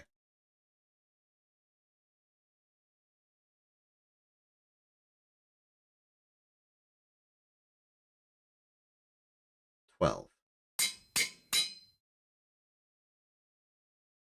Yeah, I was making copper plate and not bronze plate.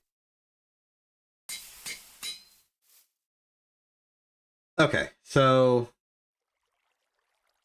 let's do this here.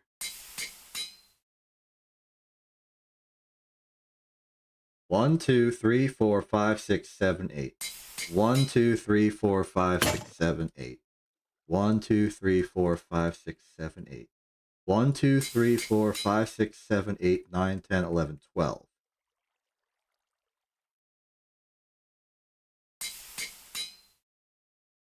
One.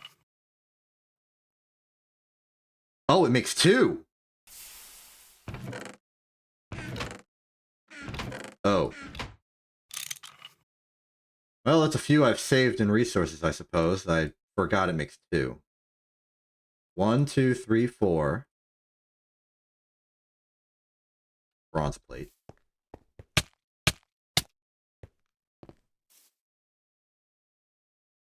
Bronze plate. 1, 2, 3. All right. Now let's check the blueprint.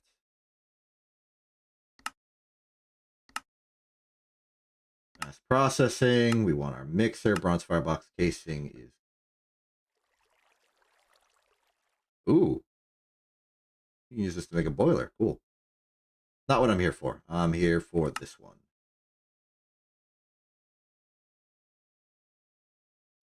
So, layer 1 is casing.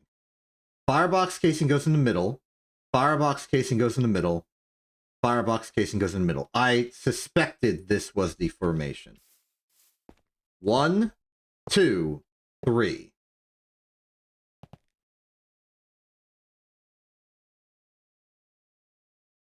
Very good.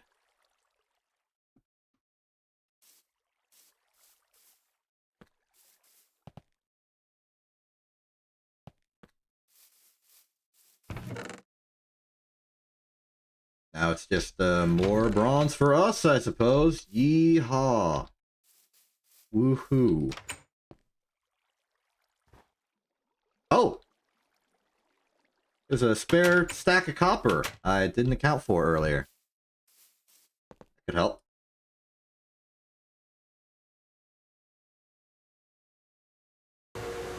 Another stack of bronze.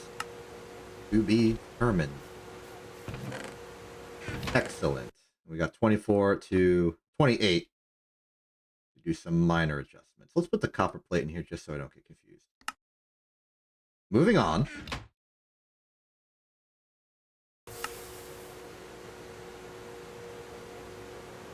Bronze gear.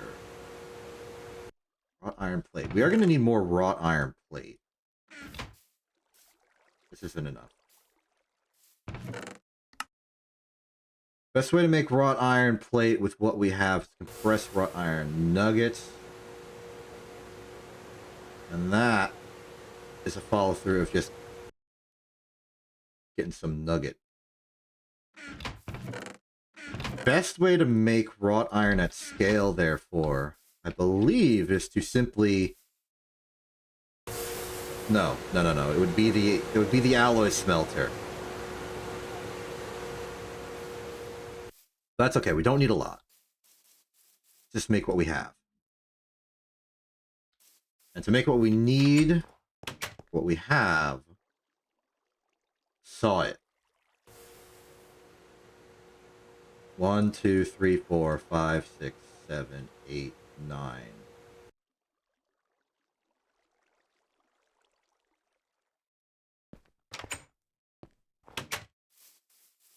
Then we simply put a stack in there, some in there, have some replacement iron ready to go.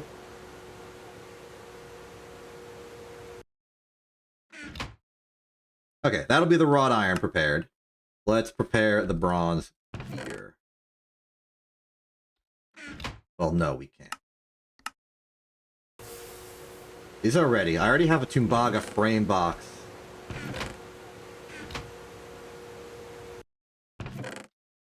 Somewhere.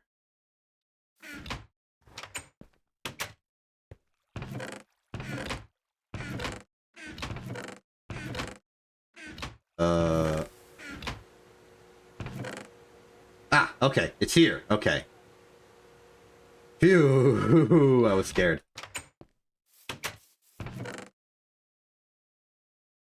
I couldn't find it.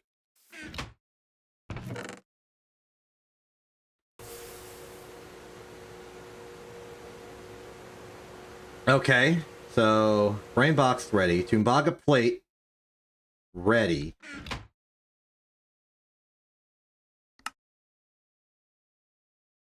Okay. Hopper. Iron plate. Iron gear. We're gonna need at least 2 of them, so...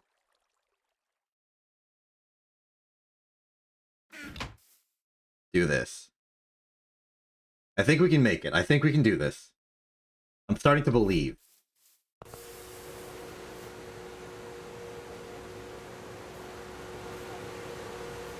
I do remember seeing you play that map. Just sitting in the Discord server. I did some research on the Desert Warthog thing. It seems like Desert Warthog for Halo 2 is actually the first one. And that Desert Warthog, the one I played as part of Cursed Halo, for Halo 1, is actually the sequel. So I would suspect that maybe the one I played might have been longer than the one you played. I also remember that the one I played was a bit more windy of a road.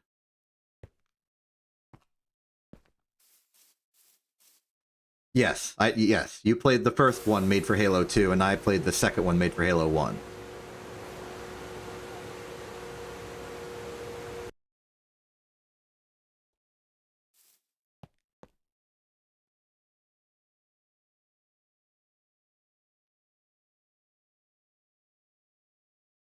Oh, that's more bronze.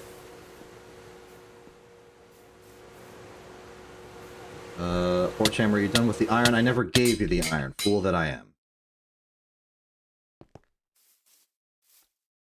Hold up. I can do more. I can do more. I can do more. I can do more. Layer 1.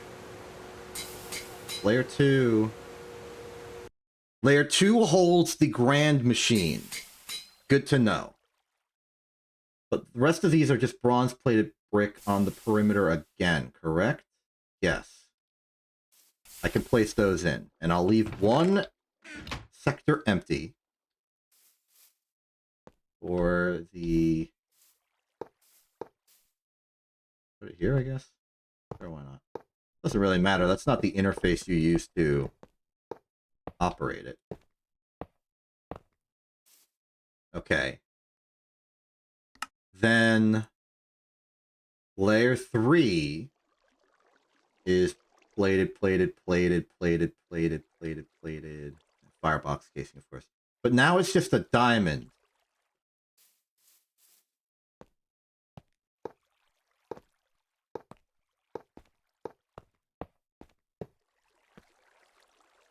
Okay. Layer 4. Plated only on the corners.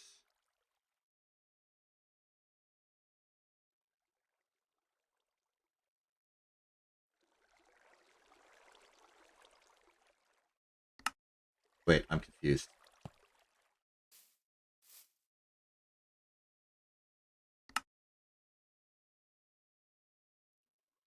Layer 2.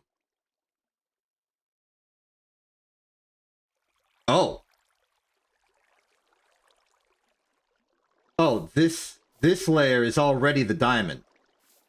Okay. Correct tool is a wrench. Get a wrench. I've bungled this slightly.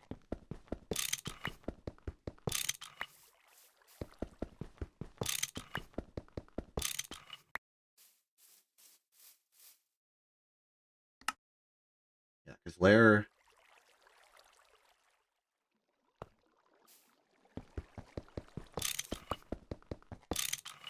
Which means that the interface starts on layer 2, which means this is empty. I understand now.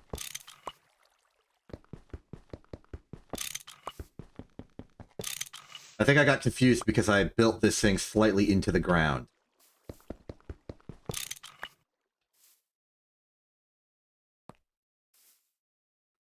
Okay, but in truth, it's...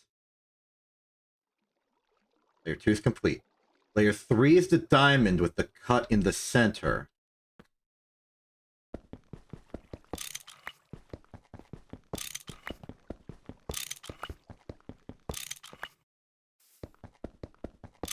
Okay. Layer 3. Layer 4 is only the corners.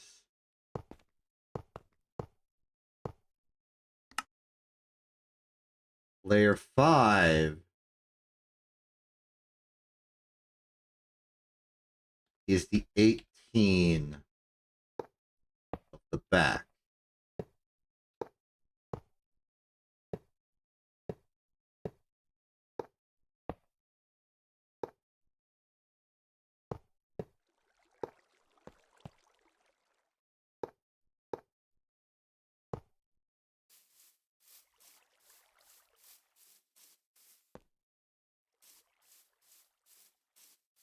Okay, I think that's correct now.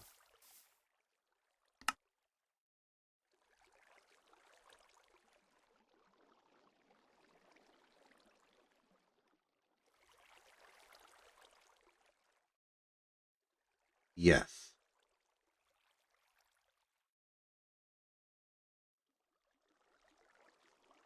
Yes.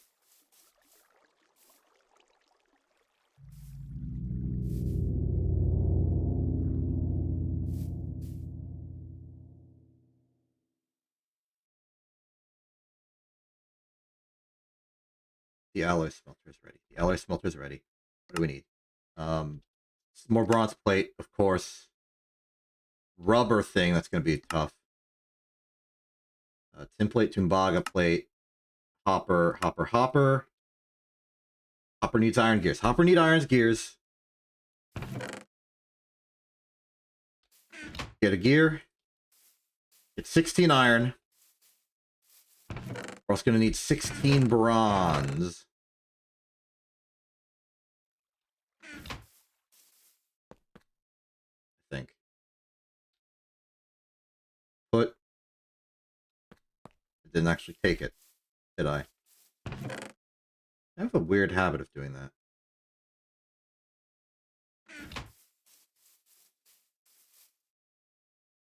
Yes. Okay. And then the actual separator itself will need bronze gears of its own.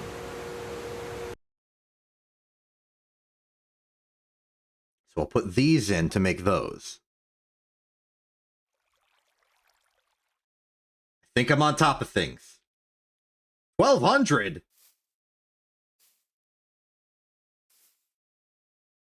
1,200 liters per second steam? To make a gear over a minute. That is an absurd amount of steam. My word.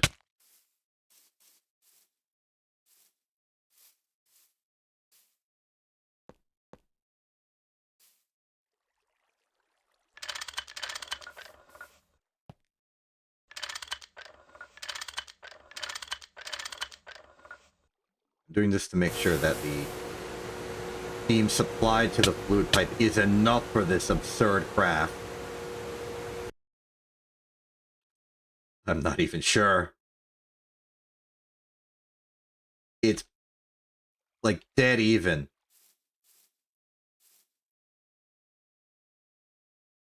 It's possible that 1,200 liters per second of steam is exactly how much this railcraft boiler makes.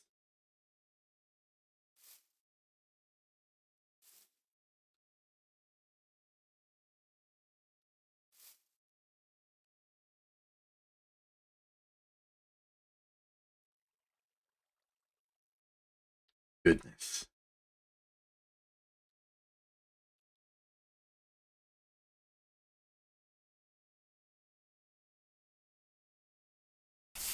Maybe I'll hold off for a second before doing the next step of that crafting recipe.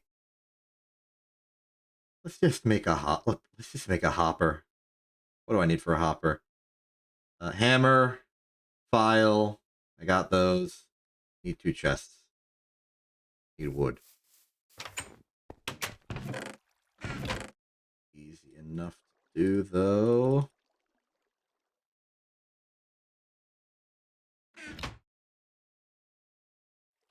I was incorrect about how much wood I would need. Bonk. Doot. Alright, let's do this. Saw. A log. 4, 2, 2. Make a square. Split in the center. That's our 2. Let's go back, make those hoppers.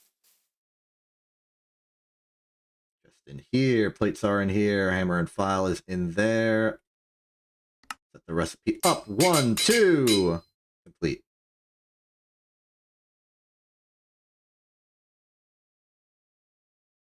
Very good. That will be our supply for the input bus. This is what we need: the Tumbaga plate, tin plate, bronze plate. We need 8 bronze plate. How many bronze plate do we have? Zilch.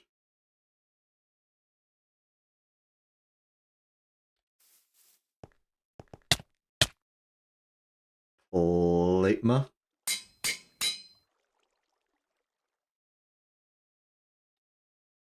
You're also going to need 4 tin plate. The 4 Tumbaga plate are already acquired, so we don't need to worry about that.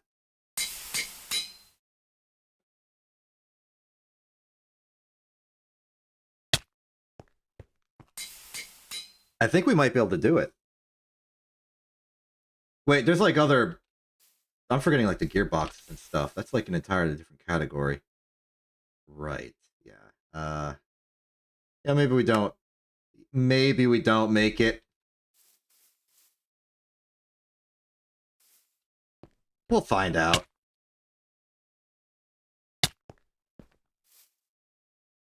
Okay. There, we need the 4 tin plate.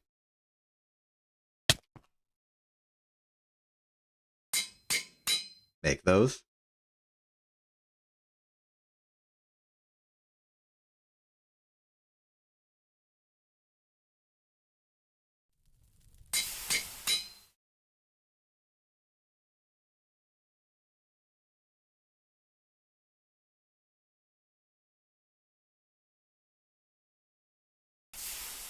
Okay, take the tin plate. Take the Tumbaga plate. Run away. I actually think it'd be simpler to do it like this. Bronze plate, missing. I didn't think this through. The ashes away. Put the rubber rounds back in there in case I ever want to make a dolly again. Admittedly, dollies are those things you really only need to make once. Okay. 1, 2, 3, 4. Input bus, steam age. Swap.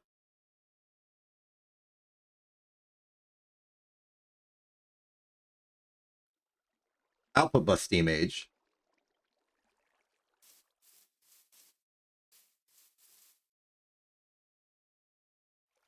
Technically speaking, we are allowed to put them into the structure now, as soon as I remember where exactly they go. Let's see, output bus goes right above. Input bus is the top right. I don't think this is actually like exactly where they need to go. I think there's some leeway here. I choose to follow it exactly for my own personal benefit. One more down.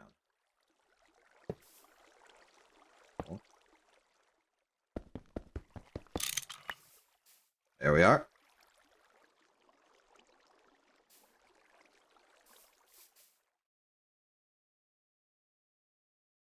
Eat this steak sandwich. Clay, clay, clay, clay, clay, clay. I remember we are going to need a clay. We're going to need a large clay pipe. 1, 2, 3, 4 makes 1. So 2, 3, 4, 5, 6. Assuming it's 4 to 1. We'll test it right here.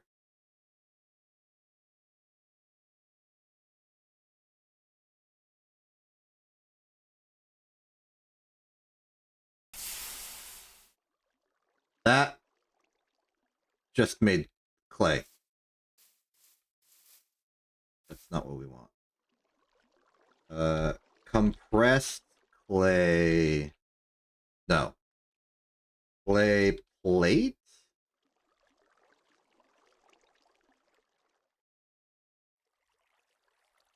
Oh, it's clay dust in a compressor. My mistake. And in that regard, it's 1 to 1. Gotta respect that difference between clay and clay dust.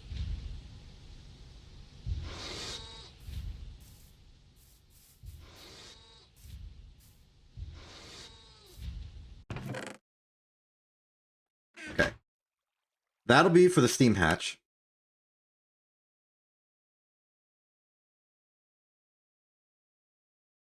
A tank. A tank, a tank, a tank, a tank. That's complicated. Most important thing, though, is the obsidian glass. Obsidian glass is alloy smelter, thickened glass / clear glass, and obsidian dust.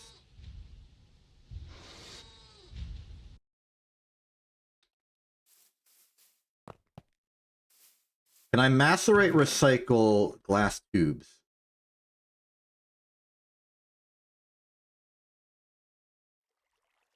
Doesn't seem like it.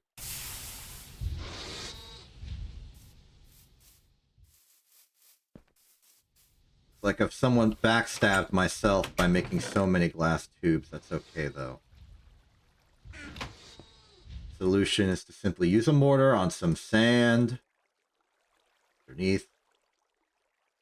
I'm confident we have some stored flint dust somewhere. Tiny pile's not going to cut it. I need a regular pile, and there is some there.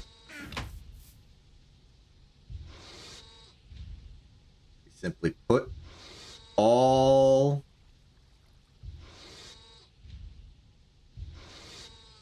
and 1. Get 8 glass. We alloy smelt this into a block, I believe.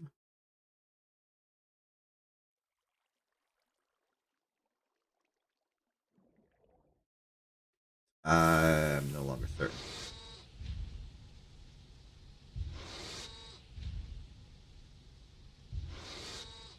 No. We smeltery it. Cast it into this, that'll get us to clear glass. Then we can turn that into thickened glass, combine it with some macerated obsidian, which I shall get right now. This is not efficient, I don't care. I'll simply wait the 15 seconds. We alloy smelter those together, we will get our reinforced glass, then we just need a bunch of arbitrary iron stuff to make the tank.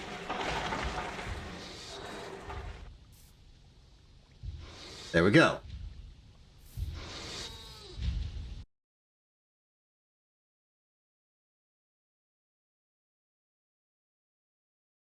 Okay, let's do the insane bronze gear recipe now.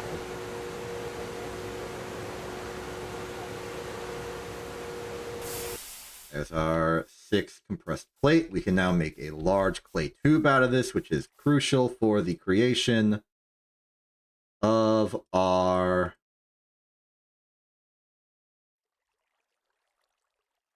other way. Other way. Other way. Yes.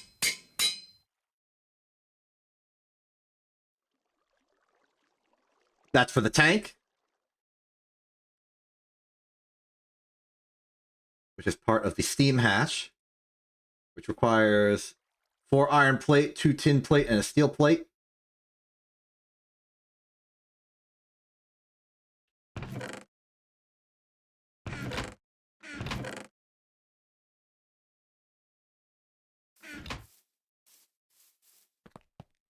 It'd be really irresponsible to make these plates while this is going. It'd be really, really irresponsible.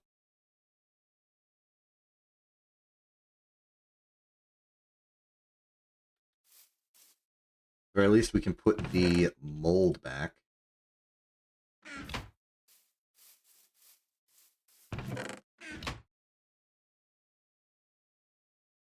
The ingots are ready for compressing. The ashes can go in there. Get more of the ingot. Everything is flowing together. Things are making sense.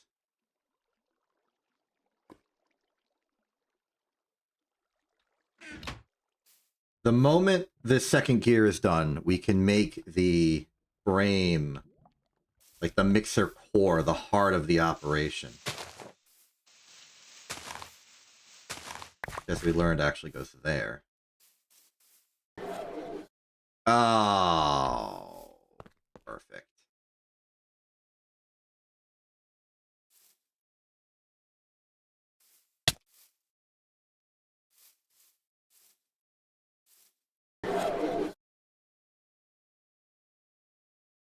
It's doomed. It's doomed. It cannot proceed like this.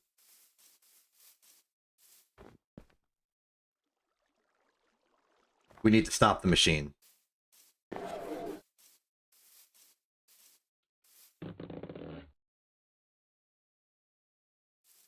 We need to wait till it's full of steam again, and then turn it back on. At the very least, in the meanwhile, we know that nothing else is busy.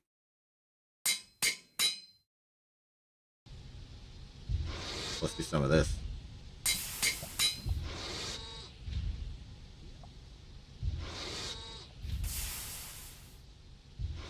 Darn steam logistics. Darn pipe.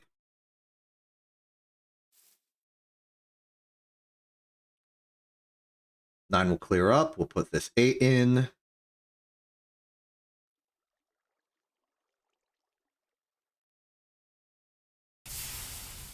Good.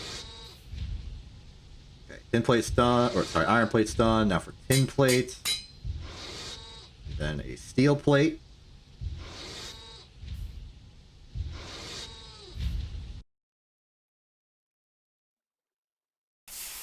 Good.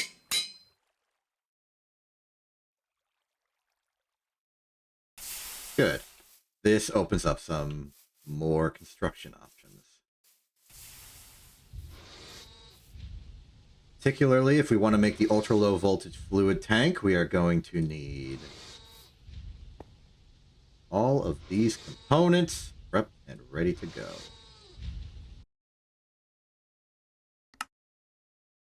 Ingredient is ready. That is what we need for the steam hatch, which is now just missing bronze fluid pipe and another bronze fluid pipe worth of plate.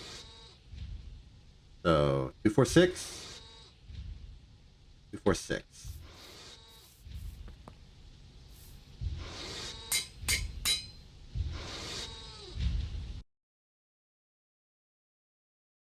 Compression's going good. Don't exactly remember which part of this required the wrought iron plate, but it's just generally useful to have around.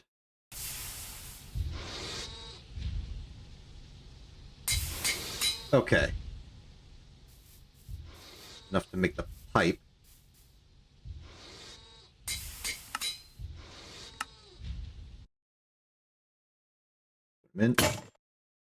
The wrench broke. That's okay, we can make second wrench. In fact, I'll make two.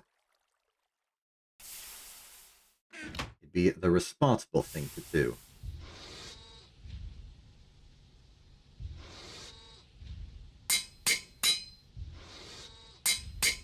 There we go. Now we have these. The forge hammer has finished making those plate. This allows us everything we need for the steam machine. The steam hatch is now complete. That's another hatch on the machine ready to go. And where it goes is far left. Okay.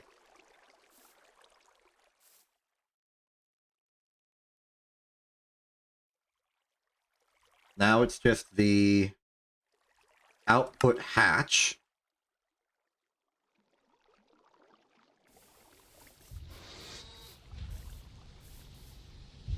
Is this full? Looks full. Good luck. I wish you the best. Please finish that recipe.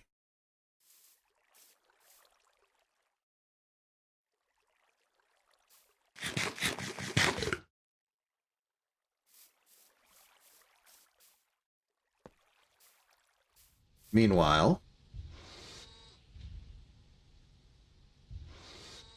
Okay, the buses are complete. The hatch is pending rubber.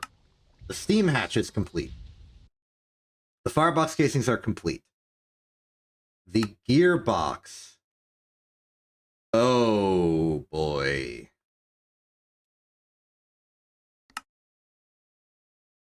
Okay, that's where we need the wrought iron plate. Sense.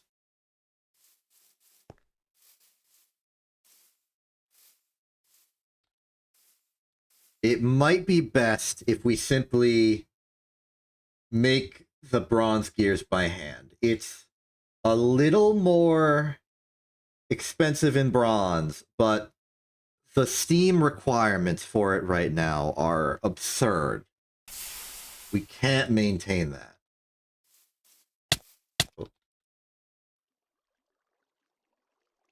Forge hammer, give me some wrought iron plate, please. Thank you. Okay, prioritize. Not here.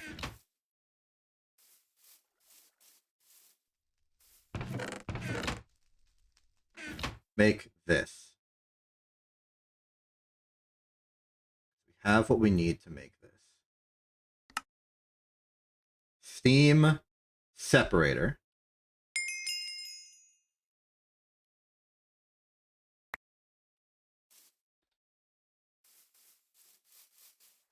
Put it there. Structure is incomplete, I acknowledge that, but it's reading those hatches, which is good.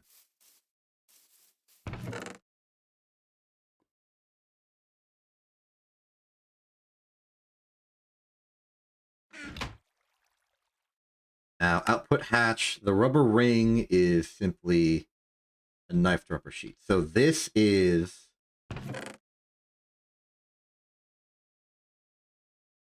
correct. Melt these into plates in our alloy smelter for not as much steam as some of the other crazy things we were doing. Yeah, look at that. 240? Easy. So easy. Speaking of which, how's the glass? The glass is ready. Dump it.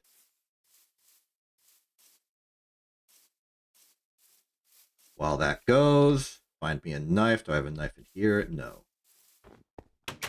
Find me a knife. I have a knife in here. Yes. Let's carve ourselves a lovely little circle. There we go. Let's find the correct orientation. Then it is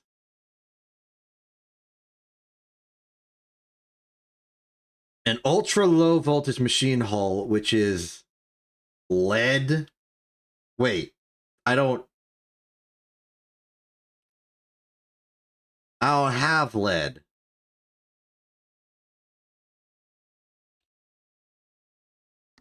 Where am I supposed to get lead? This cannot be what breaks me. This cannot be what breaks me.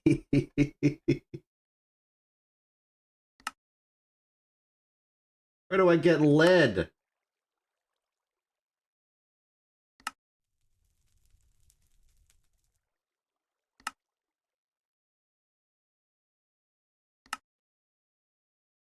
Wait.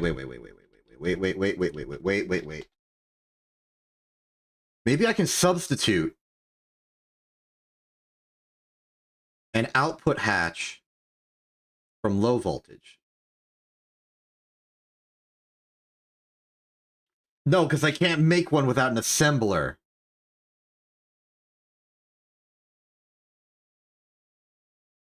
Where am I gonna find lead?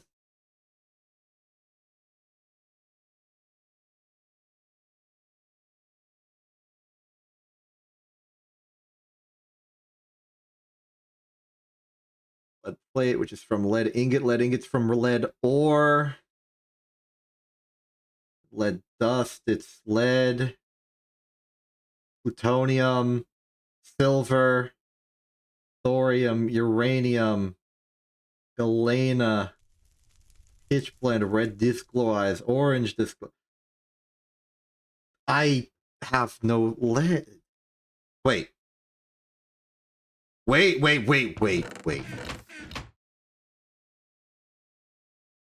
Is this why they gave me the extra?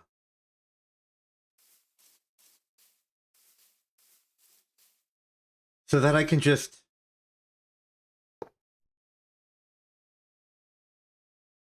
Okay. It's not like I would be able to use any of the liquid outputs from this thing yet. So what if I just have no hatch and void liquid?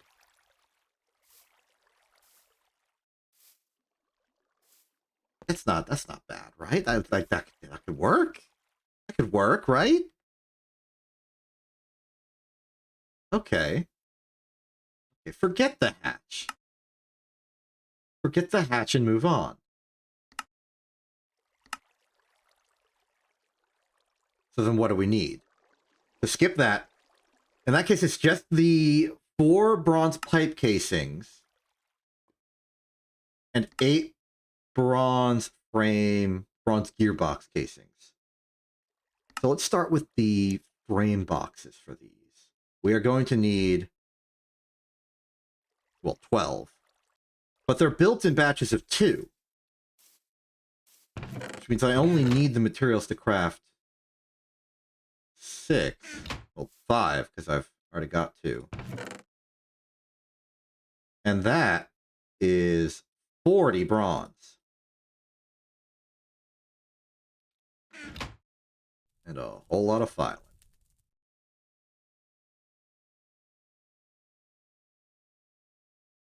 Yeesh. Okay. And we do that. Add wrench. 1, 2, 3, 4, 5. We now have the 12. That's solved. Okay, now we need a whole lot of plate. I might have to make another bronze stack. And it'd probably be responsible for me to do that anyway.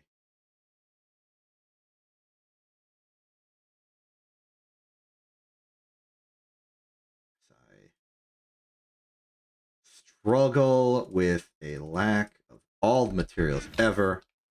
A consequence of my great construction. Okay.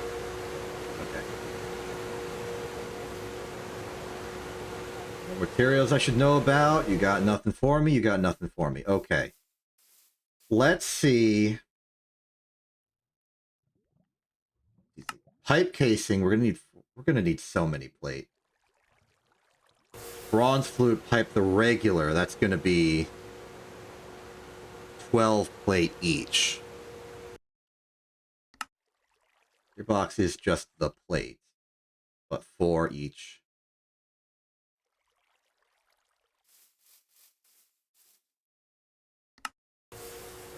Oh my goodness. I don't think we've got the copper for this. 2, 3, 6, 7, 8, 9, 10. It's 2 more copper per. And we need... So that's... Sorry, it's bronze. So we need 80 bronze.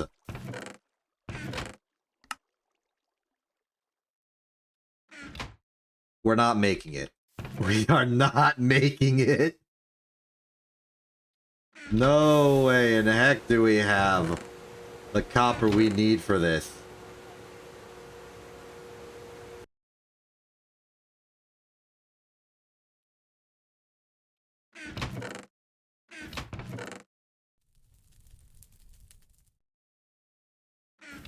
Save one for the deep well. That's just common courtesy.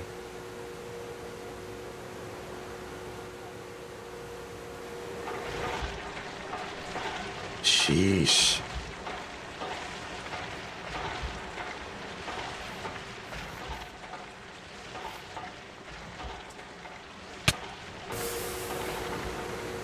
That's not even like acknowledging the amount of plates we're gonna need for this.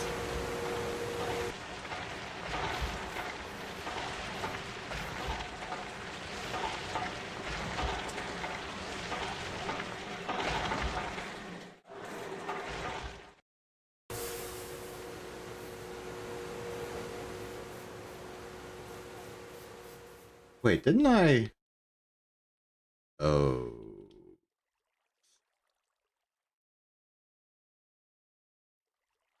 Well, at least I didn't perpetuate that mistake for any longer than I had to.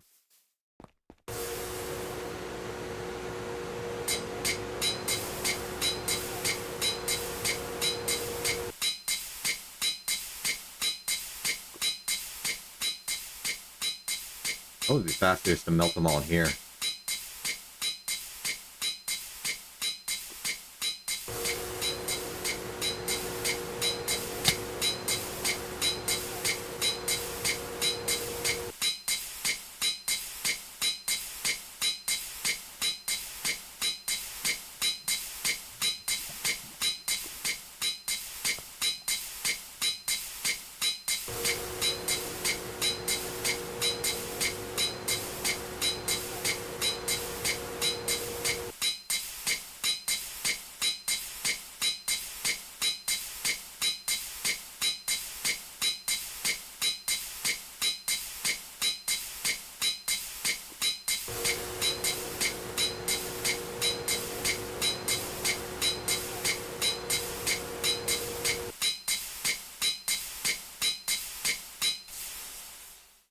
Okay. Well, it's another stack of copper to work with. I'm now back to being uncertain if we have enough.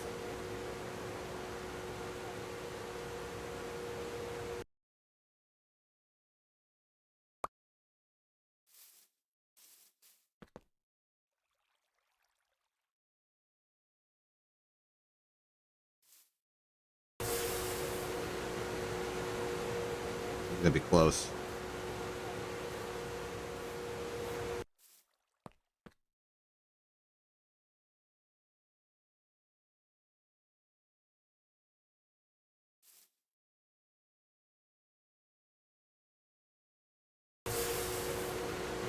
And just in case we care to know, we got about 2 ingots of bronze in the smeltery. In case that was a relevant amount to us. Okay. Get the tin for another smelt.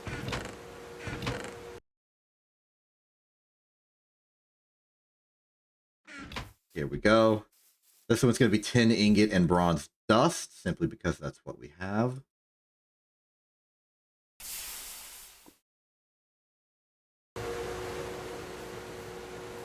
That'll go fine, that'll go fine. Okay.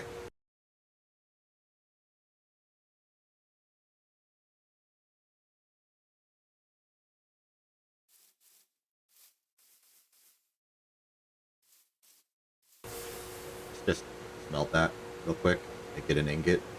Something we can use. Okay. Let's just start with one of them. 4 bronze pipe casing. We can ration this out. 4.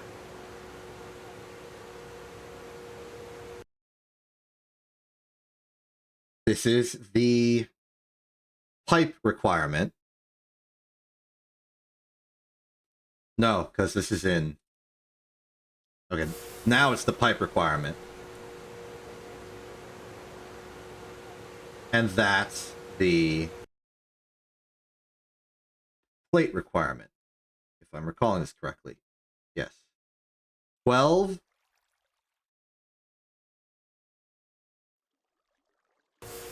Why did I just say 12? 4 plate. And then 12 plate. So, aside from what we have already, we need 4 of this. So it's 24 times 4. We have 3 of that.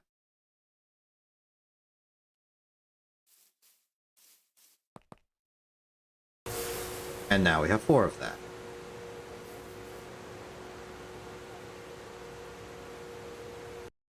So with all of this combined,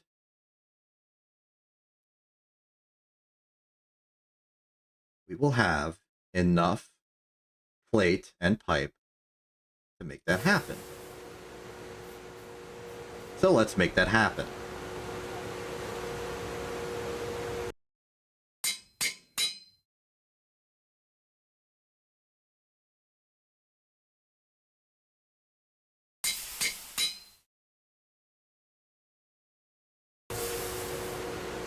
On from that.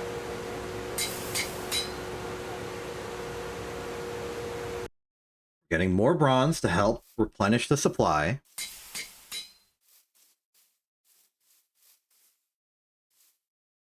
Getting more bronze here. That's something. We can make more plate out of that.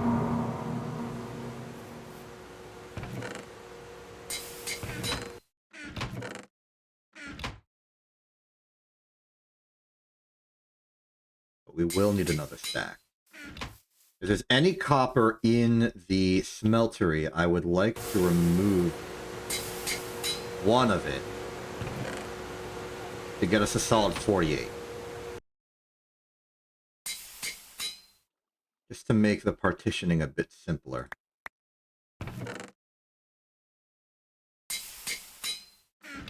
You know what, while I'm at it, let's take out the bronze as well.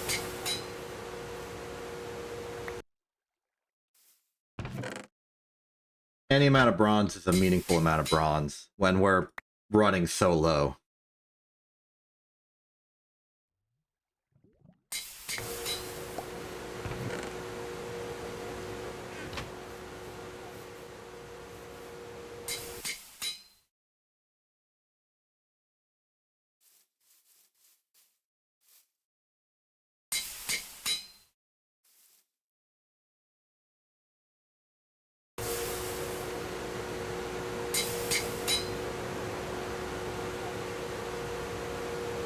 That was actually the exact correct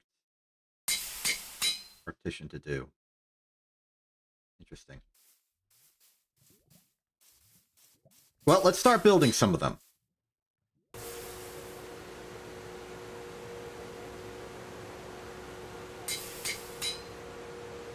First off, great.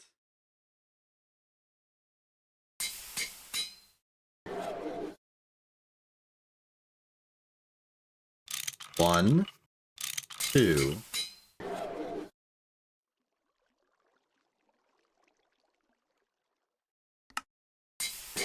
One, two. We've made half of them. That's good.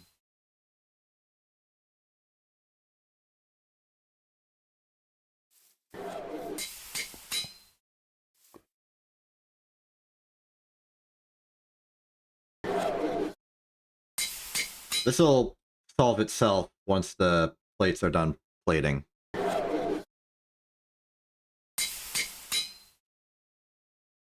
Save some steam.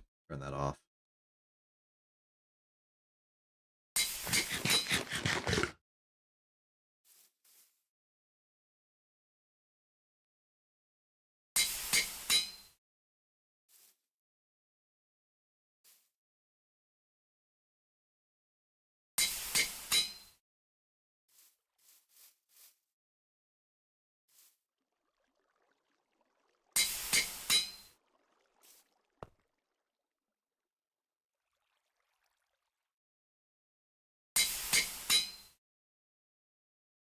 And then that 32 should be the other two.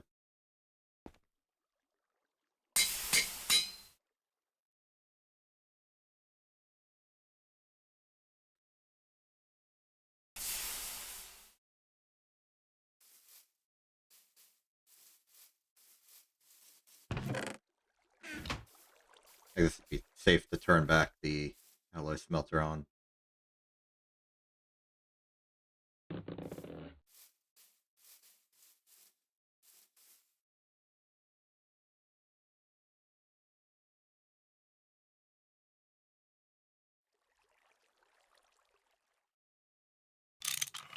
One, two, one, two.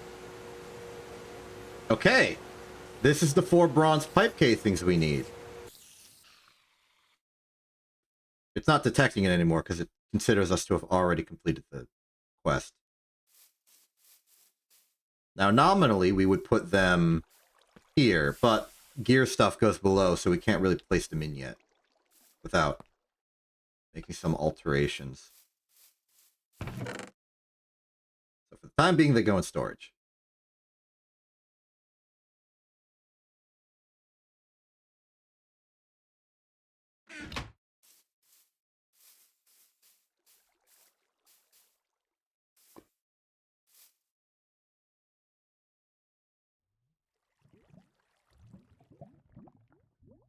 Okay, time for another stack of bronze.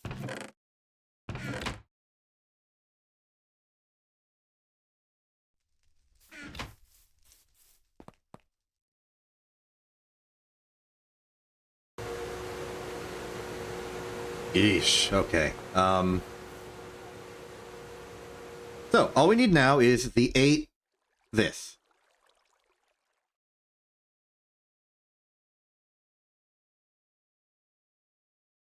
The hard part of this is the combination of the gears, the plates, and the fact that we need 8 of them.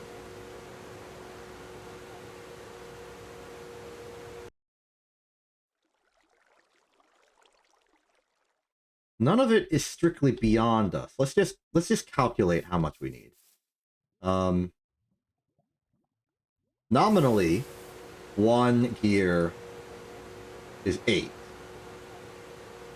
So realistically, for us, it's gonna be 10. But assuming it was 8, 1 stack of bronze would be our gear quantity solved. Separate to that, we are going to need the 4 plates for each. So that would be 12. No, it's half of that. We make 2 plates out of it. So it would be 6 plates per one of these. Multiplied by 8 for 48.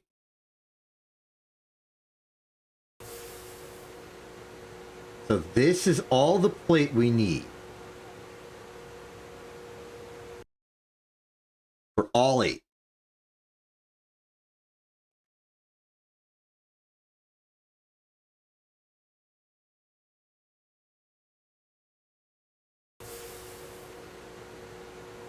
So separate from this,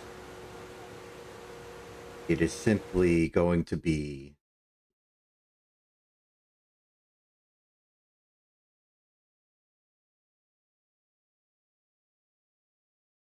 at best 1 more stack of bronze, at worst 80 more bronze.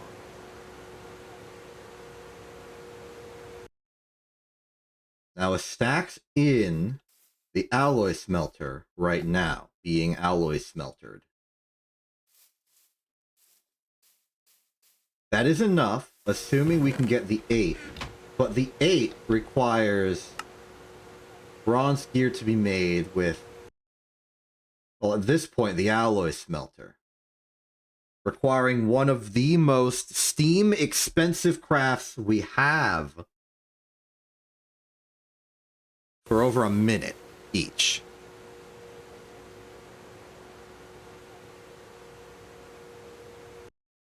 Even with nothing else running.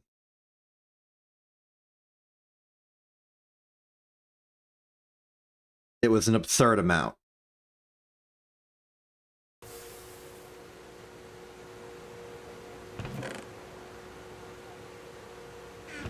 But physically, we do not have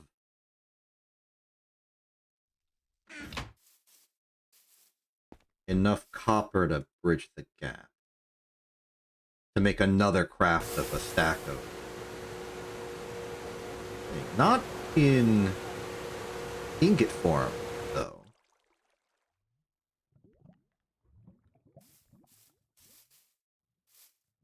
Because right now what we have here is 42 copper dust.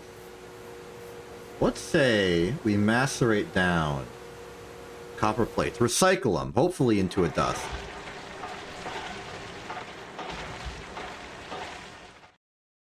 Yes. Now we have 48. Combined with another 16 tin, which we have, we can make another stack of bronze. And according to my math, this will be enough even if we go the 80 bronze method, which I think we shall. Simply because I don't know if we have the steam power to do this. Actually, maybe we do. I could divert all steam ever into the alloy smelter, and it should be able to keep pace.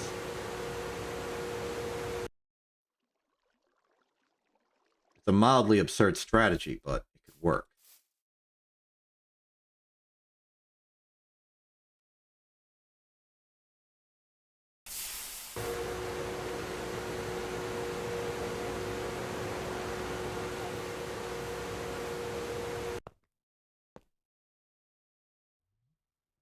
Granted, that's not really the problem right now.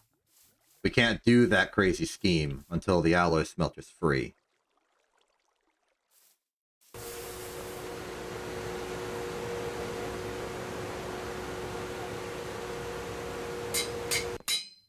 Pause.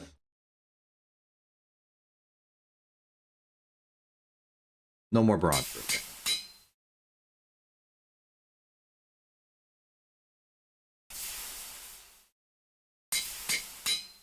This is our 80.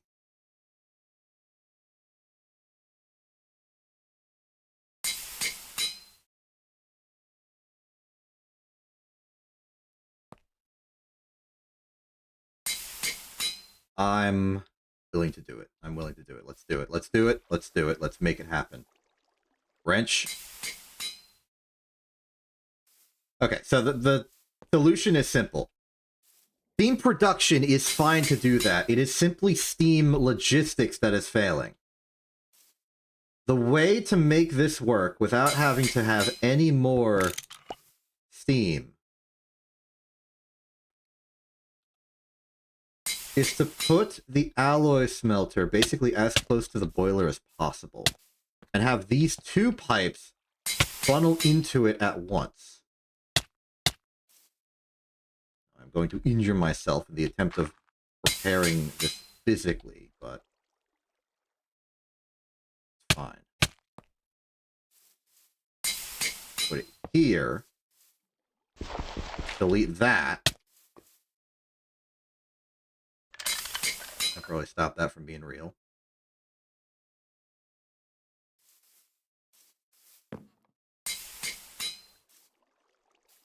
Finagle with the compact nature of your factory for a second. I sincerely don't have a way down there. Guess I'll dig.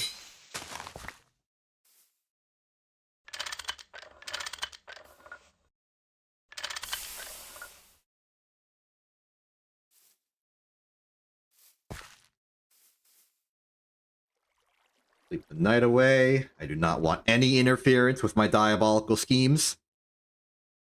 Thank you.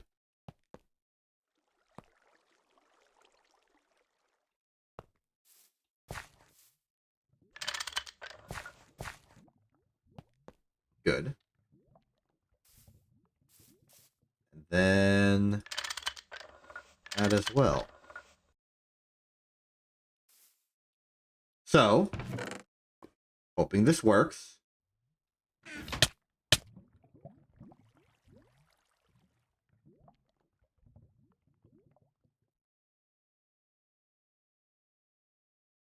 Wait. No. I've miscalculated. One gear is 8. And we need 8 of these, but we need 2 gears. So we need 2 stacks of bronze.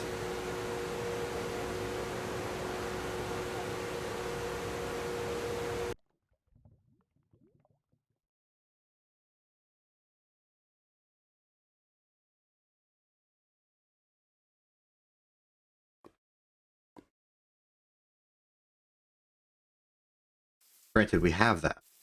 We have enough.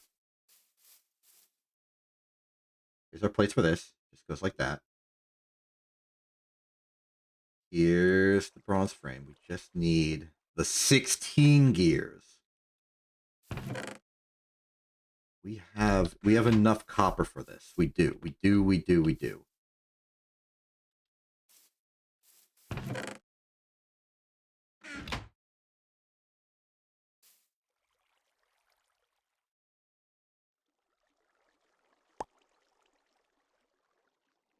3, 4.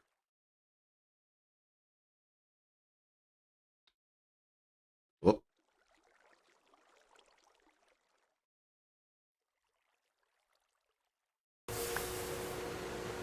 5.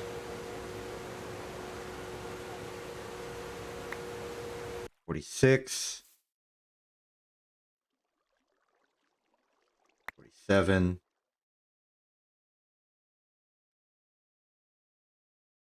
48. Macerate that for convenience, please. I need 2 more.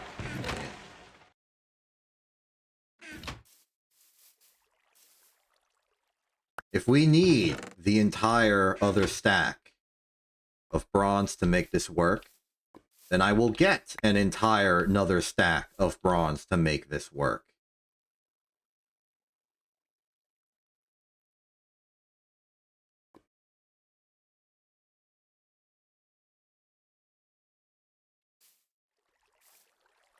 Okay, okay. We are going... No. No. How? I've given you all the steam in the world!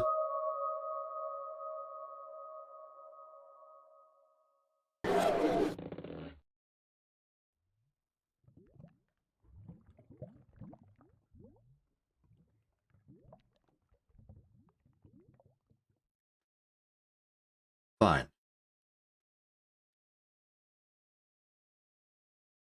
Fine.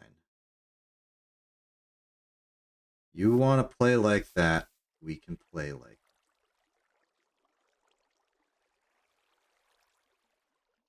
that. It's even more of a requirement. But I am not giving up anymore.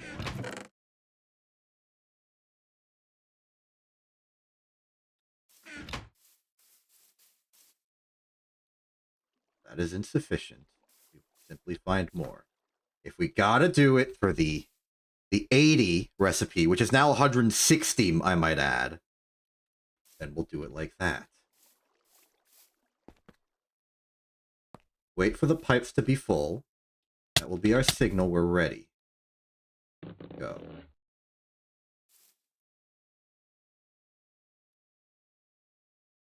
You will finish your craft.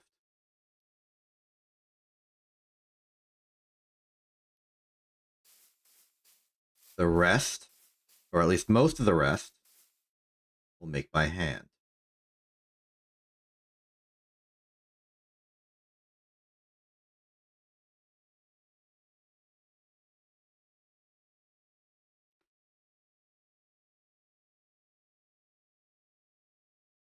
It'll be 48, 48,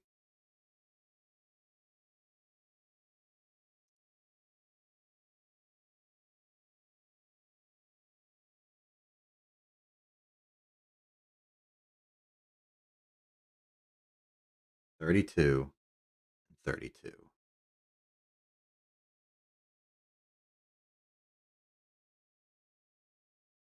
I'll do it. You make me do it, I'll do it.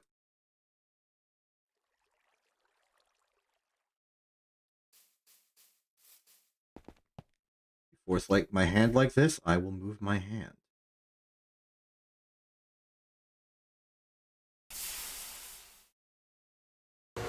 That said, you have given me 1 of the 8.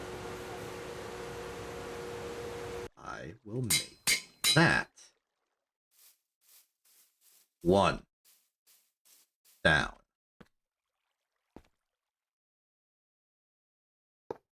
7 to go.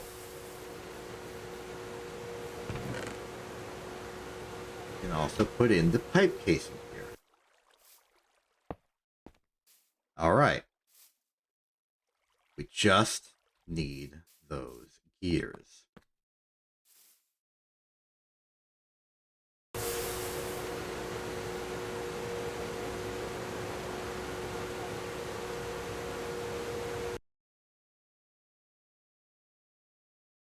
This is how much we need for a pair of gears. In terms of plate. This is how much we need in terms of the rods.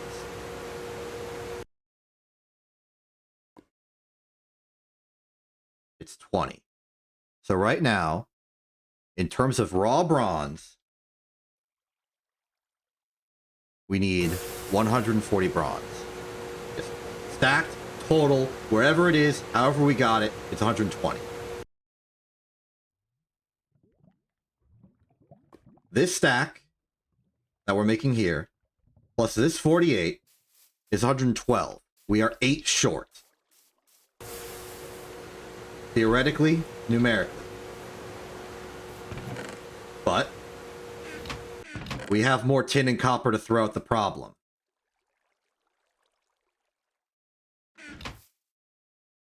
And we will.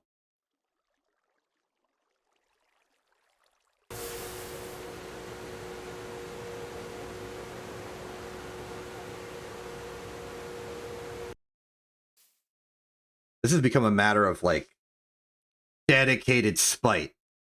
The world is throwing even more material requirements at me. I am not backing down. I will do this. I am doing this. I'm not even gonna connect it, because that would require more bronze pipe. But that's not the point. The point is I'm doing it.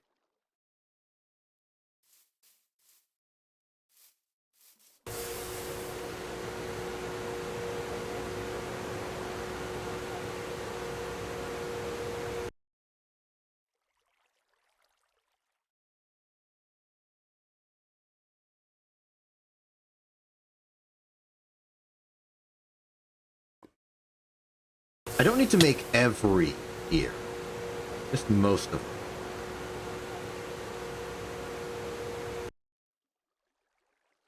So what if I make one gearbox manually?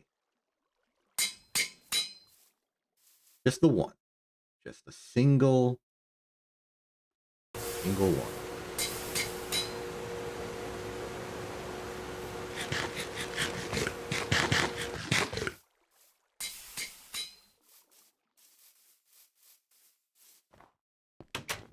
Do that. I need to file.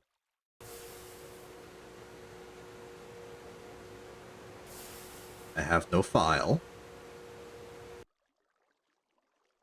I do remember the file breaking in the past. Kind of hoping my past self would have notified me a little sooner. It's okay, though. In fact, I'm so okay with it, I'm going to make a file like this.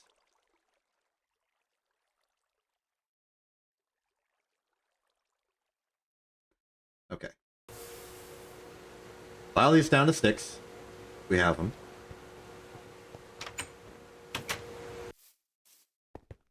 The forge hammer should have completed the plates we need. Remember my second door. Start using it so I can get the muscle memory. 1, 2, 3, 4, 8. And then, what's the tool? It is wrench. Fortunately, I have one of those. That's that. I am asleep.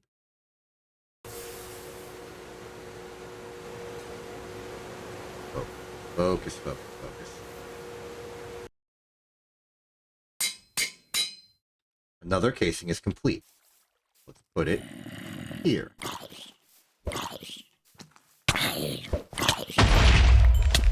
This chump has vaguely harmed my tomato farm. I actually refuse to stand for that. I'm going to fix that. Wait, the alloy smelter's done. Okay. Make... Steam is equalized. Make 1 gear. We have to sort of let it chill. Let it back up on the steam a little bit before we make them. We can't just mass produce it. We got to do one at a time deliberately. That's okay. Okay, your box is there. Put that in. Next up, I have a fish. And I got it from the zombie. We have an iron hoe from somewhere. Not gonna complain, simply gonna utilize. That there. Here, tomato is now seed. Plant. Place. Swim out of here. Process complete.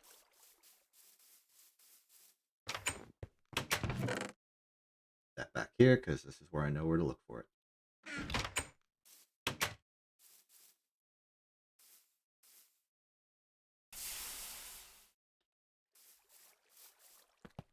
Okay.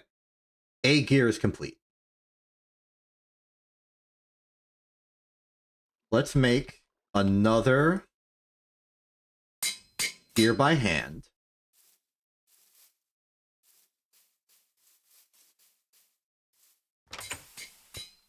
We're kind of balancing the load here.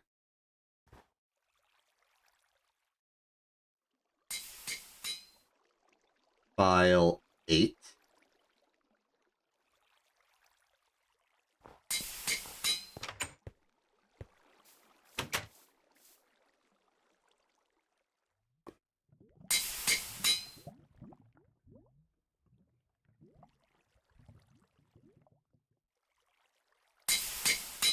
I think I overproduced.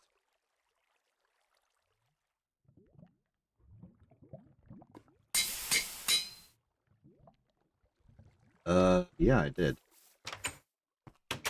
File 8 more, I guess.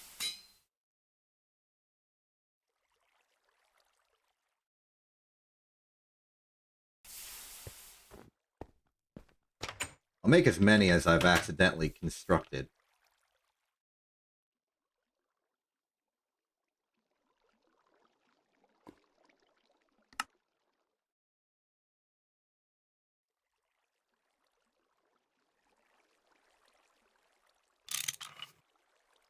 Okay. Much to my own surprise, I've made 4 more. Okay. Steam has solidified. Let's put in 8 more. Alright, I think we're getting a solid handle on this process. 2 more.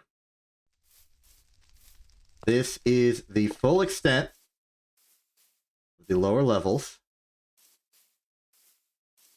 Got that one in. We got that one in. Now, we can finally put in the remaining 2 pipe casings as they go in there and in here. All we need now is the final bit of gearbox. I trust that this is sufficient. I trust that this is sufficient. 20 seconds. Ow.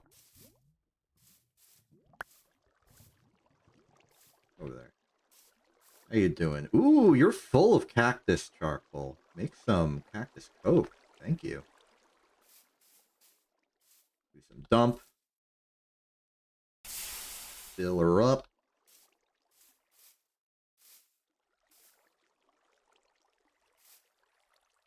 There's the gear. We are 6 gears away.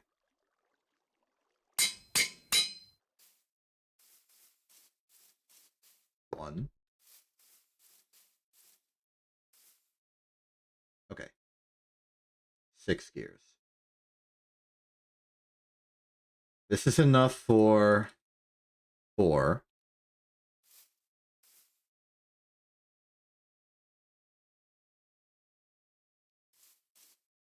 We may need to return to bronze smelting for a little while.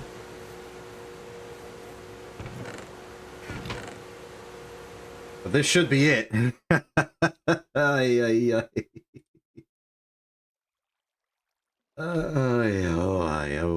I'm making noises. We've poured all of our resources into the production of this specific thing. Where'd I put my sword? That's my sword.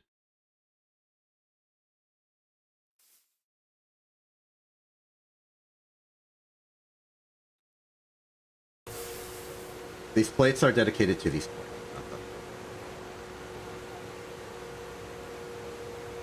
We have some spare rods. Let's make...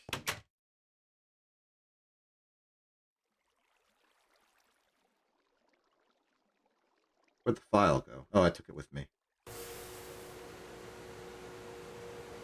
Make another pair of manual gears.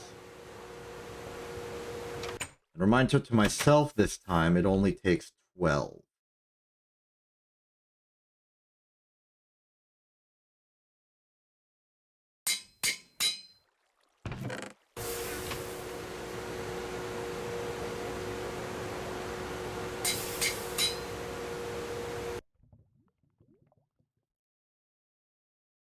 I'll do them one at a time. Just so I can still feel like I'm doing something and not just sitting there waiting in agony. Wrench in. Oh. Aligned it. There we go. That's one.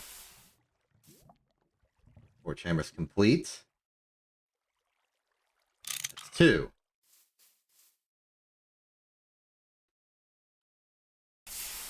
Okay, I think you're good on that. Put the mold in. Wait for the steam to build back up. Put the gears in here. Get this box out. Put this, let's just say, on this backside here. 4 gears to go.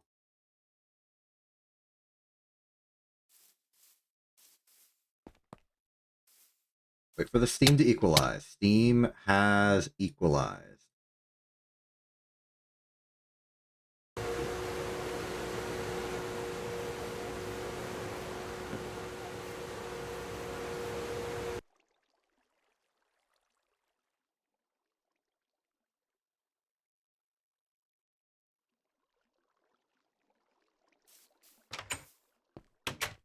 I'll file the bronze down. Okay, 1, 2, 3, 4, 5, 6, 7, 8. That should be the last of those I have to make.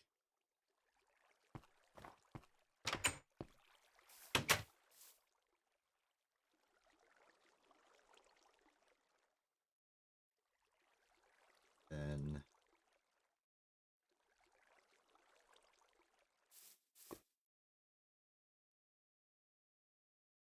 seems good. Let's make the 12. This should finish. I have no belief that it wouldn't finish.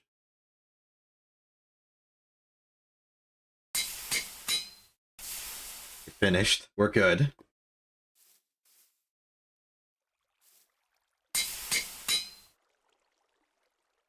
Prep this again.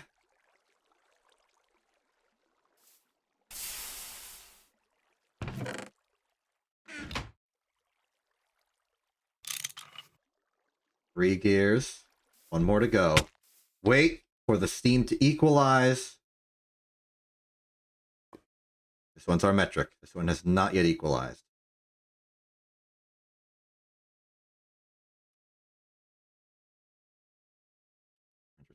I guess that's a good measure because it can't. This part hasn't been used at all, so it's all going here. No. We are just. We're very new to the concept of having electrical components. I am not threatening rain on this occasion. You can't make me. 8. While that constructs, we shall make the 7th. This gearbox. Place it here.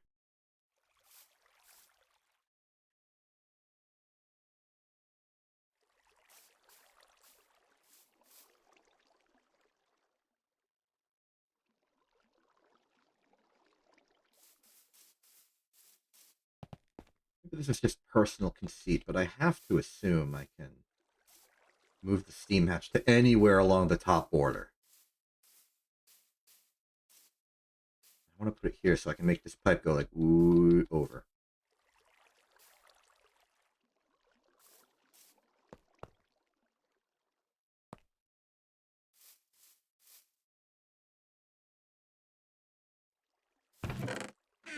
done making these by hand, so I can do some piping.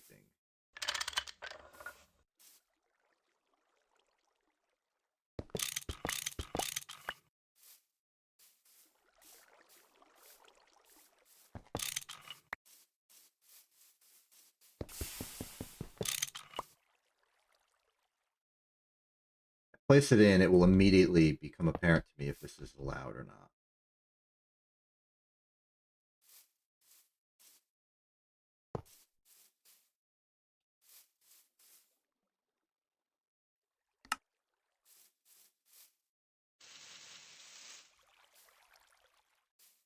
Hmm.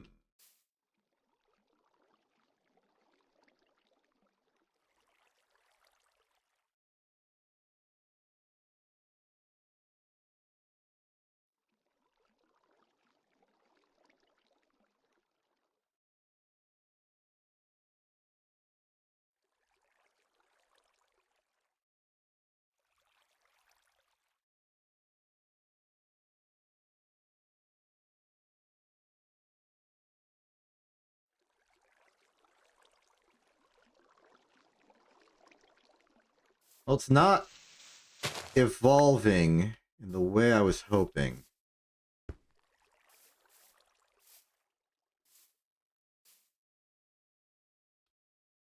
I think the way to make this sort of like a consolation prize is to rotate the entire assembly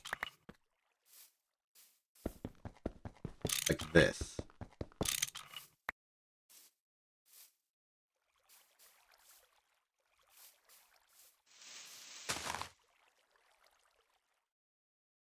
So via this, I can put this here.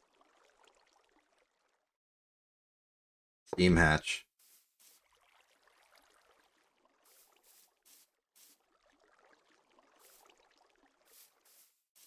Output bus. Put this here.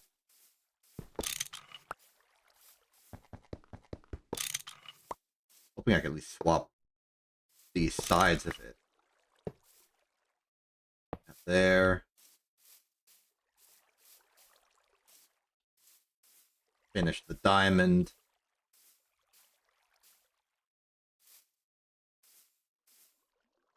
And then at the... Because, yeah, then this works. So, get my gear out. Put this away. Put the final gear in here. Make this. Complete the structure. Status report. Successful.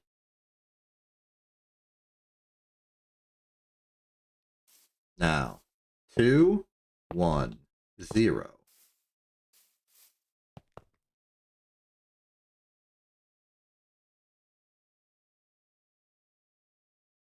Where's my hatchet? Guess I put it somewhere. Okay, so get this steam good. 1, 2, 3, 4, 5, 6.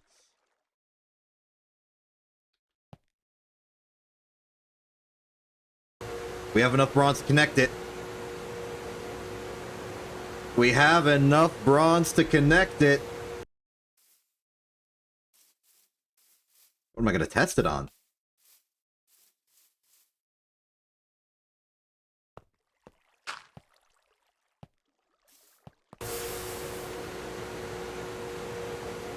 At least we will.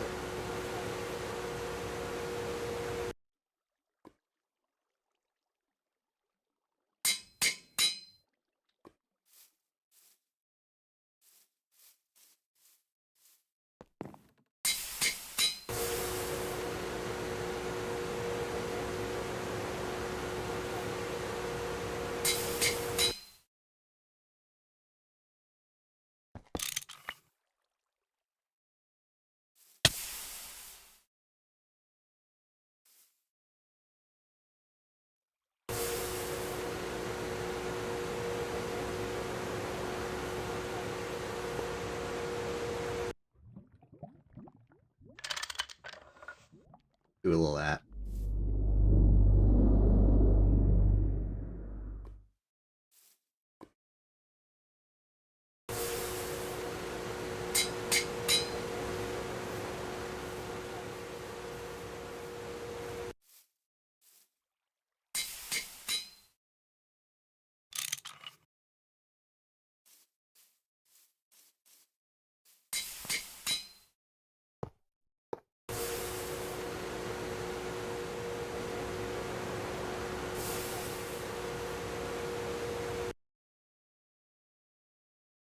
You can see the vision. You can see the shape.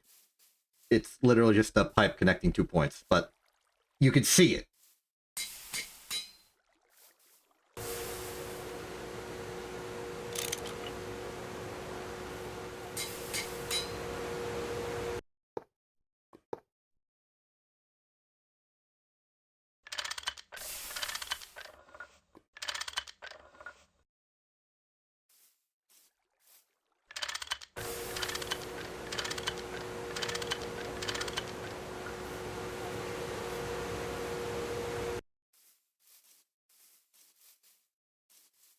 This is it.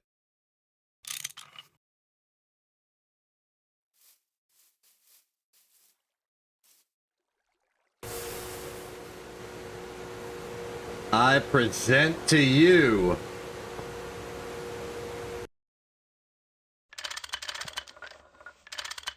Steam Separator.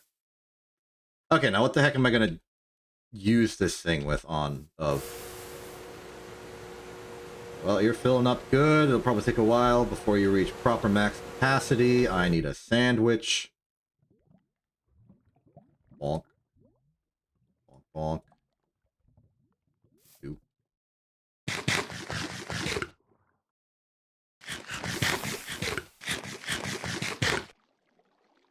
That'll do it.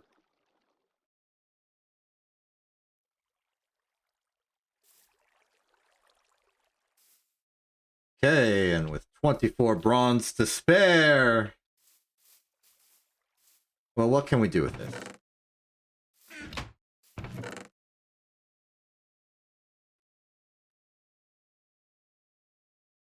Oh, I know a simple test we could do.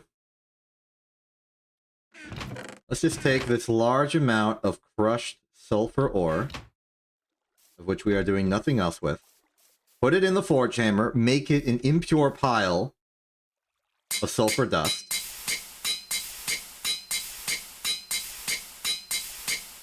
and then use the steam separator on it.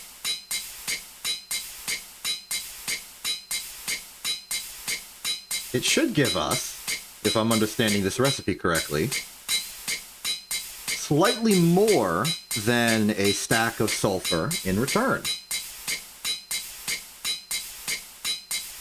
That'll prove it's working, at least.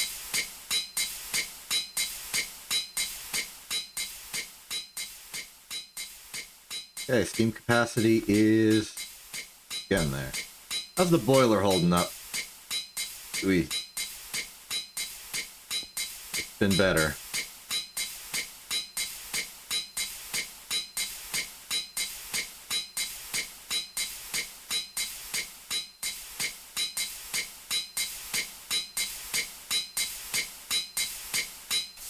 Starting to think it may be time for an overhaul to our steam production, perhaps. Or maybe just get thicker pipes everywhere.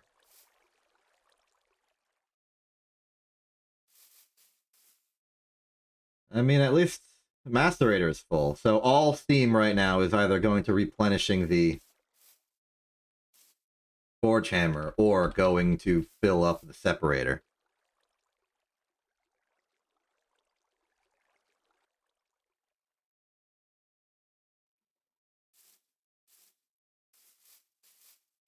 Okay.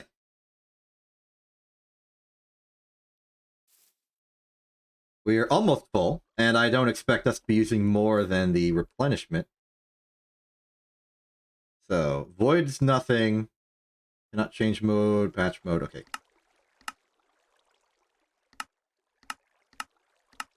So we're going to be putting this to void excess fluid mode because we have no way of, well, making fluids. That should hopefully put us in the clear for any, like, complication. The stuff goes in here, comes out here, is the idea.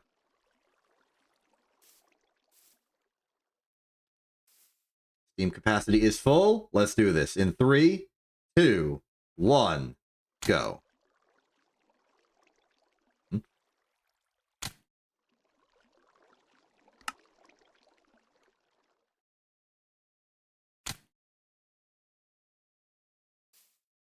I don't understand. What is missing?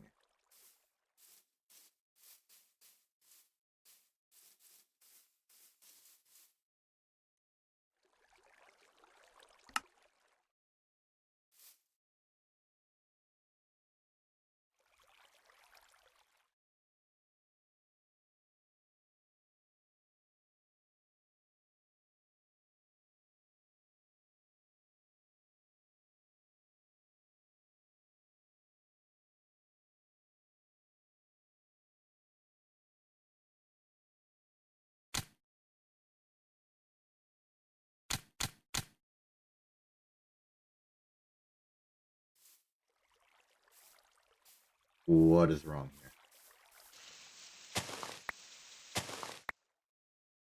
Let's examine.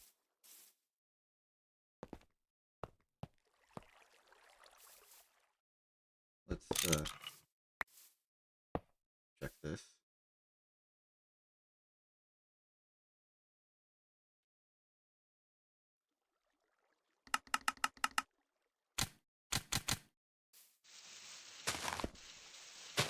Does it really require the hatch, the liquid hatch?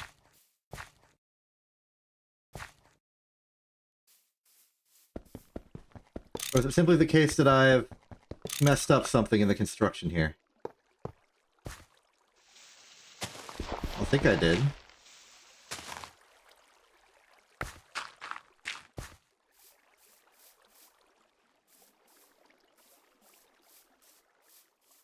Maybe something happened during the relocation process here? Is it input on the bottom? No, output, steam, hatch, bus.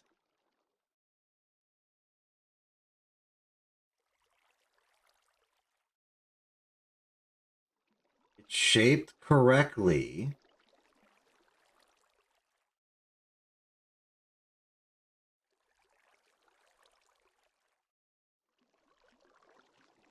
Here's, this is the firebox, which goes up to 3. Then we have the top layer. It should be fine. Unless it really does care that these are on the correct size relative to each other.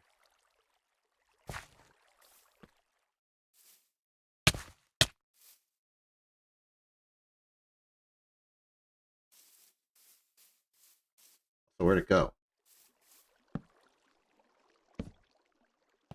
Where?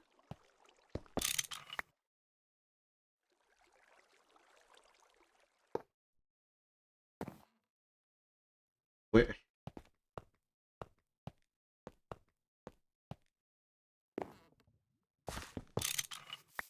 Where'd my input bus go?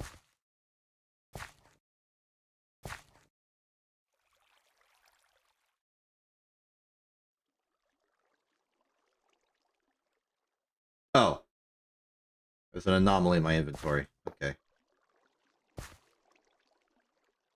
Do you accept this? No?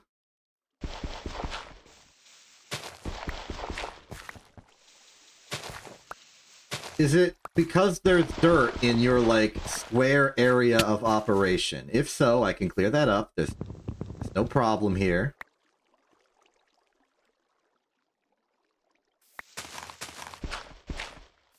Maybe I got a little ambitious trying to sort of do a whole dirt square structure thing. That's fine, that's fine. I can work with this. Should just be these little corners, yeah?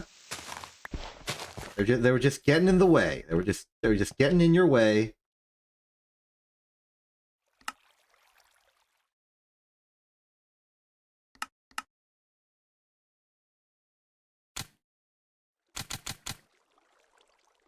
Oh boy. This is not the dramatic anticlimax that I was expecting, but it is what we have. Okay.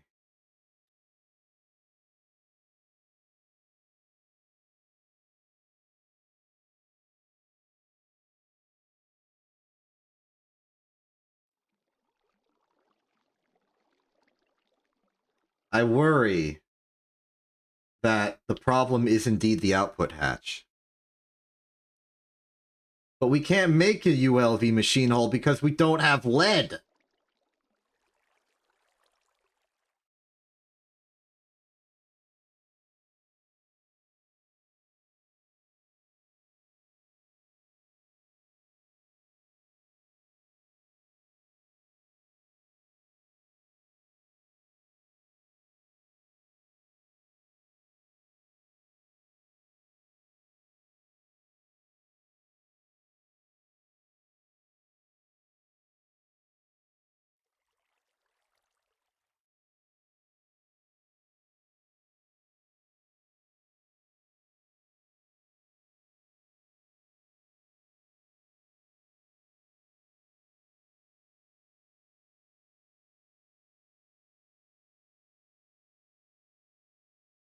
I don't got lead till the Twilight Forest.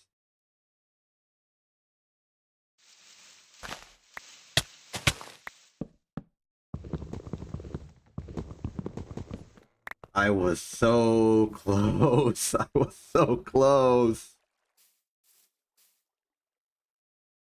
I was almost there.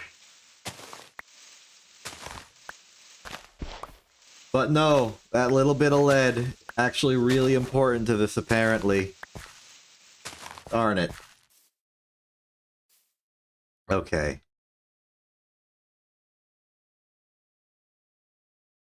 Well, I've gone an absurd amount of overtime here.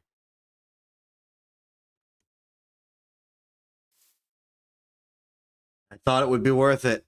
I thought it would give us the separator. But no. And the only thing I can imagine is it's because the hatch is there. It needs the hatch. There's no way for it to operate ignoring the hatch. Because everything else is fine. I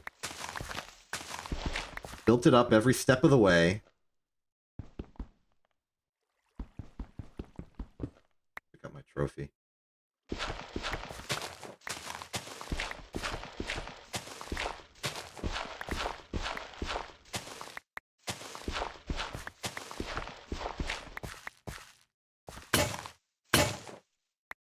Clear of any obstructions around it. Even this pipe's out of the way now. Structure declared incomplete. Let's just check the interior here real quick.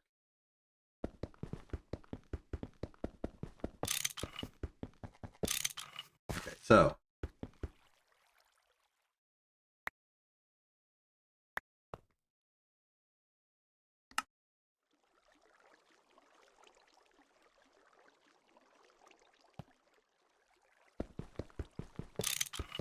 if the interior is correct, it should be gears on the bottom, pipe in the middle, gears on top here. And that is what I'm seeing. So replace the firebox casing. Put the gear on the bottom. Pipe casing there. This is still our output bus. This is this.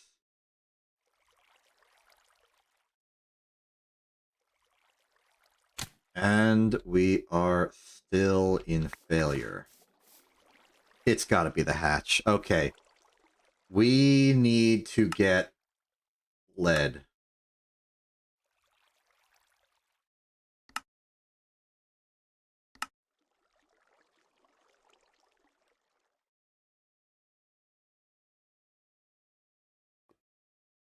This lead mentioned there.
Small lead ore can be found in the nether. If you're desperate for it. And I am desperate for it.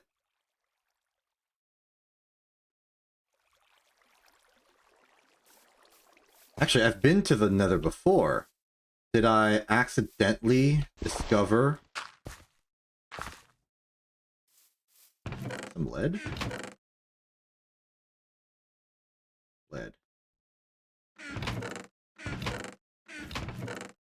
No. Okay. I would potentially maybe go on another wild goose chase for lead in the nether just to finish off this, but I feel like that would be irresponsible.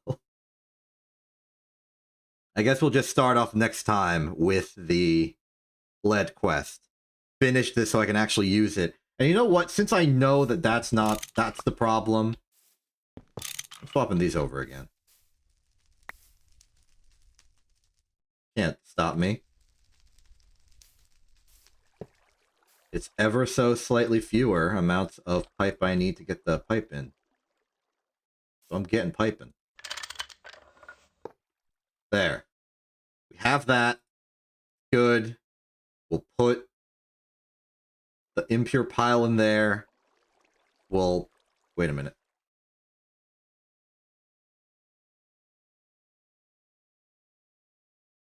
Sorry, I thought lead might have been one of them. I mean, that would be a crazy chicken and egg thing, because I can't centrifuge anything.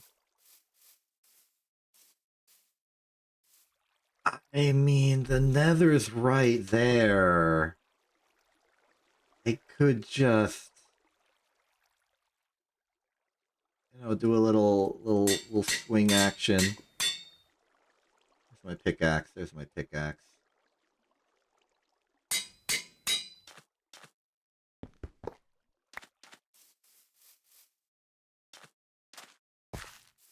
We can math this.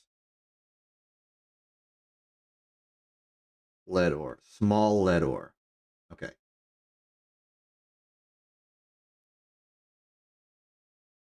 Small ore stats. Nether. Height 40 to 180. Amount per chunk 16.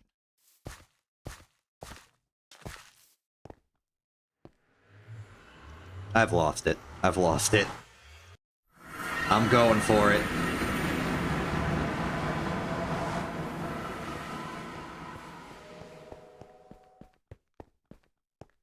So,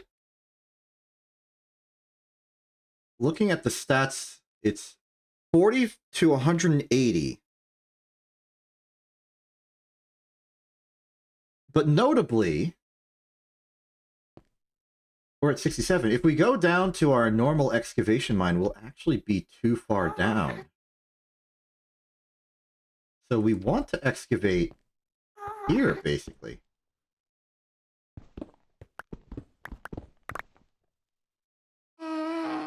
And it says amount per chunk 16, which means that in a single chunk,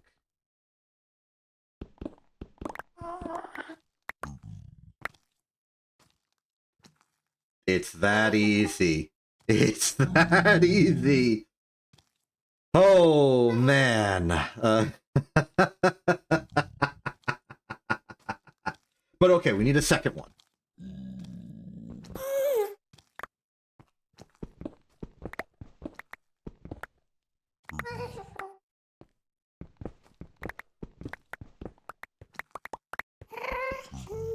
Wait. This won't help me because mostly we're already digging vertically to look for this stuff.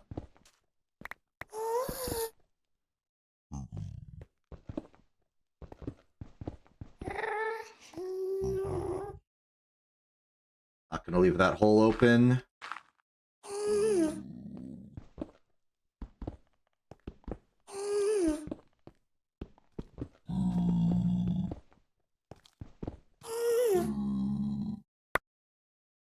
Looking for lead. I'm being very irresponsible here. But I didn't even mind something. What was that? I don't know.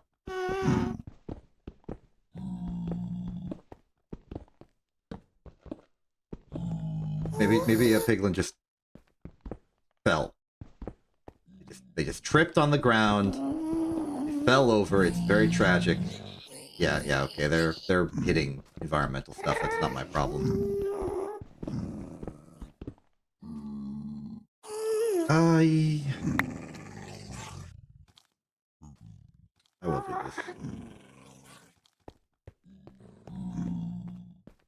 You got any reading at all, buddy?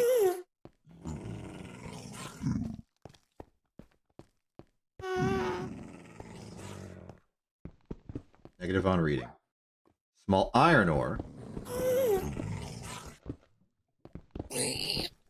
Oop, I've accidentally broke something. I'm accidentally breaking more things, and I apologize. Not my intention. I am simply looking for small lead ore.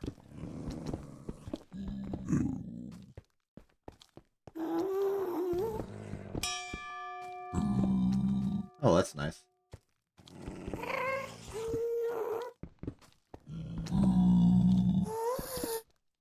I think I found the first one so easily. As if it was just that easy.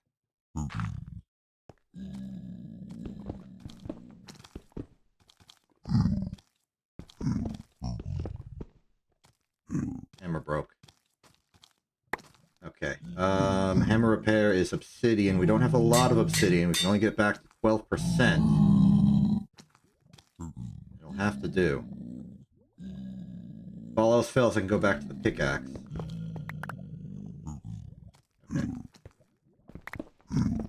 Okay. Wrong ore.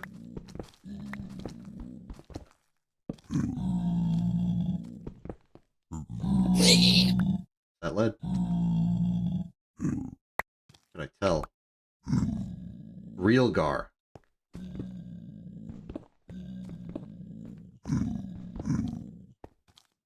I don't know what that was.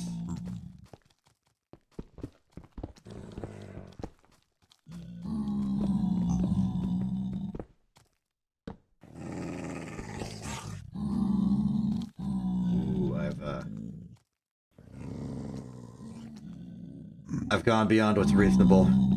I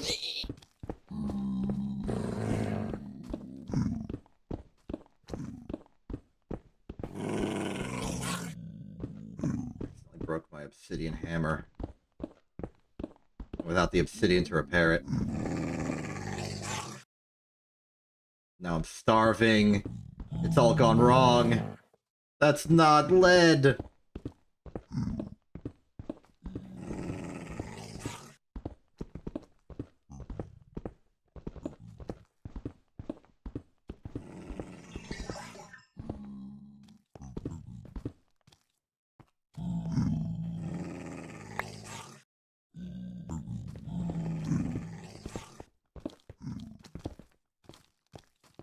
There's my staircase to the basement lands. I'm flailing, floundering. I don't know what I'm not doing anything anymore. I'm just slowly losing my mind as I look for lead in a place and lose all my resources in the search for it.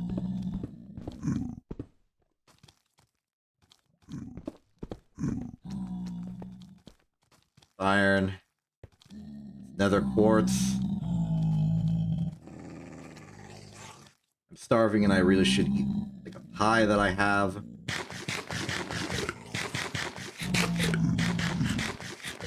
Okay, I ate a pie that I have. Now what?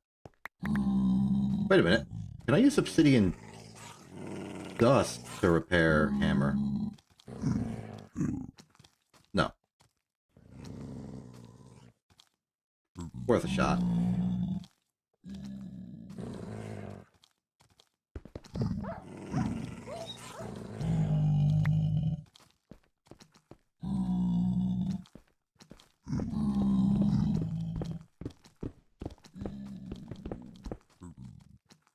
I'd basically be forced to strip mine old-fashioned way to find any at this point.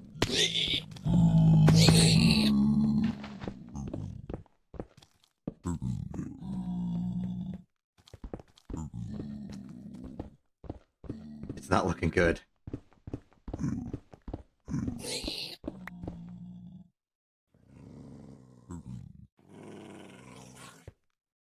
I don't know what it picked up.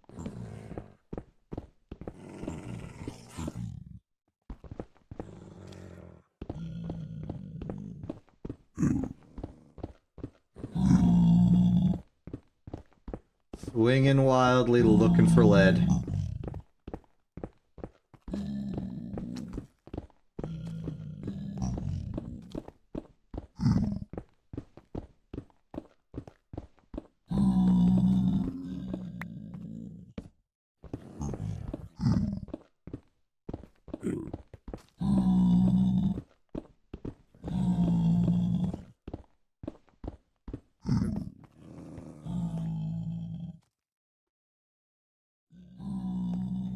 What are you? No. Since the ore finder wand is not helping, let's just put lead back on the main bar and just keep spirits alive. This is an open surface. Can I see any exposed lead? How would I be able to tell? I don't think that's lead. I don't think that is also lead. That's way too blue to be lead.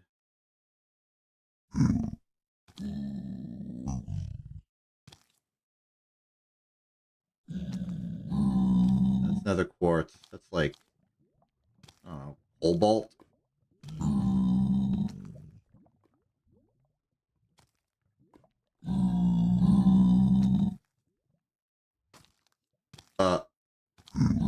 Nope, nope, nope, nope, nope, nope, nope, nope, nope, nope. Not dealing with whatever that was.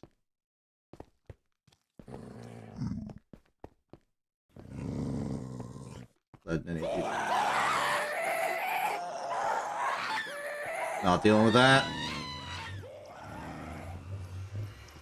Okay, lead ore in any of these surfaces.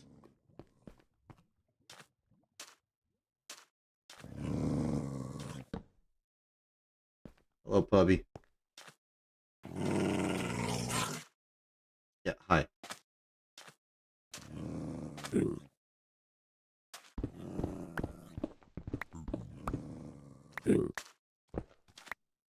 No.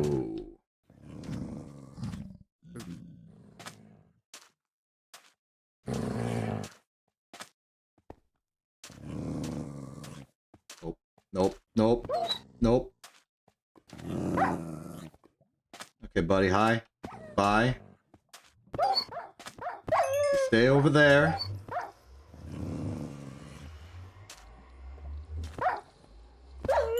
You stay there.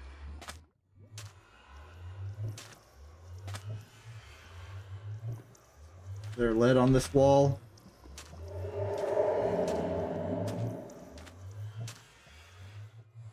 Is that lead? I don't think that's lead, that's yellow.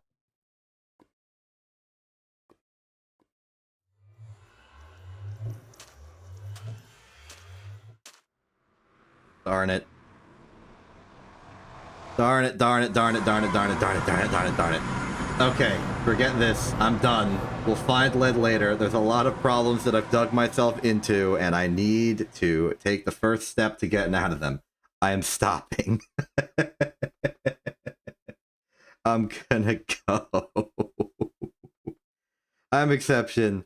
This isn't TV. Have a good day, and good night.